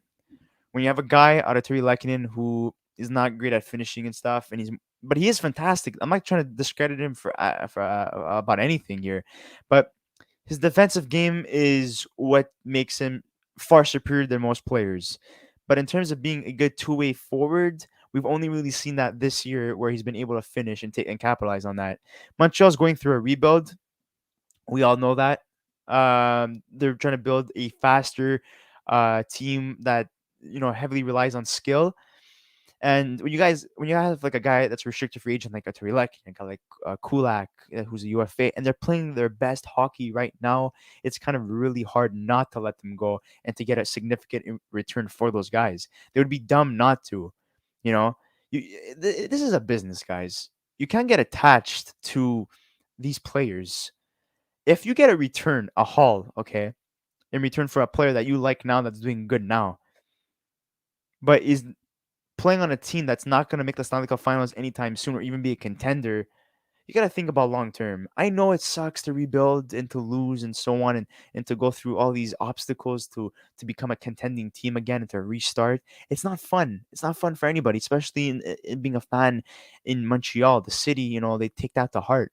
But when you get returns like this for players, you just need to embrace the rebuild. Be patient. If you want a competitive team like the Canadiens once were a long time ago, like in the 80s and 70s and so on, if you want to, they're never going to get to that status again, but they get at least close to it, becoming a team that makes the playoffs every year, at least for a good decade. And that's what they're trying to build in Montreal. They're trying to build a consistent team that essentially is going to be competitive for years to come. That is going to be a team that's led by Nick Suzuki and Cole Caulfield, and obviously Alexander Romanov as well. And I would even throw in Jake Evans. So Canadian fans, this is just the start. There's much more to come in terms of like more trades, either today, the off season, or next year. But this is going to be a couple years in the making in order for Montreal to be a competitive team again. What's the NHL projection for Barron? Okay, let's see.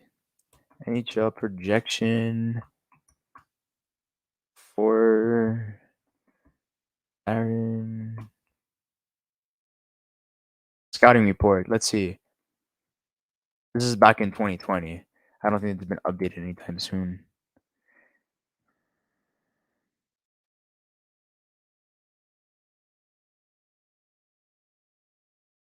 Big guy when he got drafted. Offensive game. Barron can make a smart first pass to start the transition. He also uses his strong skating ability and good stick handling to skate the puck out of dangers and start the rush himself. He doesn't lead the rush often, instead choosing to headman the puck and join in as a trailer. Barron makes smart decisions on when to join and doesn't take undue risk. He sees the ice well and makes good decisions with the puck. This continues into the offensive zone where he has the vision and playmaking ability to play at that point. He is not overly creative though, preferring the safe and smart play. Can't complain about that. Safe and smarter plays is definitely what you like a defenseman to do instead of being risky and turning over the puck and causing a goal. Barron also has a good point shot. He can fire the puck on the net, keeping it low and allowing his teammates to deflect the pucks or pounce on rebounds. He can also sneak down the faceoff circles and let go of a wrist shot, which is hard and features a quick release. Okay. Defensive game plays a disciplined defensive game. His skills help him defend one-on-one situations. I think basically what I'm reading here, he's being compared to Charlie McAvoy. That's his projection. So Justin Barron's comparison in terms of what he could develop into a player in the NHL at the NHL level essentially is Charlie McAvoy. Will he be better? Will he be as good? Only time will tell. But according to the scouting report, it seems like he's a two-way defenseman, capable of playing defensively well and equally offensively as well. So that's great to see on Montreal's end. They could get such a great prospect. Okay, Zach Sanford has been traded from Ottawa to Winnipeg. Okay.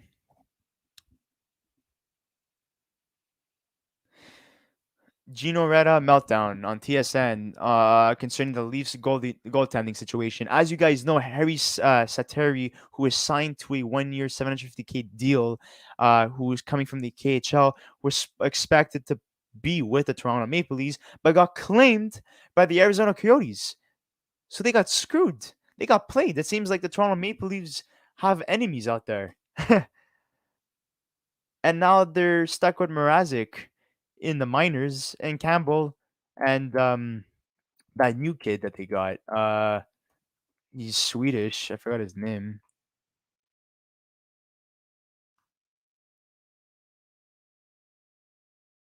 Yes, Eric Kalgren. Yeah, totally forgot about him. I mean, they also have Carter Hutton in the minors, but that's not going to really do anything. Peter Mrazek, he's in the minors, and they have Jack Campbell. So they're rolling with Jack Campbell and Eric Kalgren right now. Yikes. That's all I have to say. So fifth round pick for Zach Sanford. So Ottawa gets a fifth round pick, and Winnipeg gets Zach Sanford.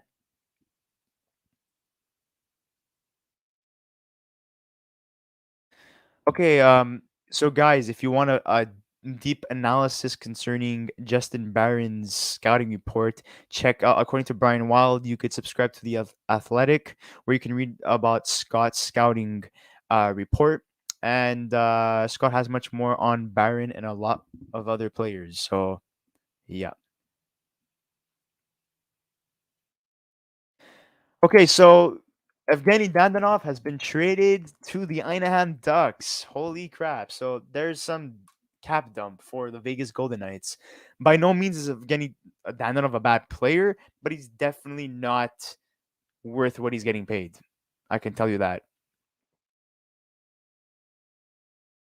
The Ottawa Senators definitely, when they signed them last year, I give him way too much in terms of what he's capable of doing. He did very well with the Florida Panthers, but he was playing with Jonathan Huberdeau, who did definitely make him look better than he actually is.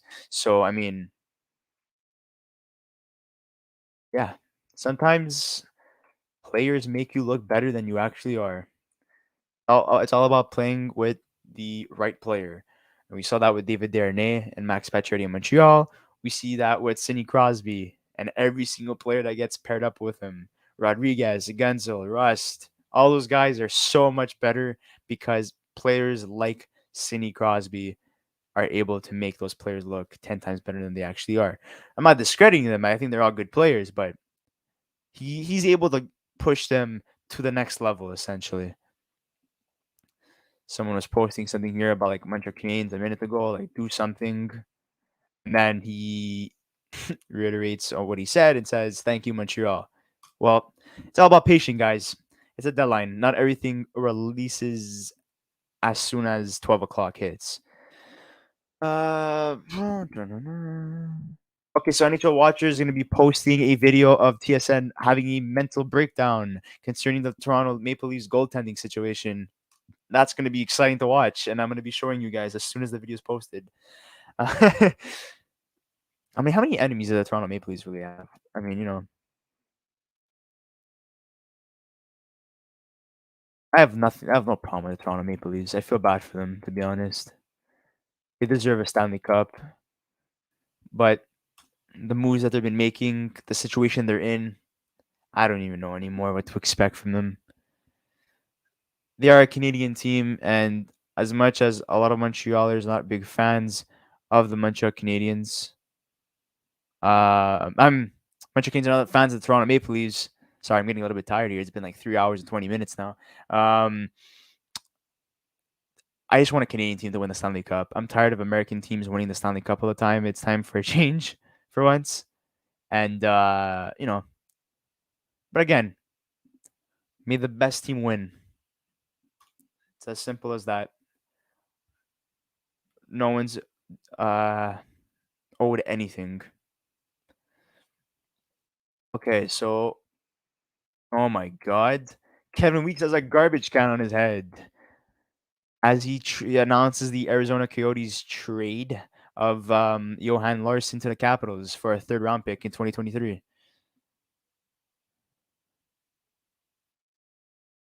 30 minutes before the end of the trade deadline. It's been an exciting one, guys. Just wanted to say thank you so much for interacting with us. Thank you so much for partaking in today's event. This is definitely one of our longest episodes for sure, but with good reason. There's been a lot of activity in today's deadline, this year's deadline, so we thank you so much for partaking in this moment. But yeah, guys, a little question for you guys. Based off the moves that Colorado made and based off the moves that Florida made, who are the favorites to win the Stanley Cup? I want you guys to write that in the comment section below and let me know so we could discuss that. So, Colorado or Florida, who are the favorites to win the Stanley Cup? Make sure to write that in the comment section below, and we'll be discussing that shortly as soon as you guys have an answer. King James, I want a Jeff Petrie trade. I think everyone wants that, and I think including Jeff Petrie. Jeff Petrie would love a trade out of Montreal because his wife is not too happy with the whole COVID restrictions. And obviously, he wasn't happy with the team's direction under Dominic Ducharme. But again, things have changed under Martin St. Louis. So, but he made his intentions known. It's as simple as that. And you ask for a trade, you ask for a trade. And even if he does change his mind, Kent Hughes does not want that culture in his locker room. Players who give up just because times get rough. He wants to build a winning culture with hardworking players with mentalities of basically whenever times get tough, let's work together as a team collectively to get out of the pile of crap that we're in and see how far this takes us. But unfortunately, Jeff Petrie does not seem to have the mentality. Tampa Bay for a three-peat, according to Brandon D. Laxton, or he says Colorado. Yeah, and what if none of them win? What if none of them win the Stanley Cup, and it's some like weird team like the Dallas Stars or something? That would be very funny to see. Seeing how top heavy the Colorado Avalanche are, the Tampa Bay Lightning, the New York Rangers, which the New York Rangers had a pretty quiet trade deadline. The New York Rangers were literally linked to every single player at one point, and they didn't really do much. They got Justin Braun, which is good, and at a fair deal for a third round pick, and they added Frank Vetrano as depth for the third or fourth line. I don't know. Like they were, I don't know. I think teams really wanted Kravtsov, and I thought he would have been dealt. Unfortunately, that's not gonna happen anymore. I don't think, unless Jeff Petrie gets shit at the New York Rangers, which would be crazy. Um, yeah, I really don't know what to expect, to be honest, in terms of what happens with the Rangers. But I know Hiddle was rumored to move to at one point. A lot of stuff, a lot of stuff were linked to the New York Rangers essentially, and nothing really went down. Seems like the asking price for certain players is way too high, and and teams opted out to make deals with other teams, such as the Florida Panthers and Colorado Avalanche.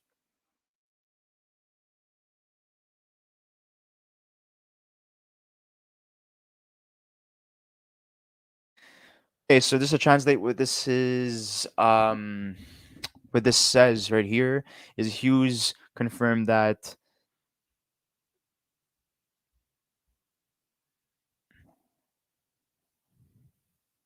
yeah, if the right trade proposal comes in terms of Jeff Petrie, then they will make it. We're aware of that. Very aware of that.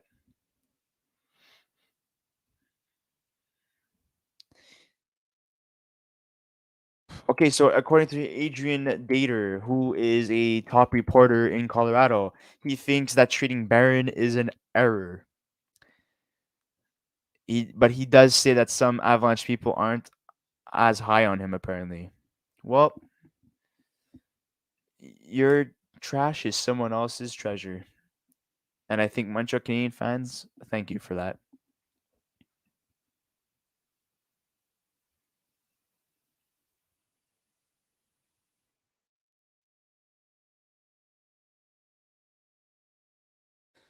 Now it's getting quiet, but things will be announced shortly in terms of more deals. We're reaching the end of our deadline coverage. It's 2:35.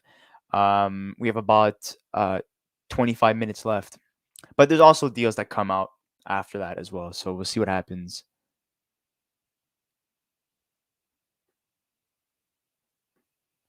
So guys, what is your favorite? What was your favorite deal essentially so far at this year's deadline? And like, what's your favorite deal and what's your worst deal? I'm curious to see what you guys have to say.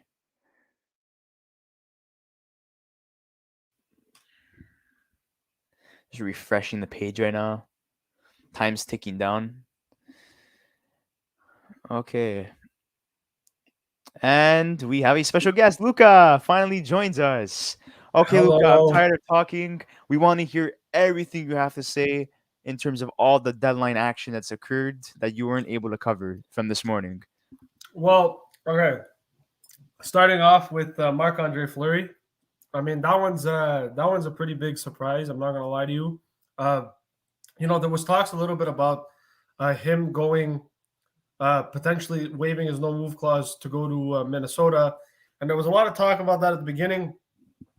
He seemed to, there seemed to be a lot of interest over there mutually from other teams as well, like the Leafs. I know the Caps were interested in too, and I was kind of surprised that I didn't think Fleury was going to leave, but it's a good move for the Wild. They get themselves a really good starting goalie, so kind of a great move over there for the Minnesota Wild in the sense of they get themselves an elite goaltender. And if you're Vegas, you're probably really pissed off right now because you actually don't even have a goalie. So Minnesota taking your former goalie is pretty funny. Um, in terms of other deals that happened, Nick Leddy going to St. Louis was another one that I think happened. That one's a pretty big trade as well. Good pickup for the Blues. They get themselves that defenseman that they needed. I know they were in on Ben Sherratt. I believe they were also in on Hampus Lindholm. And so now they get themselves... They even had high interest in Jacob Chikrin. That's it. So they've had interest in a few other guys as well. So picking up Nick Leddy's a good move for them. And I mean, look, Detroit get themselves some assets as well, which helped their team out a little bit. The one I want to get into, I think the one that everybody wants to hear my opinion on, is Artturi Lehkonen. Wow. What a move for the Montreal Canadiens. In fact, they made 2 today. Right here, we have both of them available: the Kulak to Edmonton and the Artturi Lehkonen to Colorado. Kulak, I really like. I think it's a good move for the Habs in so many different factors. I mean, you get yourself a second-round pick, which for Brett Kulak alone, I think, and a 26-year-old defenseman as well, which I don't think he's bad by any means. That's it. But I think what's interesting too is, you look at the Canadiens, right? Getting a second-round pick for a guy like Brett Kulak. Not to disrespect Brett Kulak or anything, I don't think he's worth a second-round pick. Well, the market was kind of messed up yesterday. As soon as we saw Travis Hamonic get traded for a third, which he barely played any games this season, he was out for a good chunk of the season, and also like all the controversy he caused. Yeah. But not only that, Jeremy Lauzon yesterday getting traded late at night for a second-round pick heading to Nashville. I mean, right there, the market was established for a depth defenseman playing I would say, a 5th or 6th role, and I think, Montreal are very thankful for that. They waited it out, and rightfully so, because they got a return that is literally unmatched, in my opinion, and I think it's good value in terms of Brett Kulak. I think, I'll be honest with you, and I know that it's still early. There's still a couple of minutes. There's still about 20 minutes left in the trade deadline. Plus, there's other deals that get processed too. So probably about still like another 30, 45 minutes as well. But right now, I got to think the Montreal Canadiens are winners in this trade deadline at the moment. I mean, you get yourself a first round pick essentially for Artturi Lehkonen and a second round pick, which is absolutely fantastic. The prospect in Justin Barron, right shot defenseman, 20 years old. First round pick in 2020. Fantastic move by I know there's some people are not happy with this. Like, really? they're like, who the heck is Justin Barron? And I just told them, go educate yourselves, do some research, man. Because just because a prospect does not have a flashy name does not mean that he's not a good defensive prospect. In terms of his projection, I think he's going to be projected in the top 4. I agree. And his comparison, going back to his draft year 2 years ago, is very close to Charlie McAvoy's game. Plays a two-way style of hockey, offensively and defensively good. What I really like about this move that the Canadiens make in terms of getting Justin Barron is it essentially makes Jeff Petry's trade in the offseason that much more likely. They get traded today because I heard a lot of rumors about him heading to LA. I don't think that's happening. Okay. I've seen fake reports about that. We actually got some news according to the Jeff Petry. Yeah, he just said that it's going to be surprising unless there's a change in the last minute that Jeff Petry's getting traded today. So I mean, who really needs defense right now? That has. I mean, I would say like the New York Rangers were really on Sherratt. They were in Chikrin and stuff. Do you see them potentially going for Jeff Petry, even though they have Justin Braun? I mean, look, any team can improve their defense at any moment, and I think that when you look at a team like New York, let's say, or even a team like Dallas or a team like LA, there's an opportunity there to definitely improve your defense. And Jeff Petry does improve pretty much any team's defense. So for sure, making that move would benefit the team now. The question becomes, do teams have the cap space to do it now? And I don't think they do. And I think for that reason, I think Montreal, look, to be honest, that's a trade that you explore at the draft or in free agency rather than now, because I think there's a lot of cap-strapped teams that are, not really able to pay. Yeah, I agree with that. Petry's contract, and you have to take his full contract. You can't even retain it because Montreal already retained on Lehkonen and Sherrod. So there's definitely some complications there. But in terms of that, I mean, look, the trade deadline today has been really good in terms I of. think it's been the best deadline we've had in many years. Well, it's been pretty good. I mean, to be honest, there hasn't been that many big trades. I think the only one that was big was Fleury and Lehkonen in terms of like assets and stuff. But there's been some decent trades. And I think, look, Max Domi is still a rumor that he might be on his way out. There was Kahkonen. That one was a shock. Nobody really saw that one coming. So that was an interesting move. But that's it. But I think, look, to me, I'm very disappointed in the Rangers. Unless the Rangers pick up. I was saying before when I was alone that they were literally linked to everybody, and they got none of those guys. Well, now, look, there's a rumor that apparently they're in on Andrew Kopp.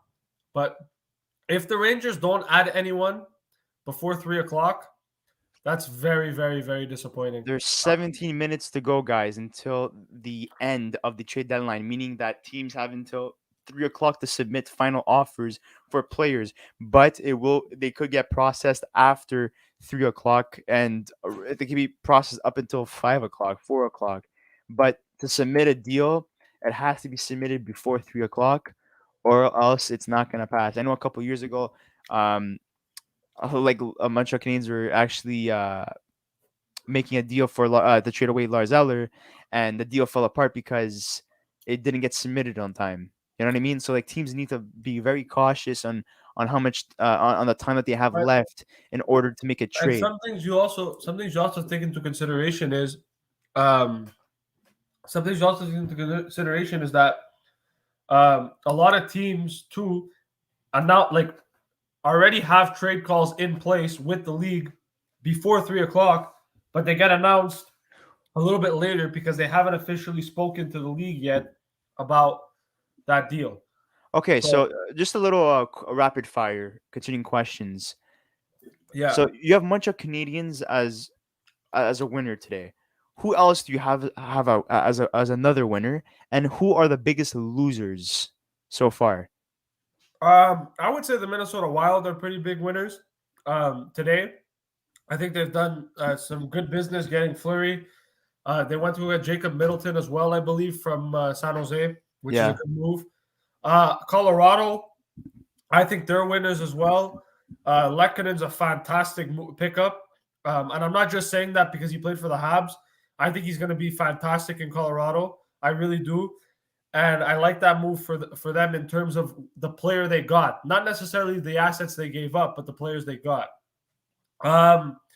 If you talk about in terms of the whole trade deadline, I would say Florida, but Florida haven't done anything today. So if we're talking about today, I wouldn't put Florida in it. Holy crap. Andrew Hammond from the Montreal Canadiens has been traded to New Jersey for Nate Schnarr. Oh, wow. Oh, another move for the Habs.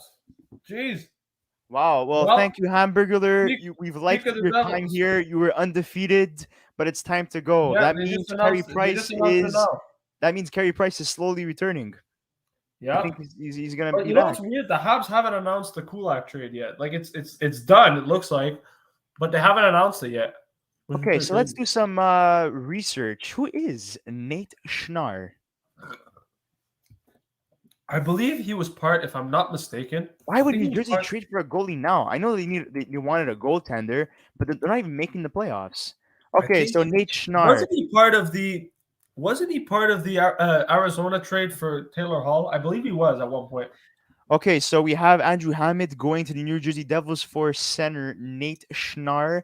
He's 23 years old. Okay. Huh. He was drafted in the 3rd round, 75th overall.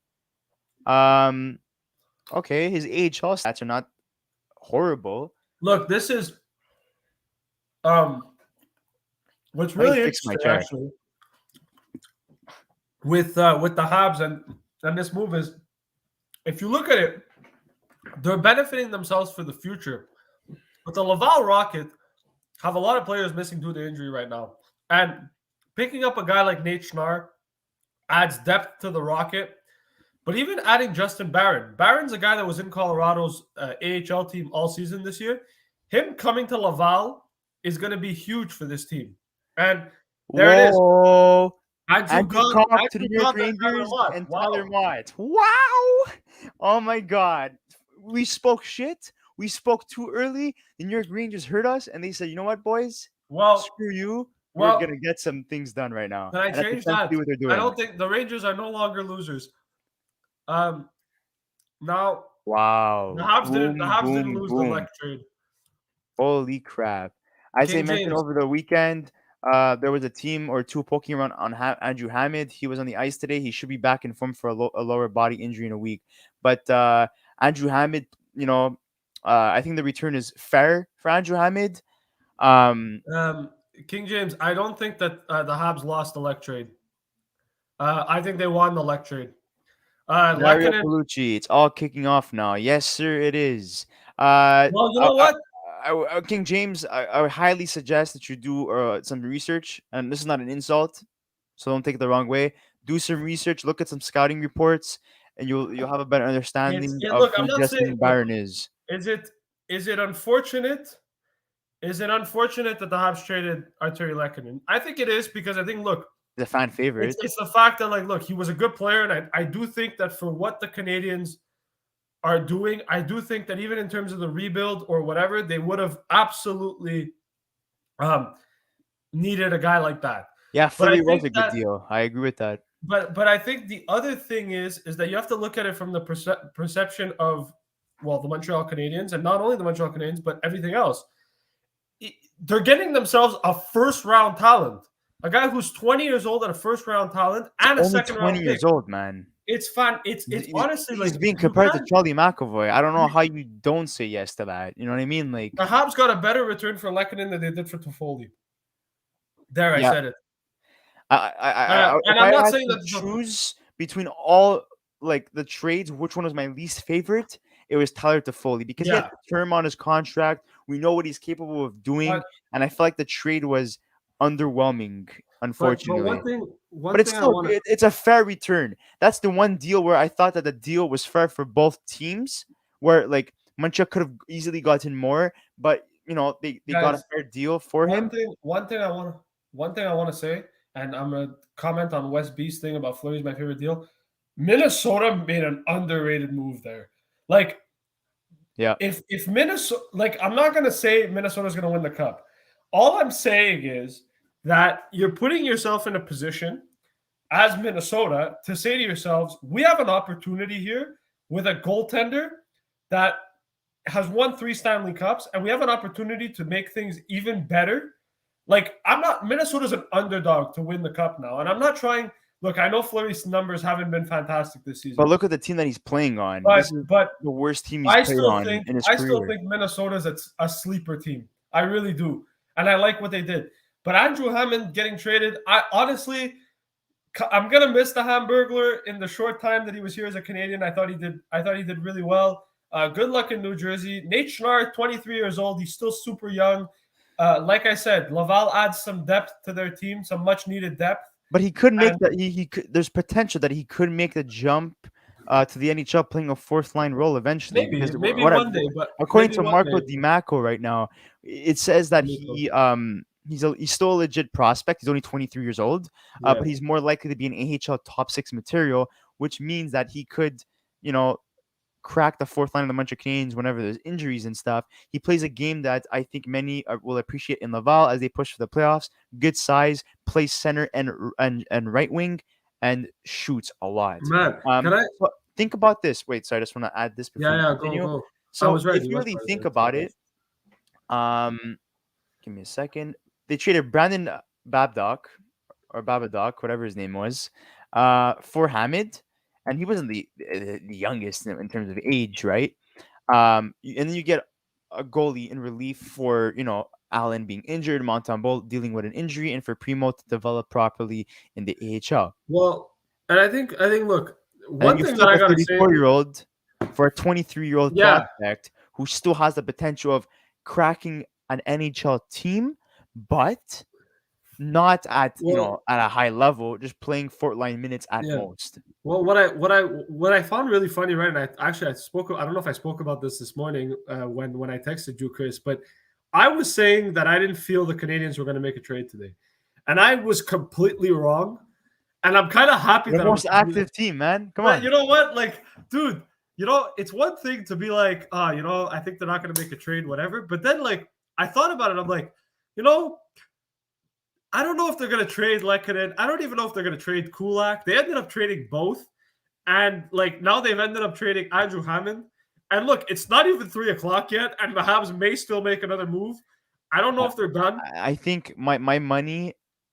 I mean, If look, if just to Jeff close Petrie up gets traded at 3:00, I might actually fall off. just the to close up the Hammond segment. Hammond was actually almost dealt to the Dallas Stars. It was reported yesterday night that they had high interest in him, but instead they opted out for Wedgwood, which they Oh, view as a really? better goaltender. Yeah. That's an interesting one. So Hammond was in the talks to be dealt regardless of what Kent Hughes said, saying, you know what, I'm going to stick with the goalies. We're not going to move anybody. But that means Carey Price is one step closer to returning. You have Allen and Montembeault, and things are looking good. The team's getting healthy. Unfortunately, it's the end of the season. They're out of a playoff spot, whatever. But, the fact that they're going to end the season on a good note, that, they're building towards the future, they're building a new culture surrounding young players like Caulfield and Suzuki and Romanov. And this is led by two fantastic, phenomenal guys in management in Kent Hughes and Jeff Chris, Gordon. Can I ask you something? Yeah. Did you eat at all today? Yeah, I ate hot dogs before. Okay. I'm just making sure because I feel like you've been stuck. I took a washroom break too for like 4 minutes. Yeah. Yeah. Shit. Okay, Like right because after bro, like, Chris honestly, I was trying to get on at school, bro, and like I'm not gonna lie to you, I couldn't get on. The Wi-Fi was horrible. And I'm like, I was just thinking about you because I knew that you were here all day, and I'm like, I hope this kid at least I got the originally chance to planned to eat. start this at 8, but I woke up and I saw there was only one deal, so I went back to bed. And then Chris actually woke me up and he's like, "Yo, there's there's a couple more treats that happened," and I thought I missed out like on huge deals. It so happened to be that we started off at 11:00, because it was really quiet in the morning, and as soon as we started, Marc-Andre Fleury got traded. Wow. So So right away, that's that was a perfect. great way to open the podcast. We had a good Guys, time, Chris and I. I just want to praise the Pittsburgh Penguins for making a fantastic trade deadline. Nathan Beaulieu for a conditional 7th. I think that was He's fantastic. gonna be available only for playoff time. Anyways, if you guys want to see this meltdown of Gino Reda on TSN concerning Toronto, Oh, I want to see. Yeah. I didn't see it. Toronto Maple Leafs are busily working in the video room to put together the tribute video for Harry Satteri's career. And I believe because their next home game is against the Jersey, I'm sure. Claimed off waivers by Arizona. Peter Mrazek cleared waivers, so he could potentially be back up with the big club or maybe some of the minors. Jack Campbell's still a little ways away, so what do the Leafs do short term now? Eric Schalker. I mean, he's playing. Oh, what? Who cares what the league and not to try to disrespect anybody either. And I'm not, I'm not trying to take anything away. Toronto, never change, baby, never change. We love you for who you are. I'm not trying to disrespect the Leafs or anything, but like, dude, you signed Harry Satteri, you lost him on waivers, you've got Shalgren, you've got Mrazek. Like, what are you stressed about, man? You know what? If Leaf fans were really upset, if Kyle Dubas was really bothered by it, he would have traded his first round pick to go get Fleury, and everybody would have been happy about it. And you know what? Marc-Andre Fleury didn't even want to go to Toronto. And I'm not trying to disrespect Leaf fans. I'm just trying to say I feel like we always talk about this Leafs. He wanted to go to Minnesota to be with Bill Guerin, which he won a Stanley Cup with in 2009 with the Pittsburgh Penguins. He was part of management during that time, so that's why. Bro, can I be honest? It's almost 3:00. I have a weird feeling that some big trade's gonna happen. I don't know why. It's just deep down inside of me. Oh, and Tyler Mott, I just got it on my phone. Tyler Mott for a 4th round pick to that's it to the Rangers. Yeah. Wow. I would have thought he would have been. 2023. Well, I'll be honest with you. I think Vancouver dropped the ball on that one. I think New York gets a fantastic return. Look, you know what? We talked about the Rangers being losers. I'm gonna change that now. You know where the biggest losers are? Oh shit! They signed Kahkonen and Middleton 8 year. Well, we knew that already. Yeah. At least, but I mean, in terms of that, I think the Rangers finally made their move. It took them till the last minutes of the trade deadline. Hey man, who cares? They made their move. So one thing I gotta say, is now. You want to ask me about losers? The Carolina Hurricanes. Yeah, it's true. The Yeah. Carolina Hurricanes are your losers. I think the Montreal Canadiens are winners. I think the Rangers now are winners. I think Colorado's a winner, and I think Minnesota's a winner. Definitely. Those would be we the have to four also teams. mention Florida. They got their move Florida. done. Florida, in terms of like the trades that they made. I'm talking about today. Today the Rangers are winners. The Habs are winners. The Wild are winners, and I think Colorado's a winner. And then obviously, if you look at every other trade deadline before, I would even put Calgary and Florida in the winners column. The losers, Carolina. I'm sorry, but unless they make a surprise move for a guy like Max Domi, I have to actually give credit to the Washington Capitals for what the situation they're in concerning cap space and the moves they were able to do. Very, very surprising. I really liked what they did today. Okay. 258. Yeah, so Dario Palucci says the Rangers are winners today. Yes, they are. They are officially. I don't think they're the only winners though. Yeah, I agree with the statement of the Rangers are winners today. You know what? I'm gonna say something else, and he might get mad at me, but it's okay. I think the Penguins are losers. Okay, we're all here together. What's up? I think the Penguins are losers today too. Deadline in 2 minutes. Hey, we're all together now. I came right at the end. I was really hoping Petrie would get traded today. Where are you? Shout out to Concordia University. That's right. I'm in an empty room. I don't know if you guys hear me properly. There's a lot of echo. We hear an echo in the there's background. An echo. Yeah, it's really bad. I'll try. Okay, so Brett Kulak's currently giving an interview right now on Tivia. Bro, it's so weird. Kulak's giving an interview, yet the Habs haven't announced it yet. It's just funny. I mean, we know what it is, but it's just no. So Chris, Mr. Andrew Hammond trade. He got traded, Andrew Hammond. To? New Jersey for another prospect. Oh, Michael Russo. Minnesota has one more trade coming. He just tweeted that out. What about any news on Jeff Petrie and the LA Kings? There was rumors about that, but we're unsure of what's going on right now. They have 1 minute to submit their final offers and getting the paperwork done. But there's a good possibility that a lot of moves are only going to be announced after 3:00. Minnesota's got one more deal apparently left to announce. I'm curious to see what that's going to be.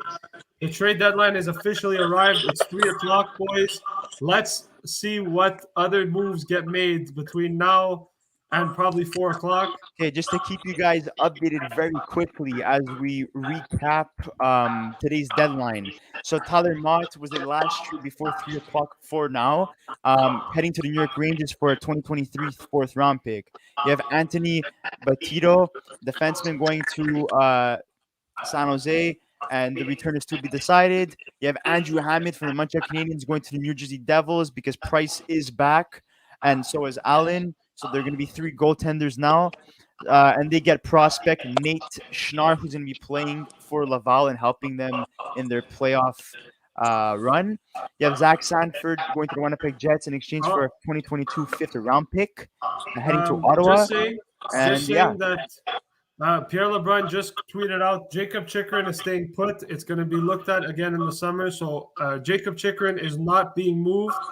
He will stay in Arizona. Minnesota's apparently got another deal coming, which is going to be very interesting. Anthony I actually don't know what he said about the return for Kulak. I don't know what he said about it because I wasn't here. What was your prediction again, Anthony? I don't remember. He said that there was going to be a conditional second-round pick that could turn into a first. And it's not a conditional second. It's a second-round pick and a player that went back the other way. There was no conditions on the pick that I know of. No, I'm saying that was his. But I'm answering his question because he said, "Was I correct?" I said, "Well." Okay, Dan Robertson on Justin Barron, prospect for the Montreal Canadiens. Oh, the Pittsburgh Penguins are in on Rickard Rakell.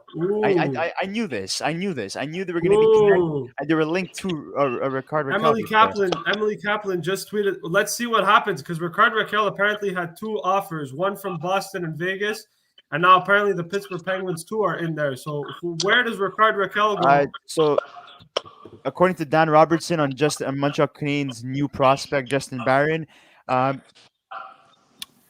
apparently, according to former NHL defenseman Cam Russell, he is a first-class person, world-class skater, and he should be a top-4 shutdown guy and a good puck mover. So essentially, Montreal gets a prospect that will be in a top-4 role. PK Subban not going anywhere. They could not trade him today. That means he will likely become a UFA, or he will become a UFA because they have zero intent in re-signing him. So PK Subban is staying in New Jersey. What about Max Domi? No news on him either. There hasn't been any news on him. Last I heard, there was a rumor that apparently he was linked with Carolina, but they haven't announced anything. Vancouver, currently, they just tweeted out saying Vancouver's done for the day. So the Canucks will not make any more moves. They only made a few, so nothing too big there. So But yeah, Ron waiting to see Ricard Raquel. That one's the one that I'm. Former Mooseheads coach Eric Villiers on Justin Barron. Excellent skater. He can do it all. Nothing but good things to say about prospect Justin Barron. And he's going to go straight. Oh, the Oilers have acquired Derek Brassard. Yeah, so Philadelphia Flyers forward Derek Brassard as a depth piece heads to the Oilers. The Oilers, I have to say, they had a very good deadline. I have to give it to them. Can I be honest though? They overpaid for Brett Kulak. It doesn't matter. I like the move. I like the moves that they made. I think adding Kulak's going to help them, but they overpaid. Yeah, definitely. But like the thing is that like you need, when it comes to deadline, you need to pay in order to get things that fulfill your needs. And right now, they needed to add defense. They needed to add depth to their forwards. They need goaltending, is what they need. The only thing they didn't address, unless it's announced later, they didn't address goaltending. I honestly thought, can I be honest? I honestly thought that when Kahkonen got traded, I honestly thought that maybe that was their opportunity to go and pick up a goalie. I honestly thought that's going to be San Jose's number one goaltender. What? Can we agree that's going to be San Jose's future number one goaltender? Well, yeah, it's going to be Minnesota's future number one. But I mean, look, San Jose, apparently there was rumors that they were looking to trade James Reimer, so we'll see. But the Habs doesn't seem to be anything done in terms of the Canadiens. The Kulak trade still hasn't been announced, which is interesting. Yeah, my predictions are 2 deals. I think Mathieu Perreault is getting dealt. Yeah, Mathieu Perreault is one that I think I heard this morning that hasn't been confirmed and could still be confirmed. And I think one of Joel Armia or Petrie is also getting dealt. Also, guys, thank you for 527 subscribers. Yeah, they did. They drafted Anthony. They drafted Jesper Wallstedt was their goalie that they drafted. This is a beautiful picture. Yes. Of fucking Emmy. Okay, so let's go back. Ricard Raquel to the Pittsburgh Penguins. Okay, Pittsburgh Penguin fans, you got your freaking secondary scoring. Ricard Raquel, baby. Frank Saravelli just said, hearing NHL Ducks are trading Ricard Raquel to the Pittsburgh Penguins. Yep. It's a done deal, boys. Pittsburgh Penguins. Ricard Raquel to Pittsburgh. Additional scoring. You know what's actually interesting? Phil Kessel. Where the hell is Phil Kessel? He was. Wow. So we just talked about Penguins being. I should keep my mouth shut. You know what? Who's next on being losers? Let's go. Because I called the Penguins losers, and now they just made a trade. The Penguins, all they had to do was add a depth defenseman, which they did in Nathan Beaulieu. Phil Kessel did not get traded. Happy about that. Phil Kessel did not get traded, according to holy crap, what's her name? Emily Kaplan. Emily Kaplan states that Kessel has not been dealt. Well, trade deadline is officially done. Well, there's still trades coming out, so we're just waiting for that. Okay, so let's read some comments. I want an apology, Law. So I'm guessing Dario wants an apology. I'll give him the apology. I'm sorry. I apologize. Pittsburgh are still losers in this deadline. I'm kidding, but happy for the Penguins. They get themselves a much needed winger, a guy who's going to help them score. So good for them. So yeah. Could someone remove this? Okay, so I mean, look, that's fantastic on terms of Pittsburgh. I know they always wanted to add secondary scoring. They were looking at Hoffman, they were looking at Raquel, they were looking at Kessel, they were looking at Kopp, and they end up with Raquel, which by no means is a bad player. He's a fantastic addition, and it's for a prospect and a pick, but there's no news on what the pick is and who the prospect is. The Penguins have prospects. That's surprising. Imagine it's a first round pick. Probably. Maybe. I mean, That'd be funny because the Ducks have been getting like hauls for players right now. But that's a good move. That's a good move for Pittsburgh, though. That's a good move for Pittsburgh. Ricardo Raquel's a good pickup. I like that a lot. Okay, so let's see in terms. Brandon Gallagher weighed in on Lehkonen getting traded. He just said, "Well, champ, it's been a hell of a 6 years. The alliance has never been Jeff stronger. Go Petrie get that remains cup." with the Montreal Canadiens. So that there he means is. it's an off-season move for them. I just hope it's not a first. I'll cry. Okay, so let's see. But I think it was good to keep Jeff Petrie. Like I mentioned before, I mean, even if for a rebuilding team, it's still good to have some, solid guys, like veteran guys. Show the younger kids how it's done, and leadership wise too. He's gonna help a lot.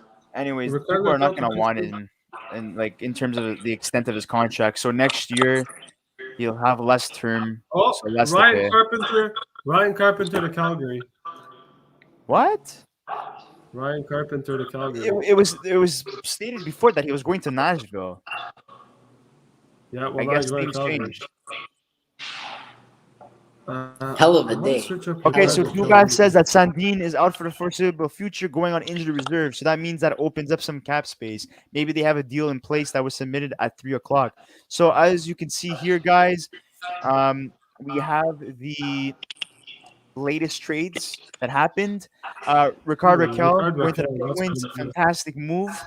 They're waiting on the full return. I really hope it's not a. And I called. You know what, bro? I should just stop calling everybody losers, bro. Carolina just got Max Domi. Wow. Well, they're saying hearing that Max Domi could be on the Luca, move, where did and then this he said Italian Carolina made a late come push on? for Max Domi right at the deadline. Yeah. Okay, according to Philip Brun, we have it right here. Which it's which confirmed team? too. We're getting in the comments that Kopp is going to New York. Yeah, we knew that already. We addressed that. Sorry, I didn't know. It's all news. Yeah, to me, Kopp's in New York. Hey, look, the Buffalo Bills made a signing too.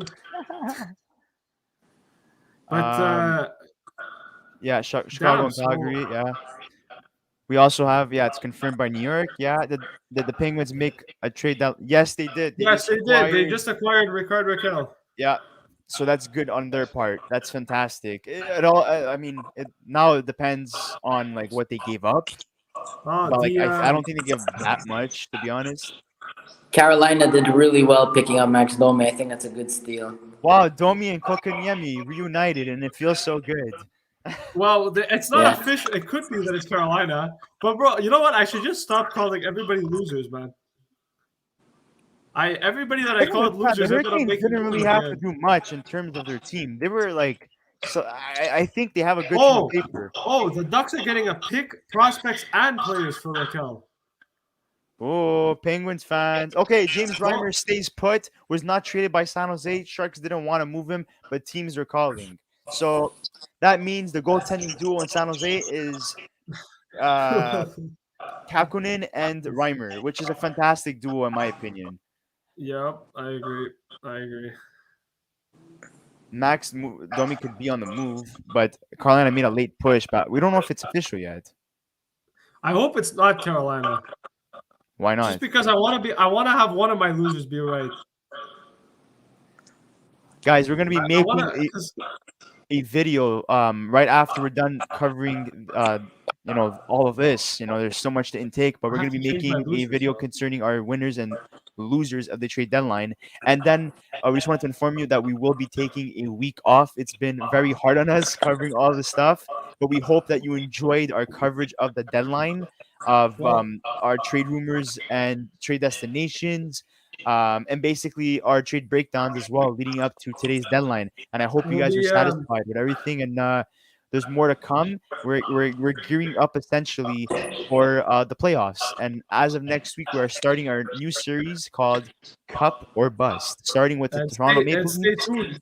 Stay tuned because we have a special guest coming And on we have a next week. special guest coming on, a huge Leafs fan. So, okay, so Dario Palucci, I feel like Carolina got Domi to piss the Habs fans off. I mean, look, there's new management now, so I mean, Ken Hughes probably just said, you know what, go f yourself. Anyways, We're CM waiting on Park, them who to did the payment get from Einam? It's still yet not confirmed, so we're gonna see what happens in terms of the deal. Guys, my quick cameo is gonna have to come to an end because I need to catch a train. It's okay. We Okay, we we're- got all three of us together on deadline day, so that's fantastic. You know? Yeah, it's official. Max Domi to Carolina. Per Yeah. reporter Sounds Chris. like they got it done under 3 p.m. So right before the deadline. Too bad. Max- I really wanted him to play with the Rangers, but I mean, I Max guess. Domi and Jesperi Kotkaniemi reunited. All right, guys. It was nice I'll seeing see you you. tonight. in We'll the be video. covering our winners and losers video together. Yes. Sounds good. Bye. Ciao. Okay, I get rid of this. Okay. Damn, bro. So, so who's now a loser? I mean, the Hurricanes, all they really needed to do was just add one piece. It didn't matter if it was defense or offense, and they did. And they got Max Domi. I wonder what the return yeah. is. I think it would probably be like a 3rd round pick. Definitely, it was definitely an interesting situation for sure.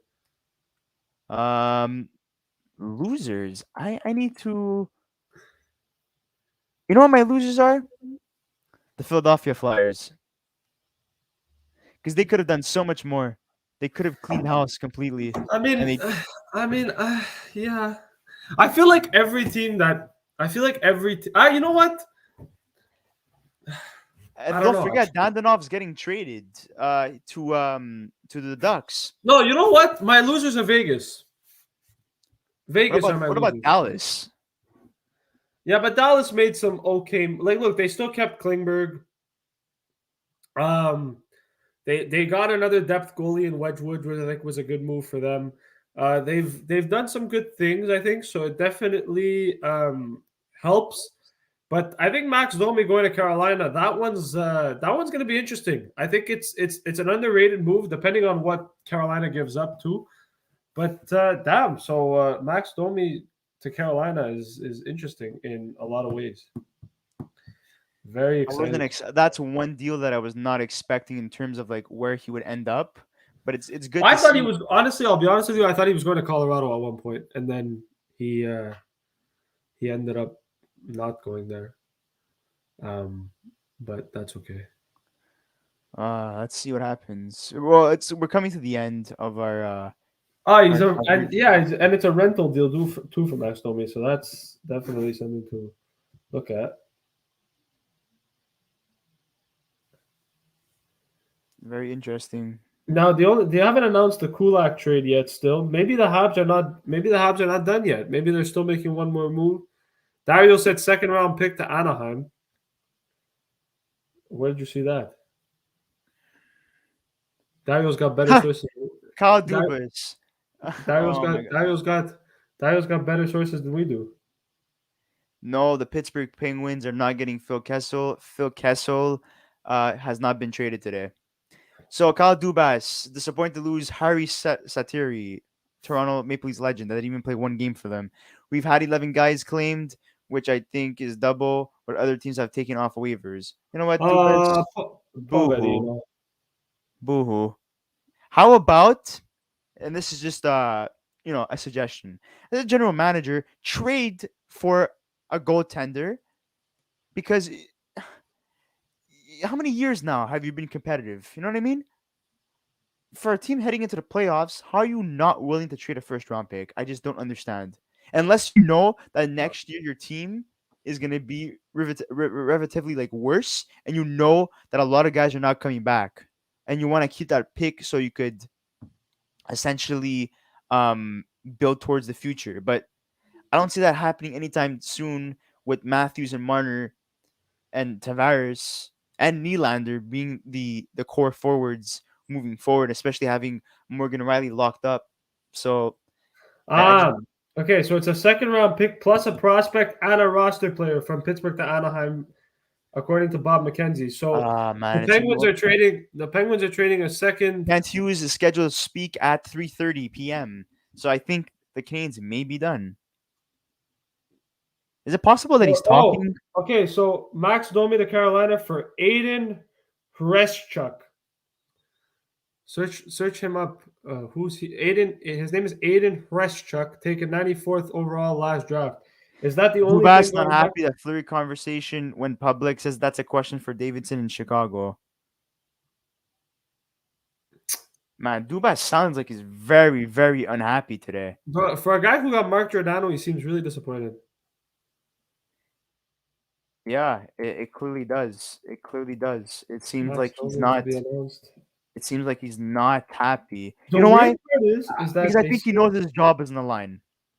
maybe. There's a couple of comments, Luca, that maybe you can answer. Well, the Senators are done for today. Okay.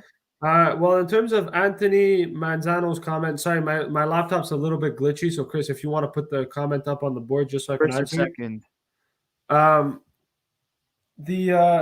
Well, in terms of what Anthony's saying about Johnny Hockey being traded, I'm not surprised at all. Actually, there's no reason for them to trade him. Calgary's having a fantastic season, and I don't think it makes sense for them to trade him, even if he's got contract rumors surrounding him and whatever. I think that's something that you look at in the offseason. But if you're Calgary, you're going for a playoff spot, so you're going for a playoff run. So at the end of the day, it doesn't really matter. In that concerning sense. the prospect that the Columbus Blue Jackets get in return, so Hayden Chuck, whatever. He currently plays for Boston College. He's a defenseman, 19 years old, drafted 3rd round last year. Currently unsigned by the Carolina Hurricanes, 5'11". Okay, I would say this is a B prospect. Nothing significant in terms of the return for Columbus.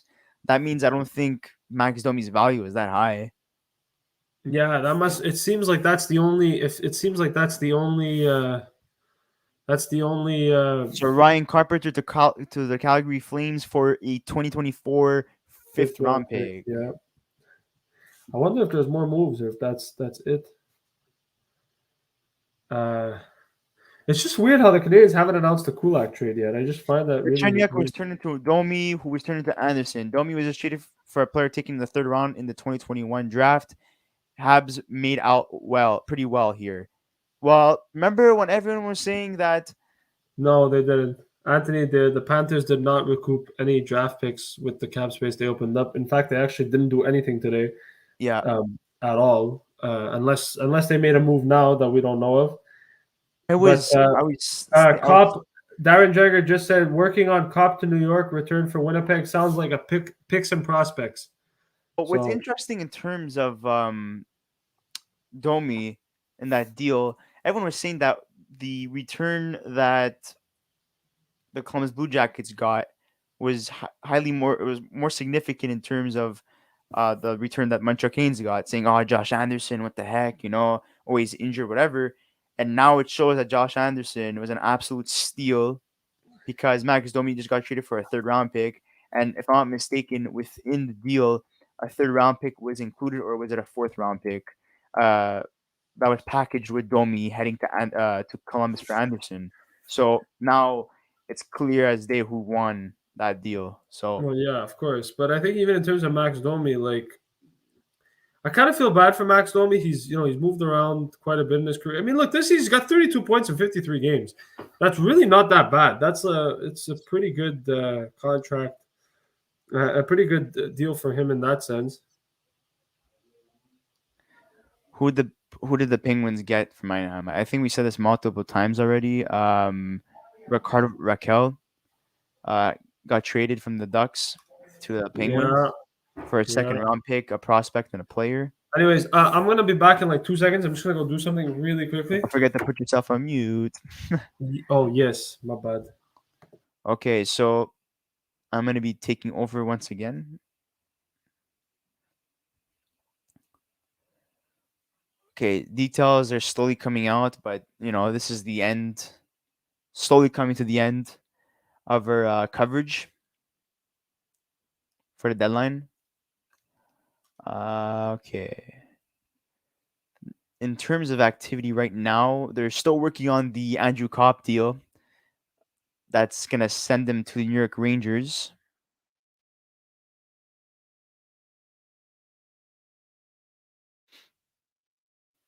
Very quiet right now. Still refreshing. Nothing happening right now. So just to recap the last half an hour of deals. This is what went down. So Max Domi to Columbus. They didn't update the return, but he's getting traded for a defensive prospect that was drafted in the 3rd round last year called Aiden Reschuk. Then you have David Brassard, who's going to Edmonton from Philadelphia. The return has not been announced. And for the Pittsburgh Penguins, they received Ricard Raquel in exchange for the prospect, 2022 second round pick, and a roster player. We don't know who that is yet. Still waiting on that return.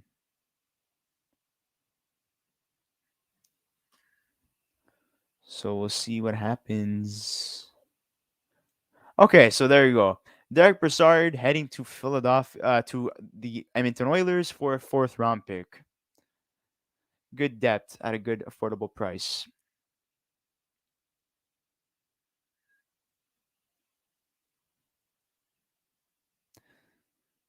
Andrew Hamid's wife says, "Thank you, Montreal fans, for the warmest welcome. And we're an incredible fan base." Well, thank you, Marley Hamid, for sharing your husband and allowing the Montreal Canadiens to win a couple of games. And Hamid went undefeated with the Montreal Canadiens until he got traded right now. I'm back.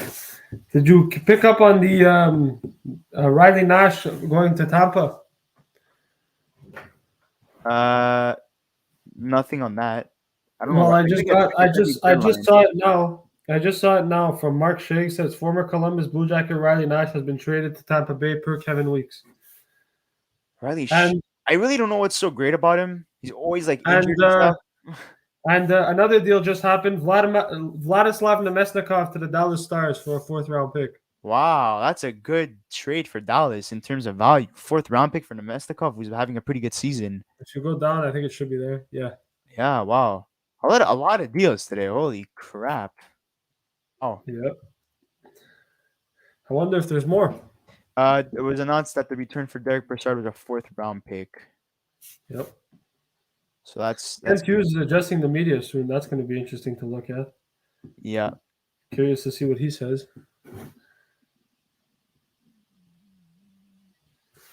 So according to the bar down panel, they're calling Kent Hughes a swindler, saying that he's a good GM. You know what? I wonder if did they keep Perreault? I don't know. It doesn't seem like they traded him. There was a rumor that apparently they had traded him to Calgary for a 7th. Maybe that happens now. I don't know. But yeah, there's a lot of talk about that. I mean, I definitely think that would be the last move, to be honest. I know that he was placed on waivers. They don't want to go to Laval. He wasn't down for that, so that's it. So I don't know how that's gonna work, but I mean we'll see. There's still a little bit of time left. I'm sure there's still more deals that are gonna happen. I don't think they broke the Anthony Mantha trade last year until like 3:40, which was really crazy. Yeah, we're gonna stay on until we get full details of everything. We'll stay on until about 4, and then yeah, that sounds good. After that, we can do that. Sid from Sportsnet says, "I can't believe that the Oilers and Leafs did not get a goalie." Well, that shows to you there's a very high chance that both teams will be out in the 1st round. I mean, we'll see. Jack Campbell's supposed to come back soon, so maybe that's the reason the Leafs didn't go for a goalie. But I Edmonton made mean, more. I think Edmonton had a better. Okay, oh, so Jake DeBrusk okay. stays put in Boston. Was I not thought he got. traded. I thought he got traded. I mean, he I mean, he did. signed his contract extension, but Yeah, but maybe he signed that contract extension because they wanted to flip him. maybe. But I think that's a move they look at if they are still if he still does want to get traded. Maybe that's a move they look at in the offseason rather than. I feel like his value is increasing recently Yeah, because well, of he's played how well. he's been playing. He's played some good hockey. So. Okay, so Penguins fan Steven Park said, "I like the trade from Anaheim." Yeah, it's I Well, mean, we're waiting on more didn't really details. come out, but I mean, in terms of adding secondary scoring, getting Ricard Raquel, I mean that's fantastic. Yeah, for sure, definitely a good move. You know, Yeah. I really like this Domestikov deal. I really, really like it. 4th round pick. That's it, Stevie. Why? What are you doing? I thought you could have pulled a second. No, I'm joking. Stevie Y was pretty quiet. Stephen Parks. We're still waiting on the full details for the Raquel deal. So who is left that was predicted to be traded from the Montreal Canadiens today? There was a rumor of maybe Hoffman. I don't think that happens anymore. No, I think they're gonna keep him. There was Chris Weidman was another one that I saw. But I think the only one that could maybe happen is Perreault.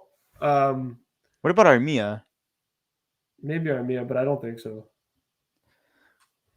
I don't know. I mean, look, if Kent Hughes is he's supposed to address the media in a minute. So if Kent Hughes addresses the media, then there's no more deals. Yeah, but usually Renaud Lavoie of TVS Sports usually says when they're done. And right now, there's no mention if they're done or not. So, like, we every year we get that update. Yeah, the Montreal Canadiens are done, whatever. But yeah, it's weird. Like nobody really tweeted out saying that there's definitely something going on. I'm very optimistic in terms of like what else they're going to be doing. Well, you know what? I said that the Habs weren't going to make any more moves today, and I was wrong. So I'm just going to wait. For me, the surprise is Hammond because I'm like, okay, like the reason why he didn't get traded to Dallas yesterday. I don't think it's necessarily a surprise. I mean, like, you know, I didn't know if he was like coming back completely. You know. Well, it's because like I think even at that, like, you know, Carey Price is been practicing with the team for the last little while. Now, I think it's been 2 straight days that he's been at team practice. And obviously Jake Allen's there, and they have Montembeault and, you know, Primo's and Laval. So they have goaltending options. And I think New Jersey, I know that they've been looking for goaltending. I don't know how much they wanted to really explore that market. But like, okay, you're getting a Hamid, but like there has to be something more to that. You know what I mean? Like, I know they're not on good terms with Blackwood because of the whole like COVID thing and the vaccination, whatever. But like adding a guy like Hamid now, like you're not going to the playoffs. Do you think maybe they sign him to an extension or something? Like, I really don't know. To get him to get a goaltender just to finish the season when the season's lost, wouldn't you want a higher pick? Like, I'm not seeing Hamid's in a steal him game. Oh, you know what? NHL Trade Deadline is over now. Yeah, well, it's over. It's been over for 30 minutes, but we're waiting on more deals because apparently there's been more deals. Seems like to me around the league that Chicago and Arizona really have a problem with Dubas, and they have a problem with the Toronto Maple Leafs. And not only that, but like, how many players got claimed from the Toronto Maple Leafs this season whenever they were put on waivers? And the fact that they didn't claim Mrazek tells me that they wanted him to go unclaimed, so they would be stuck in a position. I feel like there's a lot of hate towards the Toronto Maple Leafs. I don't know if that's because of management. There's something there. Well, I mean, to Arizona's defense there, and I'm gonna go a little bit and defend Arizona. They did need a goalie because they got rid of Scott Wedgwood, so they needed a goalie. But I'm just kind of surprised that.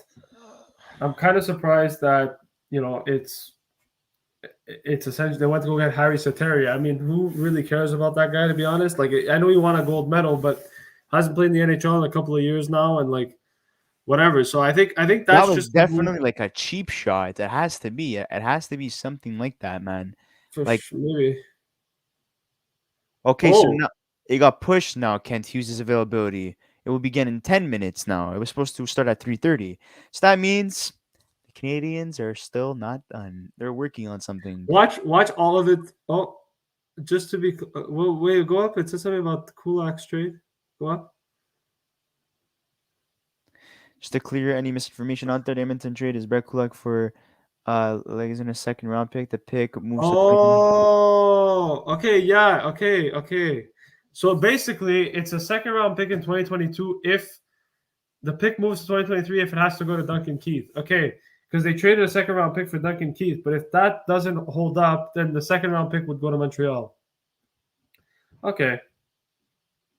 Oh, Zach Aston Reese is going to Anaheim as part of the Ricard Raquel deal. Whatever. Nothing too significant. Well, for the Penguins fans that wanted to know. No. I mean, I'm saying like just as a whole, you know. Yeah, Jason well, Alper, Chris UG. Thank you. Oh, Appreciate the it. Max Domi deal is a 3-way trade between Carolina, Florida, and Columbus. Some salary retention and prospects involved. See how it shapes out. Florida. Of course, Florida. I know they were rumored yesterday that they wanted to acquire some bad contracts because they had a lot of cap space, you know.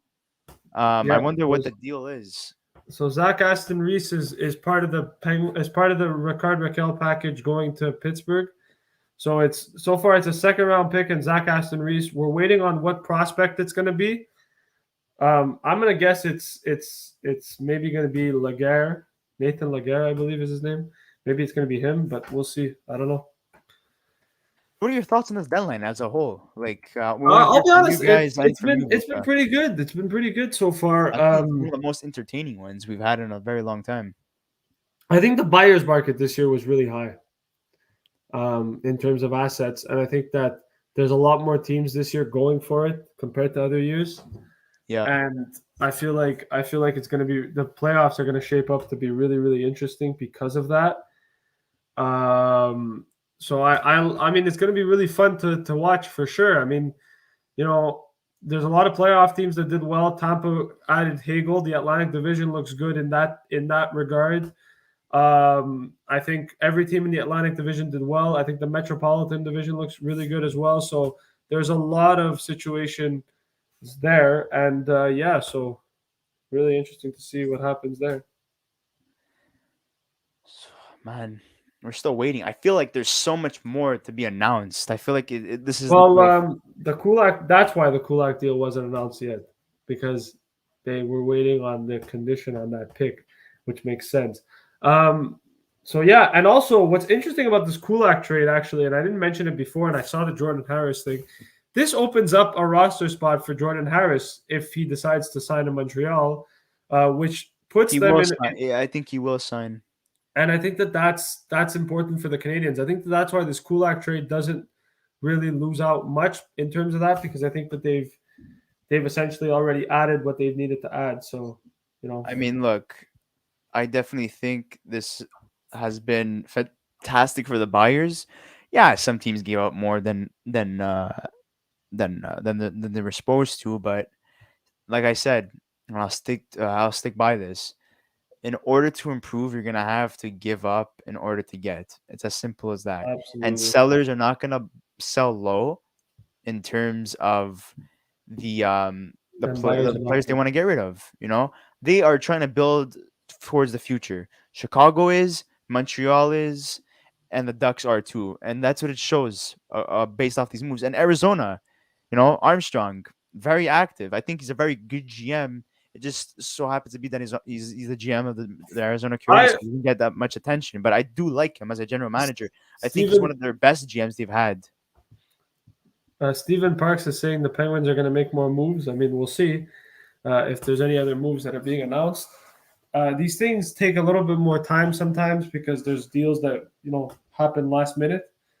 So, yeah, but I mean, look, it's kind of funny for the Canadiens because this morning they had a practice this morning, right? And Lehkonen and Kulak both did full practice with the team. They were on the ice with the team, and Yeah, a lot I of people mean, thought, that was it. It's like, oh, okay, they're on the ice for do you practice. think that all that chances are- talk about like, oh, we like Kulak and Lehkonen, it's 50-50 chance, whatever, do you think that was all just like buttering up their trade value? Because that's what it seems like it was. Oh, the Habs retained half of Kulak's salary in the deal as well. How many guys did they retain? Holy crap. I don't know. They retained Sherrod's salary, they retained Lekkonen's salary, and now they're retaining Kulak's. See, and that's the problem with the buyers this year is that like because of the flat cap due to COVID, a lot of teams weren't able So to. Florida is the third broker team between Columbus and Carolina to make the Max Domi money work under the cap. There's a few unsigned players involved. Yeah, so like going back to what I was saying, like that's why it was hard for teams to make deals essentially because the sellers had to eat up some cap space, and there's some sellers that, it's hard for them to do that because they're so tight to the cap and they want to unload money. So then you have teams like the Arizona Coyotes essentially who want to eat up all that stuff, and I really want maybe it's the Weber contract that gets traded. We don't even know. Okay, so the deal is Kulak, Lagesson, and a conditional second for Kulak for Lagesson and a conditional second, and the Habs retain 50%. So going back to And I feel like that's the move. That's why the thing was delayed by 10 I minutes. think Anthony Manzano was saying in the chat before that it was going to be a conditional second round pick. So you were partly right in terms of it being a conditional second round pick, but it's not going to turn into a first. It's either going to be a 2023 second round pick or a 2022 second round pick. And Derek Brassard's deal to Edmonton is also 50% retained. I have to say I'm very impressed with Ken Holland's moves today. He didn't give up that much. He still kept his first round pick. Yeah, he kept his first round pick. I think if there was one thing that he could have done, maybe, is add a goalie. But besides the price and like who's available and stuff, like, I know the asking price for Korpisalo was ridiculous. I would have been really interested to see. I mean, look, I know that Mrazek's term on his deal is a little bit too much. I know Mrazek hasn't really had that great of a season, but it would have been really interesting to see if the Oilers could have made something like that work. Obviously, they didn't. That definitely could have worked, but it didn't, unfortunately. Still waiting. Crazy story. So Jarmo Kekalainen says the Domi trade call has not yet been completed. He also said that there's 33 trades in the queue at the Central Registry. 33 more. According to rumors from Mark Shea, he says that Jarmo Kekalainen says there's 33 trades. Oh my God, we're gonna be here past 4:00, boys and girls. Leafs didn't get a new goalie. Yeah, they did. Well, I mean, look, there's 33 trades left. You never know. The Toronto Maple Leafs did get a new goalie, and then he was stolen by the Arizona Coyotes because he had to go through waivers to be. I don't know if you saw the post that just happened that Arizona posted, and they're like, "Welcome to the Valley, Harry Sateri," and I found that funny because it's like the guy didn't even sign with you. He was on waivers and you picked him up. Yeah, Riley Nash back to Tampa, like I mentioned before. 33 trades in the registry. I don't know, man, or Riley Nash. I just feel like I don't know what's everyone's fascination with him. You know what I mean? Like, I really don't know what the fascination with Riley Nash is. Toronto got him. He did absolutely nothing. Was Arizona, whatever. Like now he's going back to Tampa. Like, I wonder if Kent Hughes he did really well. He was really good with Columbus. I wonder if Kent Hughes' media availability gets pushed a little bit longer because it's been 10 minutes now. It definitely will. Are you kidding me? There's 33 trades left to cover.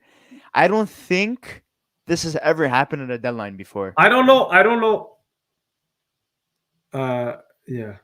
I don't know if there's actually 33 trades or if he was just being sarcastic. On the Marcus Johansson trade with Washington, Seattle GM Ron Francis said Daniel Sprong was a player that they wanted to give back to us.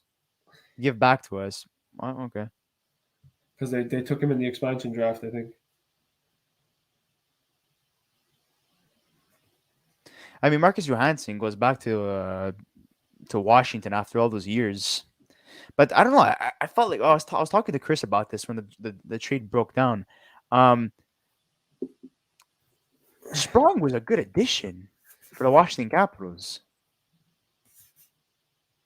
Was this like trying to shed away some cap or something? Like I really don't know what was going on to make some like I don't know, like a move just to make a move or Yeah, like they're saying. Yeah, he's still saying 33 trades are in the queue at the Central Registry. That's absolutely nuts, man. Which I don't 33 trades, but I mean, like you also have to take into consideration a lot of them already got announced, right? Like Raquel, we know some of it. We don't know all of it. We know that Zach Aston Reese and a second round pick was involved. We're waiting on the prospect on that deal with Florida, Columbus, and obviously Carolina. There's the whole deal there too. So there's definitely things to look at. But obviously with the Canadiens, I don't know. They haven't announced the Kulak trade yet, which leads me to believe that they're part of the 33 trades that are currently in the registry as well. And maybe there's another one. Who knows? There was talks about Matthew Perreault today. Maybe he's part of that trade as well. I don't know. I don't know what's going to happen next, but 33 trades is a lot. And, yeah, it's definitely a lot. We don't know what the heck is happening right now in terms of that. Very, very excited to see what the moves could be in terms of that. I don't know who they could be, but I know Chikrin's not going anywhere. Kessel's not going anywhere. So very interesting to see what happens. yeah. We're at 528 subscribers. Thank you so much, guys, for all the support leading up to the NHL Trade Deadline. We're almost at 530. This has been nothing but a dream come true for all of us. Turning a hobby into something that's turning out to be bigger than just a hobby. It's fantastic. So thank you so much for that. Okay. Ron Francis is a horrible GM. There's nothing special. What's Seattle? Can I be honest? He really is, though. Oh, there it is. Oh, wait. Oh, no. Okay, they're still not done.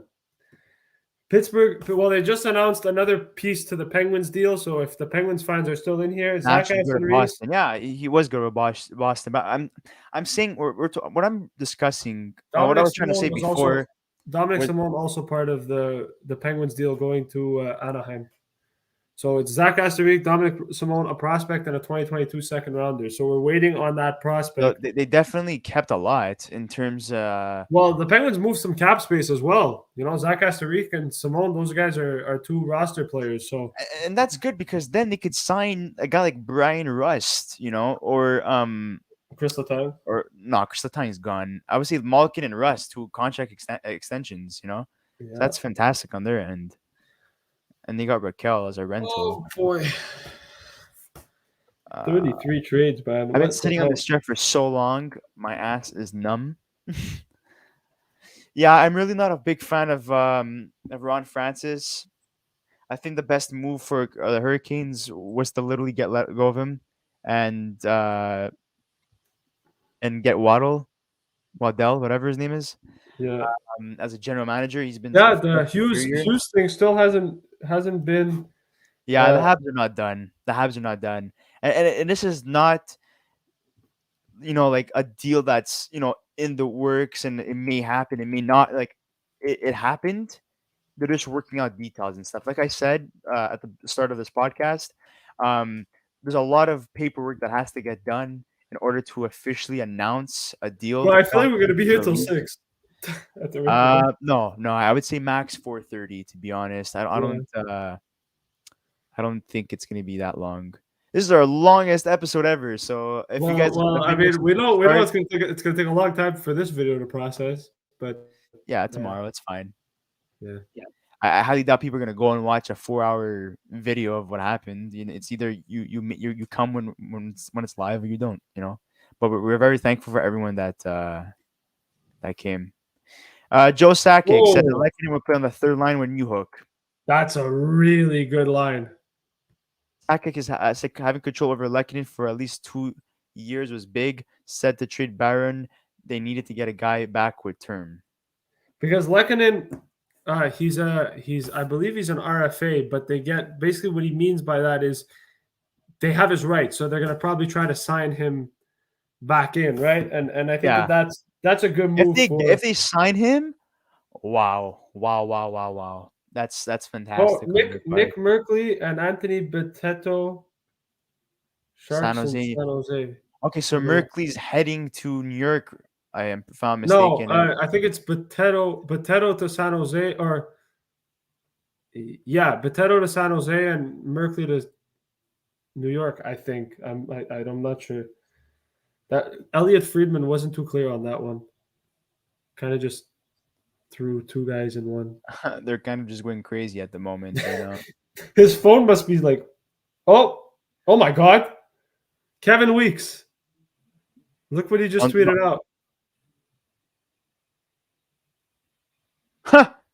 What?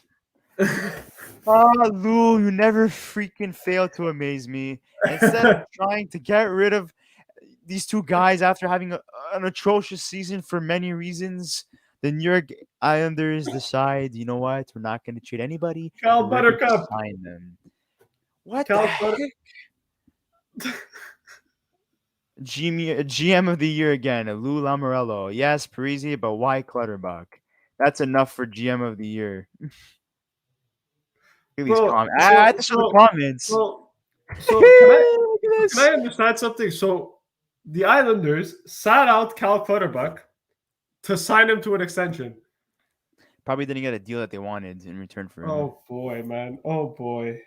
Oh, wait. I just thought about something. Who are my biggest losers? I had the New York Islanders to that list. Oh yeah. I agree. I definitely agree. Yeah. So if I had to say my losers right now, You know what? Can I say something? The Ottawa Senators are losers. why? They don't have much to give up. Well, They don't. it's not only that. Here's why. I'll be honest with you. The whole like that Hamonic trade alone.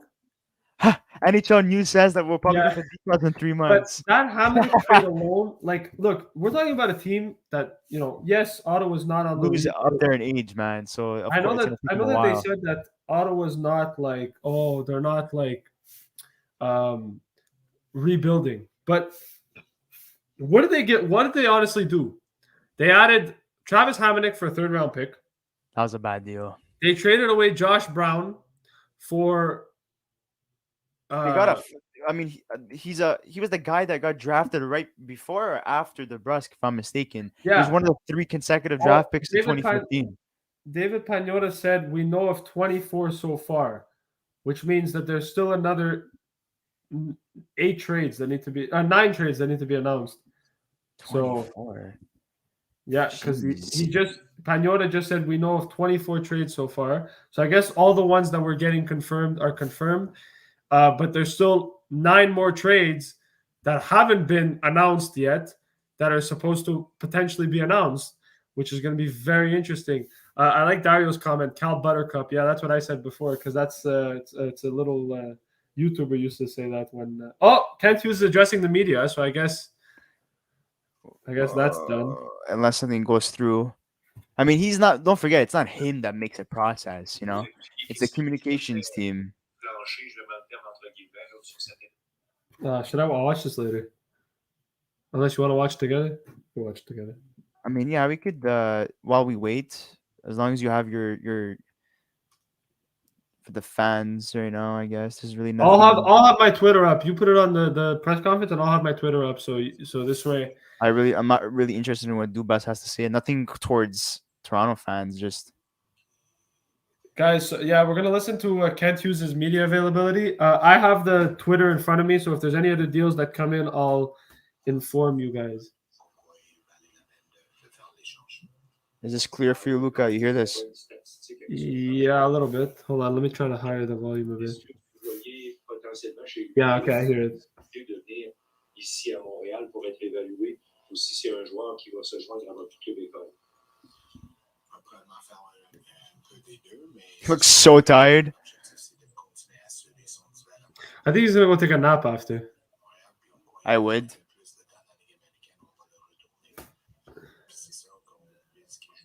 And they brought Vincent Lecavalier back. T'avais parlé que tu voulais pas faire de vente de feu. Sans dire que c'est une vente de feu, j'ai pas mal occupé. Est-ce que tu as été surpris de la valeur ou de à quel point c'est un marché de vendeurs? Oui, on a un certain point. Je crois que So just to translate for you guys that are English, they said, it's not. Did you said it was not going to be a fire sale, but essentially it was close to one. So you could definitely think that this is a seller's market, and that's definitely what it was. I gotta say, he's got a shiny head. Can't use Mr. Clean. Mr. Clean. Ta première expérience comme trade deadline, juste comment tu as vécu les dernières journées? Est-ce que c'était le fun? trop comme un agent, je t'ai dit. Je voulais pas échanger, et c'est ça. Peut-être trop comme un coach aussi, parce que je considère My chair's acting up right now. That's good. Yeah, no other deals being announced. They still haven't announced the Kulak trade, which is funny. I wonder if anyone asks him if there was any other deals. Maybe they did, and maybe they didn't. We just missed it, but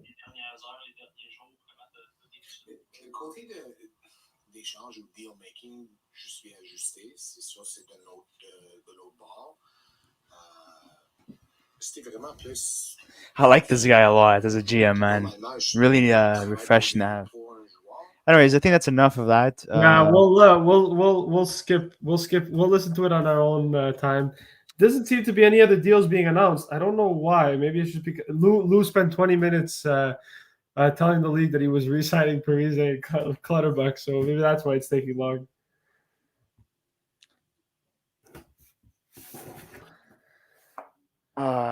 Okay, so this meanwhile, here are some of the deals that happened today. So, what time should we cut this off, Luca? I would say 4. So 6 more minutes. Yeah.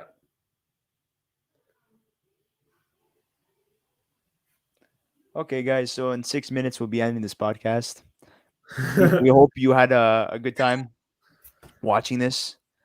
I know it was long for me. I was here the whole day, but I'm very thankful for everyone who shared their thoughts and opinions, and we had a fantastic time. So thank you for that. I mean, I'm sure you had fun, Chris. Yeah, it was fun, But it was. I really had a good time at the beginning when. I'm just asking. I missed it. I should go back and rewatch the video after. But did you eat okay. did you eat the hot dogs on stream? Yeah. Oh, I was Brandon D. Laxton. I was saying that is this a reference to Phil Kessel getting traded? And I said, I don't know. Maybe. Maybe.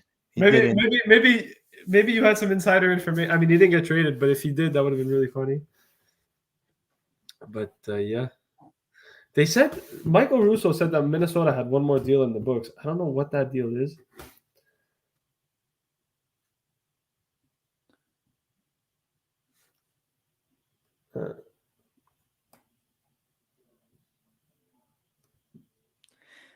There's a lot of They said reports that, on Barron. Yeah, they're saying that he's going to Laval because they want him to play in the playoffs, and that he could play maybe he might play a couple of games for the Canadiens, which would be interesting.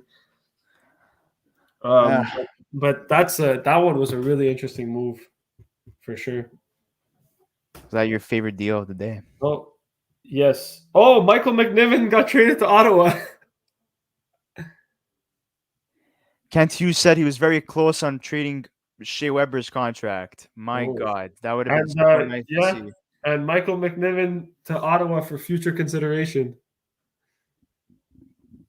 Whoa, wait, what's going on? Michael McNiven just got traded to Ottawa. That guy moved twice now. For future considerations. Again. Bro, I feel bad for future consideration. He's always getting traded. And Hughes says that Justin Barron is not only a good prospect, he's a good fit for us too.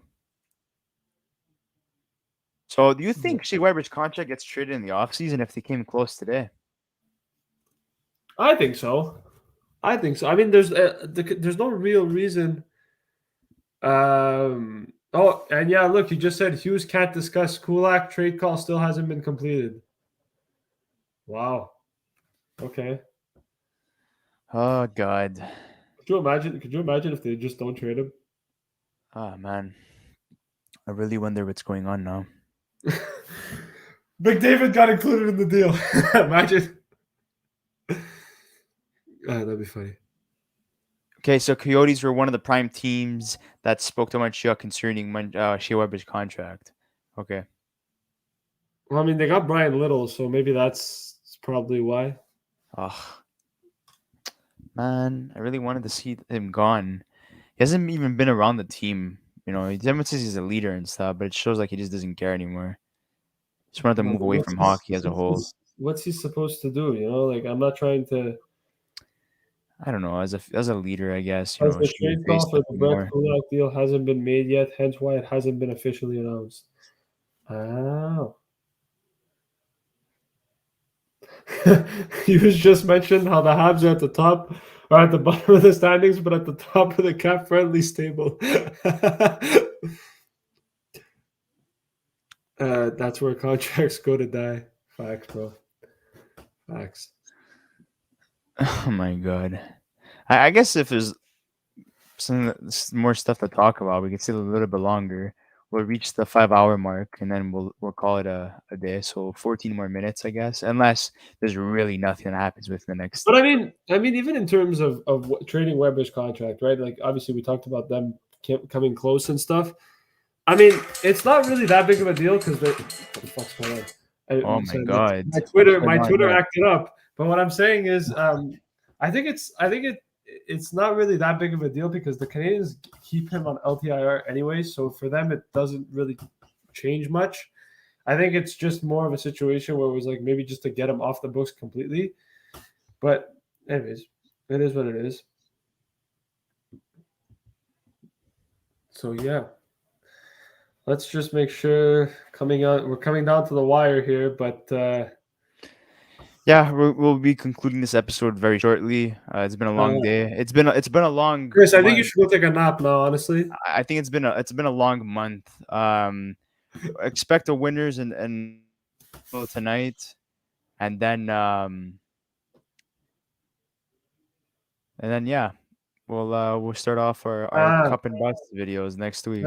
Kent Hughes said that the reason why he traded Andrew Hammond is because he believed that he deserved another chance. Whoa, there is some beef in the league. Kyle Davidson says, I'm aware of Kyle Dubas's comments on calling me out. I'm aware of his comments, and I'll address that privately with Kyle. Bro, it looks like this guy's about to... Yeah, he's going to go. Yeah, we're going to address it in private. You give me Matthews, I give you a 7th, and that's how we address it. Either that or I come to your house and beat the shit out of you. I'm sorry? I think Dubas is a dick. Maybe. He looks like a very punchable guy. With those I think looks like Harry Potter, man. I think being the general manager of such a historic franchise and a franchise but that's loved by a lot of people, I think it feeds to his ego. Maybe. So definitely I don't know. Yeah. Okay, the potential of Carey Price to return soon was part of the reason the Canadiens moved Montreal. Andrew Hammond. So Carey Price coming back soon. Guys, if you're in the fantasy playoff they felt that Andrew Hammond earned an opportunity to play in the NHL, so they traded him. Okay, good. That's good. That's a good story for Hammond. Many GMs like to joke with me. That's the first time in my life I'm saying the salary cap matters. It seems like, for me, what it seems like right now is that Kent Hughes really established himself as a respectable and likable general manager that has. And I don't think he's lost a trade either. Yeah, and not only that, but I also think that Kyle Dubas has earned himself a bad name around the league, starting beef with a new general manager. It shows some immaturity there, to be honest.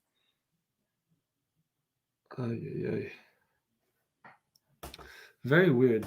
So in 11 minutes, if nothing else happens, we are concluding this episode. I need to fix this chair. So as you know, I'm repping an Edmonton Oilers shirt right now. I kind Nice. of manifested the Brett Kulak trade. Yeah. But what was I going to say? Kent Hughes says he didn't actively call teams about Artturi Lehkonen and Brett Kulak, but he said he received really good offers. So, hey, there it is. Michael McDavid. Yeah. That guy, man. I don't think Ottawa made you have to understand, Luca. You can't really call Ottawa losers. They have nothing else to give. For years, they've been giving up players. I'm just. I'll be honest with you, man. I'm disappointed in They like got that. rid of whoever was left. Huh? They got rid of whoever was left, and they got younger players in return. You know, I mean, look, like I'll give you an example. A guy you like, really think those guys had high value? Like they didn't. They're not superstars. It's like they're treating Eric Carlson again, or like Hoffman, or Stone. You know. no, I know, but like I'm just saying, like I don't know. I think Ottawa could have done a little bit better. The team that I think didn't do a lot either was Nashville. I thought they didn't do that much. Maybe it's because they don't believe they're going to win the cup and they have to focus on Forsberg. But they were a team. And you know what? You know who else didn't do a lot? Buffalo.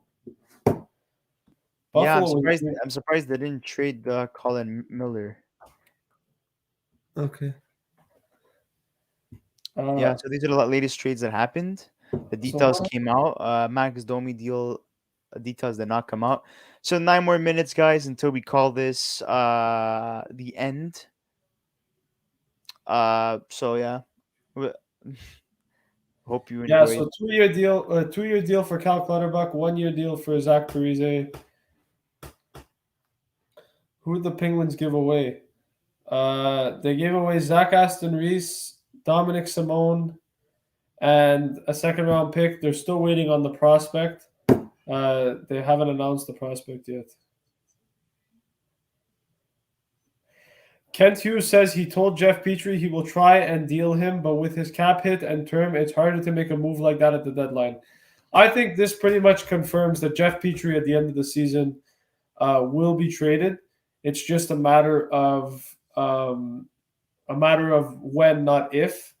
And I think that's a move that they're going to look at during the offseason. So that's something to definitely take into consideration. So Jeff Petrie, I still think will get traded eventually.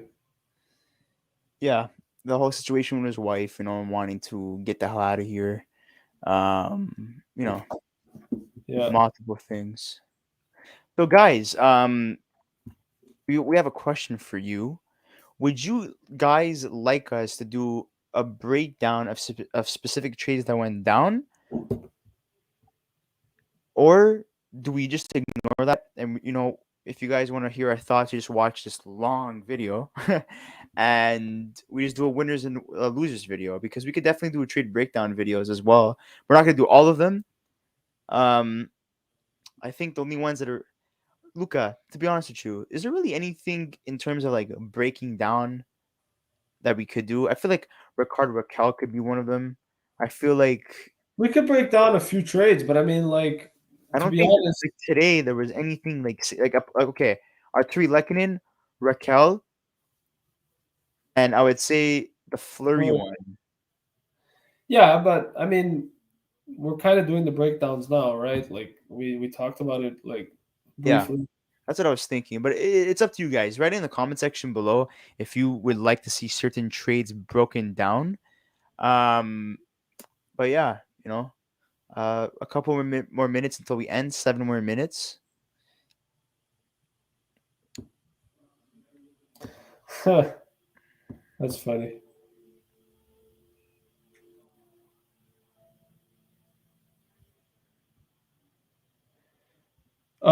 Kent Hughes says he's relatively optimistic he'll be able to do something, but nothing's done until it's done on the Shea Weber deal. Okay, so Boston was engaged in trade talks throughout the day. Obviously, didn't get done. DeBrusk's mindset hasn't changed, but shifts focus for playoff push now. So they did, at the end of the day, sign to an extension to increase his trade value.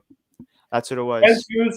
says he's relatively optimistic he'll be able to trade away Shea Weber's contract, but adds he doesn't consider anything done until it's actually done. I don't know what that means. The trade deadline's over, so I'm talking. Maybe he's talking during the summer. Possibly, yeah. And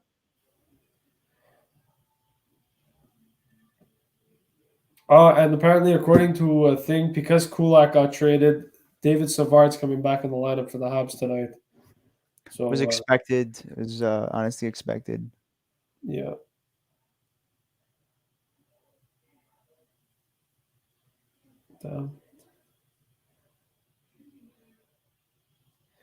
These trade calls. Oh wow. Okay, 5 more minutes, guys. This looks pretty dead. Watch. As soon as we end the stream, bro, all the deals are gonna start happening. They're coming, you know. That's what's gonna happen, probably. I'm just refreshing Twitter. So are you? So it's just... am I. I'm just glad I got all my homework done beforehand. It was a huge problem trying to juggle both and stuff. Yeah. Just to have this day free, so I don't have to worry about anything. But no, I think you should honestly, bro. After this, I think you should go take a nap. Yeah. Go take like a couple hour nap, and then we'll come back, do the winners versus losers, and call it a day. In my opinion. I'm gonna post something on our channel. What are you gonna post? A poll. Who do you think the winners and losers are? I think the winners are pretty much any team that made a trade today. And the losers are the ones that didn't. Up until 1 p.m. today, the plan was to keep Artturi Lehkonen and Kent Hughes. And then I guess things changed.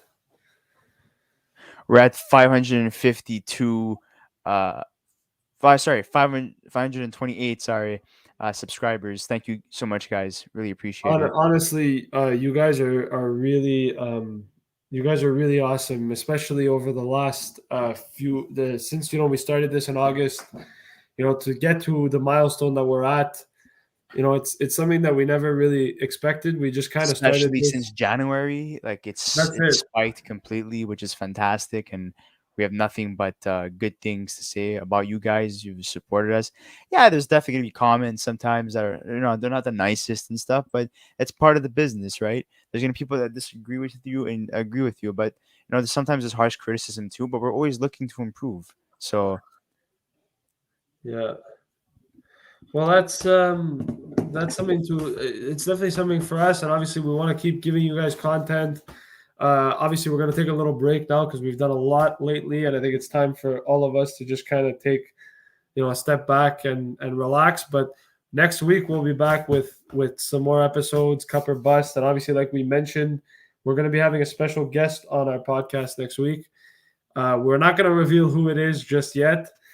But you guys will find out, and it's definitely exciting for us. We've been in talks with this guy for quite a while actually, and now he finally he's going to come on next Monday, so that's going to be something to definitely look forward to. But in terms of that, I mean, look, we've got deals coming. We've got a couple of videos coming up as well over the next few weeks, and in preparation for the playoffs. And then I don't know what's going to happen afterwards. I think we're just going to take it a couple of weeks at a time and just see how things go. But we're very excited, and stay tuned for some more stuff. Obviously, breaking down these trade videos over the last month and a half or so, it's been pretty hectic and whatever. So we appreciate the support. And we hope you guys still continue watching us after this.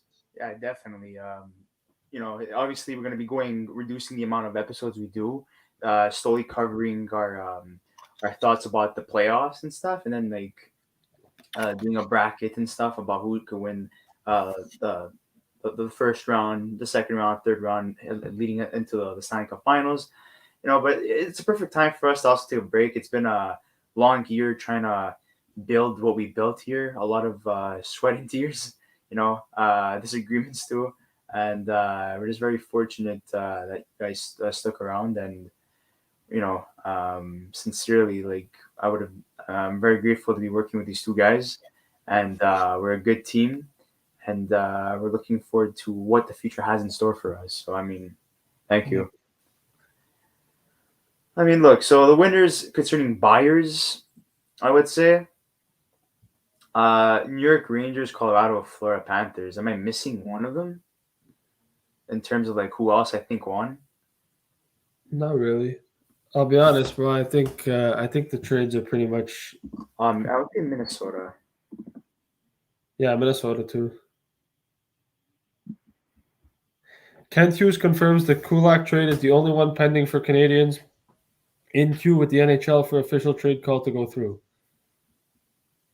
So there's the answer to those people's questions. But I think we should stop. I think we should stop it here. Don't you think? Or do you want to continue going? Yeah, it's 5 hours now. I think it's. I'm just gonna refresh it one more time, see if there's anything significant in terms of news, any details or anything. Nah. Just one last thing for those Habs fans that are still in the chat. Kent Hughes says he made and still received calls on players who currently remain on the team. So probably didn't get anything in terms of value that you wanted. But Exactly. we just wanted to say thank you guys so much for tuning in today, for supporting us from the beginning. This has been a hell of a ride, and we're just going to continue continue rolling with it. We're going to be posting our winners and losers episode tonight. Then we're taking 1 week off. Do not think that we're going anywhere. It's just for us to recuperate and gather our information and sort out our basic ideas for the next couple of weeks heading into playoffs. So thank you so much, guys. Until the next episode, don't forget to like, subscribe to our channel, and thank you once again for everything. We'll see you on the next one. Have a nice day.